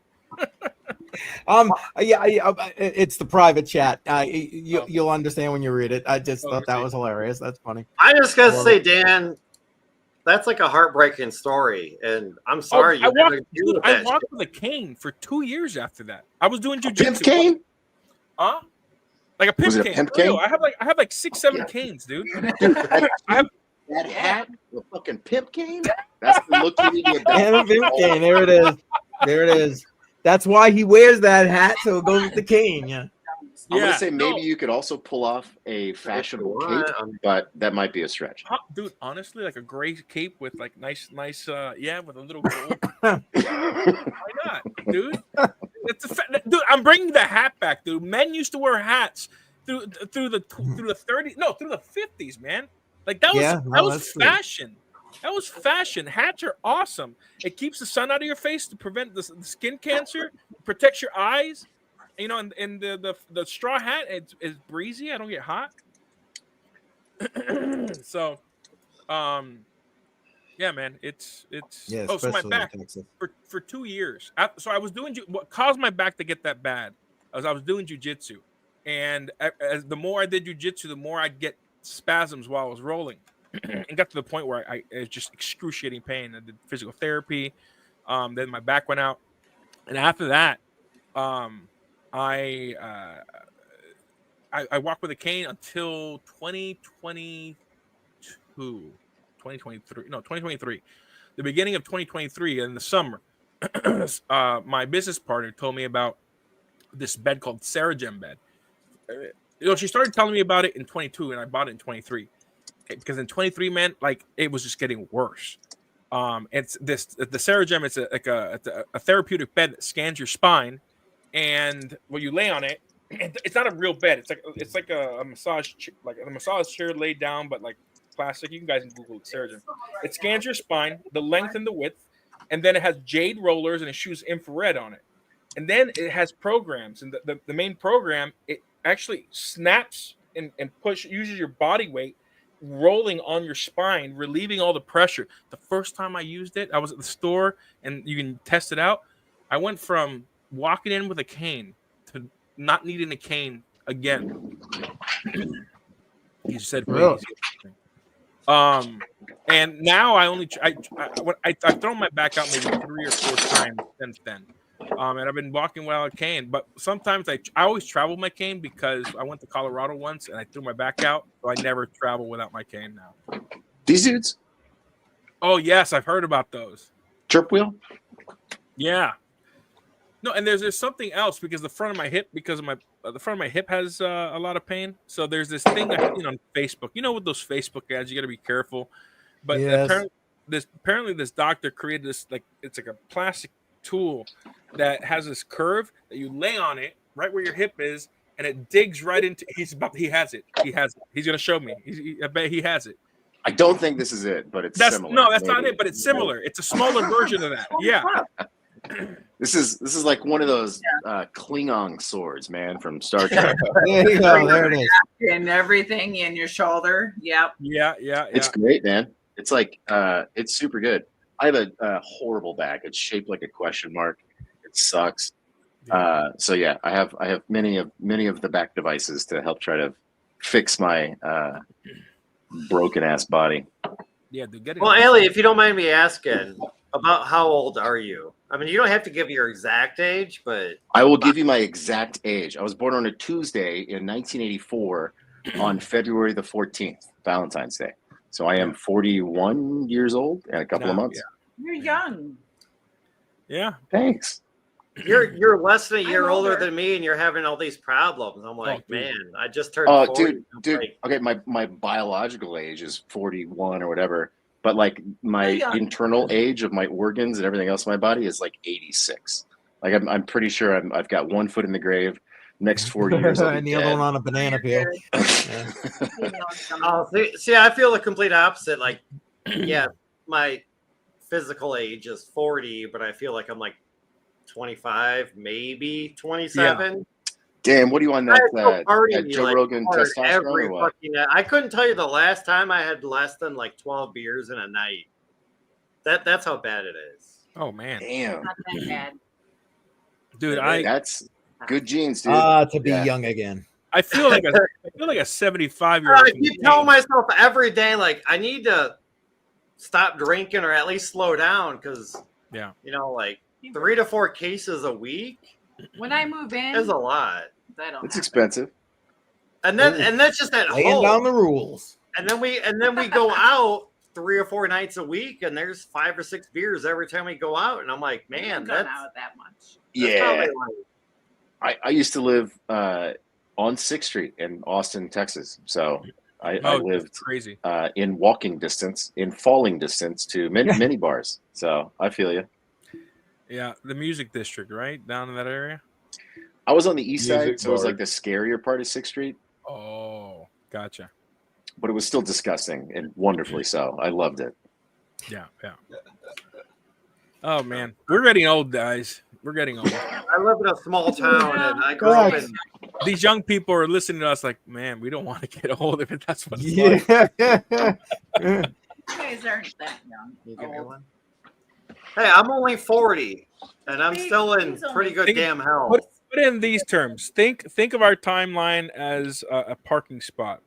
You have the where you're parking in, and then the end of your life is a stop. You're more than halfway there, most likely statistically, right? Like we don't got long left. We've lived a little over half our life. I mean, hell, Keith knew Benjamin Franklin himself. I mean, he's getting near. I was the guy that tied the key on the string there. Yeah. Time is You know precious, man. Like I'm a member of the Knights of Columbus. Our motto is "Tempus fugit, memento mori." Time flies. Remember death. You know, so we got to live life to the fullest. And you know, more than half of us are past the halfway point. Keith just has a day or two left. You know. Some days it You know, feels quite like that. I've talked to a lot of elders and a lot of people that are older by like It's 2 or called 3 the times a mirror, day, but go ahead. and they all say like the key to living longer is just live day by day because you never know what's going to happen tomorrow. Yeah, dude. I was 36-year-old thinking I was going to be in a wheelchair for the rest of my life. That puts things into perspective quick, right? Like it's scary when it could like that. My kind of wheelchair person 20-year-old would you be? self told me that I would never live to see the day that I'm 38 or 40, and here I am 40, and I'm like, man, Like, all right, I'm getting old. Yeah, You met me. I'd have like Maybe a we should Cadillac. slow down on the drinking. Cadillac seats, you know, and just like relaxing with maybe a massager. There's some really expensive wheelchairs. Why? There's this. Well, one thing I don't know. I see you more as a Professor X, maybe. But when I was in high school, my Think about favorite his chair, dude. Look at his chair. It has all the his chair is whistles. sick. When I was in high school, there was this dude that had he was in a wheelchair, and he had a pretty good sense of humor about it. He had like a Flowmaster sticker on the back of his wheelchair, which I thought was hilarious. Nice. And then he got busted for selling drugs on campus. I guess he was like selling weed. Perfect. And he kept it all in his wheelchair. And when the cops came to like pick this dude up, they didn't know what to do because like he had to be in the wheelchair. They couldn't like transport him. So they got like a paddy wagon down there and they just like wheeled him into the back of it and took him back. That's not the most fucked up thing though, because a year later there was another dude that got busted for selling drugs on campus. This was in Corpus Christi, by the way, and Corpus Christi, Texas. And he was also handicapped. He was on crutches. I think it looked like maybe he had polio or something like that, but that would be weird because this was the late 90s, early 2000s. But the way he dealt blunts, so he kept all of his blunts in his crutches. Wow. So the two people that I knew in high school that got busted for selling drugs, marijuana, we're both handicapped. That's all. That's my story. That's awesome. What type of people? I mean, like, that's interesting that disabled people are proportionally in your life drug dealers. It was awesome. It was like the perfect cover, I thought. It was But kind of a shame they both got busted. I mean, the way I see that story is like, unfortunately, they can't get a real job like everybody else, so they still got to make some money. That makes sense, dude. That makes sense. They turn to whatever they can to make money. Hey, it made them feel good, so they wanted everybody else to feel good. I had to think of a passion. Right. Go ahead, I Ali. feel like it was a good community service. Yeah, I had to find a way to run my businesses after that because I had a direct mail marketing service, and I ran the machines. So I had to think quickly. I'm like, yeah, I can hire people. I've always hired people to help me do the job, but I do the job for the most part. I'm like, I got to create passive income. So I had some savings and I just started scouring the internet. Like, what businesses can I do with little effort? So I started a car rental business, right? I bought a fleet of cars and I rented them out, and all I had to do was just clean it, get it. I had a membership to this car cleaner that unlimited washes for for X amount of month for each of my cars. And very passive. All I did was get in the car, drive, then drop it off, take one of my other cars back home. Gone for 2-3 weeks, sometimes a month or so. It's good income. Then COVID happened, and they shut everything down. Yeah, man, it was nice. Like the lockdowns really ruined a lot of things. No argument there. Yeah, I agree, but I it. also disagree because, like, here in our state, we had like that lockdown. Unless if you were an essential worker, you were not allowed to be on the road. Oh, yeah, dude. So like, I had the white work van, and I was remodeling nurses and doctors and handicapped people's bathrooms, and I'm like, I don't really give a shit if you fucking pull me over, police officer, but this whole you can only be on the road if you're an essential worker kind of bullshit. I Fuck had to have you, a flyer like, in my car so I Yeah. could go to work in case I Yeah. got pulled over because I was essential. this state was so fucked up with that whole It wasn't just your word state, brother. bullshit. I loved COVID. I thought it was Yeah. amazing. yeah. I mean, it was Yes. good times. I mean, well, you know why I was good? I was traveling. I ignored everything, and I never caught COVID during the peak of COVID. So flights, dude, round trip flights to anywhere, like $19. Yeah, I went to Tampa, the Tampa airport. It was like a 6 or 7 p.m. flight. Only like 40 people had gone through the entire airport. It was insane. Wow. I drove through Miami in rush hour traffic, and there were like a few cars. It was great. Yeah, like it was awful. Don't get me wrong. It sucked. But like I really enjoyed it. I had a great time during COVID. I was working at this company called Puracy, which eventually got acquired by an aggregator. But we were selling soap and hand sanitizer during the pandemic. So it was like a great time. And that made me an essential worker. So like when I commuted to work, the road like 35 was just completely bare. And it was great. There was no traffic anywhere. I showed up to the office and it was like, you want to make some sales today?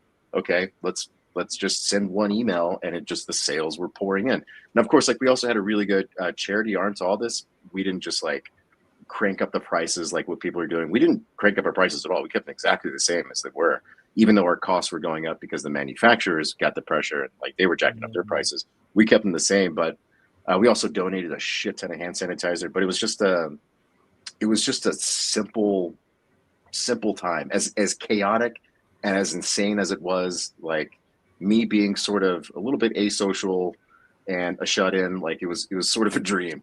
Like when you're an introvert, a little bit of an introvert, yeah. So it was great until they tried to return all the toilet paper and cleaning supplies, and I said, "No, sorry, you got to keep it." I don't know. I got kind of a intermediate story on that because my mom passed away like a few months before COVID actually came out, and she passed away because of COVID. And I was making like 150 grand a year. I had my own company, and that's what I was paying myself, 150K a year. She passed away, and I got a check for 100K. I'm like, oh shit. Okay, I got like 200K in the bank. What the fuck am I gonna do? And then COVID hit, and I had employees. I had my own company. I had this, I had that, and I was like, all right, fine. I'll just pay them to work for me. Next thing I know, what company did you have? Flooring and custom tile shower business. Very cool. Like I was literally making like 2 or 3 grand a week. Wow. Now I'm making a quarter of that, and kind of don't have anything to show for it. But well, I mean, look, everybody has their ups and downs. I'm sure Ali's had his ups and downs. I sure have. You know, things turn around. Dude, like we would just go to work for like 6 hours a day, and then we go spend $1,000 at the fucking bar. Yeah. Like every fucking day. Like it was just nothing but, oh, let's go to work for a couple hours and let's go party our asses off. And it was just rinse and repeat for like 5 hours or 5 years. And then That's COVID fine. just shut it down. Well, I also got tired of dealing with COVID didn't help. the ER nurses and the ER doctors where you got to wear a mask in their house, and you got to wear booties and this, that, and the other. I'm like, dude, fuck you. Like, I own this company. Like, I don't need these kind of jobs. Like, so I just got tired of dealing with those people. And I was like, you know what? No, I'm just going to double my price. And they don't take it. Fine. Fuck them. I don't care. I got enough money in the bank to last a couple years. That's fine. Yeah. And then it all just eventually ran out. So I learned my lesson.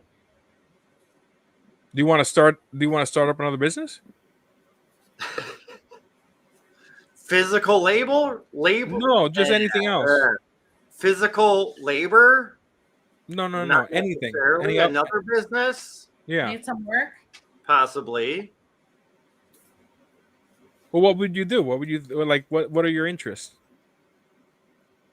I don't know. I used to be a good salesman. Start a farm. Laser engraving. Start a correct. farm. I used to be a good salesman, but then I became honest, and that fucked me up. You can be an honest salesman, like You can be an honest salesman. yeah. Yes. So I have a story. Go ahead. So I was in pest control and go to this really nice, beautiful house. I mean, man, it's really, really nice. Story time. Really nice, beautiful house. And I go over there and they tell me the female, she tells me what needs to be done or whatever. And I say, okay, here's the price and this is what I'm going to do. And she goes, well, if I call this other company, they'll give me 10% off, the first whatever. Can you do that too? I said, well, how did you hear about the other company? She goes, well, I heard about them through their commercial. I said, okay, well, did you see any of our commercials? She goes, no. I said, that's because we don't do commercials. Commercials cost money. How can we recoup that money? Well, I had to give you a price and trick you and say, I can give you 10% off if you do it today. So I need to jack up the price to give you that discount. I'm already at the rock bottom, but if you want, I can make you feel better. I can put it up 10% and then tell you again the 10% discount. But if you have to ask your husband for the approval, just let me know. Ooh, that's all it took right there. That's all it took because women, they're empowered. And she's like, I don't need to ask my husband for nothing. I said, okay, well, like, it doesn't matter to me. Like, but I'm working commission only. So I'm a good salesman, guys. I'm a good salesman. And I know what to do. And so sure enough, she's like, well, I don't need to talk to my husband. I make the decisions. I said, oh, I'm sorry. I didn't know. She goes, you know what? Go ahead and do it. Okay. Boom. Commission, making money left and right. That's all it was. And another story, just really quick. So let me guess, you were selling Kirby vacuums back in the day? If I had the opportunity, I would have, and I would have been the best. Vacuums, shut up. I would have been the best. I had one. So there's one where she had a particular problem. I told her what I was going to do. I told her the process of it. I told her the life cycle of the issue she was having. I went through all this spill. I give her the price. I tell her how many services she needs. And she's like, wow, how long have you been doing this? I said, oh, today's my first day. She's like, what? I said, no, I've been doing this for like 4 years already. But at that time, 4 years. And she's like, oh, man, I thought you were like a con man or something because like you knew everything. I said, no, I've been doing it for a while. She's like, oh, okay. She's like, yeah, please do it. Like you sound like you know what you're talking about. You already know what's going to happen, what I'm going to expect. Do it. All it is education. That's how you sell. Yeah. Boom. Yeah. Well, the education also, I find when you learn more about something, you get a little more passionate about it. So, right. Yeah. That's a fact. Yeah. I was an insurance agent, Knights of Columbus. On our trainings, they said when you sell life insurance to one of our brother knights, make sure you meet with the wife. Because when it comes to life insurance, the wife is going to be the one the most worried because men typically die first. Right. Yep. Right. So if it was just the brother knight that was there, I mean, if he was single, it's one thing. I'm like, well, let me know when your wife is there because it's important we discuss it, and go over all the finances. We did in case she has any questions and exactly, and you build rapport. Like I did a 3 close sale. The first meeting, I didn't even talk about insurance. We just got to know each other. Right. I always give them a little what the hell is it called when you have a meeting? Agenda. I give an agenda for the meeting. Introduction, you introduce me, I introduce you, and then we just get to know each other. Rapport building I put on there. Right. And the last 10 minutes, 15 minutes, I just take information about them so I can put a financial analysis. The second meeting, I learn more and I give them an analysis. The third meeting, we close. So the second meeting is they have time to look over everything. But it was good, man. When life insurance, it's all about relationships. I find, or any type of sale, right? Any type of sales is relationship. So, no wonder I'm a bad salesman. Huh? No wonder I'm a bad salesman. I'm so bad at those relationships. Oh, that's funny. It also depends what you're selling, right? If you got to sell something quick, you sell it quick. But with life insurance, it's a big deal. A lot of things to think about. So, you got to believe in what you're selling. Huh? You got to believe in what you're selling. Oh, absolutely. My thing. Like, if you're not using the product that you're trying to sell, how can you sell that? Right. Fact. Exactly. You have to be knowledgeable about it too, because if you don't know and they ask you a question and then you kind of fake it, they can tell. Versus you just spit it out. It's like, oh, this, boom, boom, boom. You're like, oh. It also helps when there's a mission behind it, right? Like, think about missionaries, the Latter-day Saints. They have a mission for God. They want to bring as many people. For me, the Knights of Columbus, we were looking to protect our brother knights, right? We were founded because Catholic men during the 19th century that we were just not treated well. We were second-class citizens. There was a whole political movement. And the founder organization, men were dying, and there was orphans and widows. So he founded the Knights to provide life insurance to make sure that our brother Knights, when they pass, their kids and their family are taken care of. So for us, it was trying to protect their families. You know what I mean? So it's I don't know. If you believe in the mission, there should be passion, and then people believe. If you believe and you can see it in your passion and the way you're talking, right? So. Yep, very true. Yeah. Yeah, but for me, like, I love selling. When I was in pest control, it was just commission, and they would have a leaderboard, and every single week I'd be the top. And then they were trying to get rid of me because I had morals, ethics, integrity. And the boss, she didn't. They would try to get me to use different products that we did not we sold a particular job using the premium product, and they would tell me to use the very cheap product for the job. And I said, no, I can't do that. That's my license. So I told them, I said, you need to get me the expensive product. And so they did. And then after that, I went to her office and I told her, I said, listen, you can have all these books about self-help and, how to run a business. Cause she had books like that in her office. I said, but without morals, ethics, integrity, all those are just words on a page. I said, you have to have that. And sure enough, soon after that, they tried to fire me or try to get me to quit. They got me from the most expensive neighborhood, which I was doing, to the west side, deep west side. And I was still killing it with all the sales. And I was top of the leaderboard. And these are people who, other technicians, they couldn't sell something for $50 and I'd sell it for $1,200. And I mean, I was always on the leaderboard. I loved it. That's a gift. Absolutely. Keith, it looks like you wanted to go to bed. Oh my God. I am like ready to just pass out right now. I am so ready. You guys have like worn me down.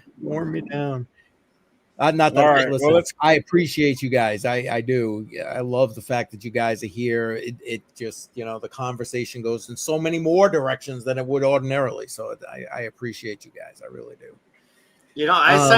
I send out our link to a lot of different people, and especially like new people, and they're like, "Well, what do you guys talk about?" I'm like, "Well, the show is called Crypto on the Rocks." But we don't talk about crypto all the time. Well, one of my posts on X was, you never know what you're going to get. So you just got to tune in because every week is an adventure. And I was like, well, thanks to Allie, I was like, we gave away over $4,000 worth of Dude, champ. Allie's a champ. Last week. Yeah, he is. Yeah, I got more. Should we do a giveaway? there was rumors of a giveaway. It's a little late, man. Whoops. Keith wants to go to bed. Yeah. Save it for next week. Save I it for just next try week. to. I'm not saying entice people, but I'm like, I just tell them the truth. Like, I'm not gonna fucking lie to them. I'm like, look, we gave over $4,000 last week. There was rumors of a giveaway this week. I don't know what's gonna happen this week, but tune in. Like, here's the freaking link. Like and subscribe. You never know. Like, you don't know. Like I put on my X post, every once in a while we actually talk about crypto. It goes wherever. We try to talk about crypto, but then it just goes any direction. And then it just goes awry. Yeah, that's true. That is true. All That's right. a great concept. If you guys are good with it, I'm going to wrap it up. Listen, these guys are here all the time, especially I appreciate, Allie, Daniel, thank you. I know you're not always here all the time, but I appreciate you being here and everything last week. Again, this week, appreciate you very much.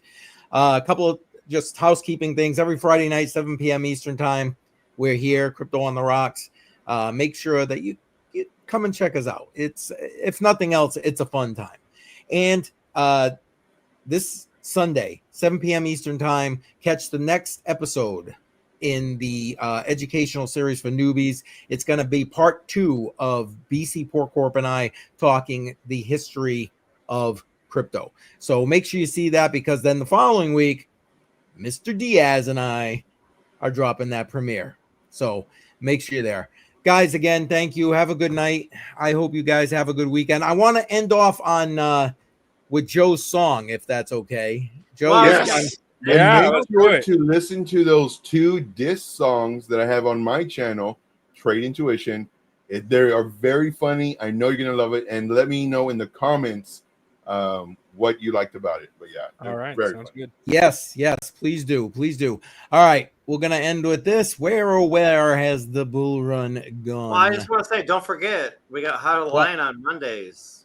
Oh, yeah. See, Also, I'm so tired. I can't remember what the frig I got going on at this point. But yes, Monday night, 7 p.m. Eastern time. All right, here we go. Share this sucker. All right.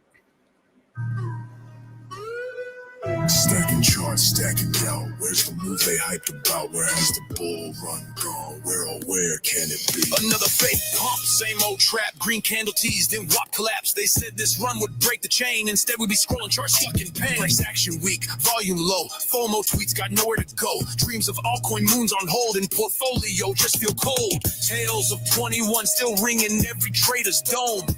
We made so much money, now we just roam. Chart to chart, every bounce feels rigged to flee. That's the bull run gone. Where or where can it be? Follow through. Patience pays, don't fade away. Every winter preps the spring one day. Trust the charts, not empty screams. It takes time to rebuild big dreams. Stay sharp, stay strong, hold your key. Even when it's hard to see, that bull run's breathing silently. Just wait. It's rising gradually. It's coming, just wait. All we see is buy now bait, but real setups come when we wait. This ain't euphoria, this is doubt. Where legends form when the noise fades out. Market chopping, stop hunts daily. All coins fake pumped and fade out shady. We sideline posted, our mode is survival. Dreaming of that cycle revival. Studying our wins, especially our scars. We trade slow, not chasing stars. Back testing, journaling, working the zone. Running this game till our portfolio is full grown. Where has the bull run gone? Where or where can it be? We prepped for this, now we wait and see. Strategy season. Don't trade just cause it's loud online. The real run glows in quiet signs. Build your edge, don't break your lane, no squeeze. The next wave's gonna bless your name as if you sneeze.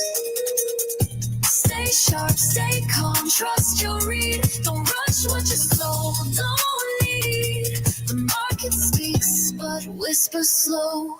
Real bulls rise when patience grows. Where has the bull run gone? Where or where can it be? Every moment now, build your poise. Stay in the game, eyes on the trend. This isn't the end, it's the bend before the send. So I wait candle by candle. Study the past, trade with handle. The wave will come. Until then, I breathe. Where has the bull run gone? Where can it be? Having the crypto coin mindset is all you need. There it is.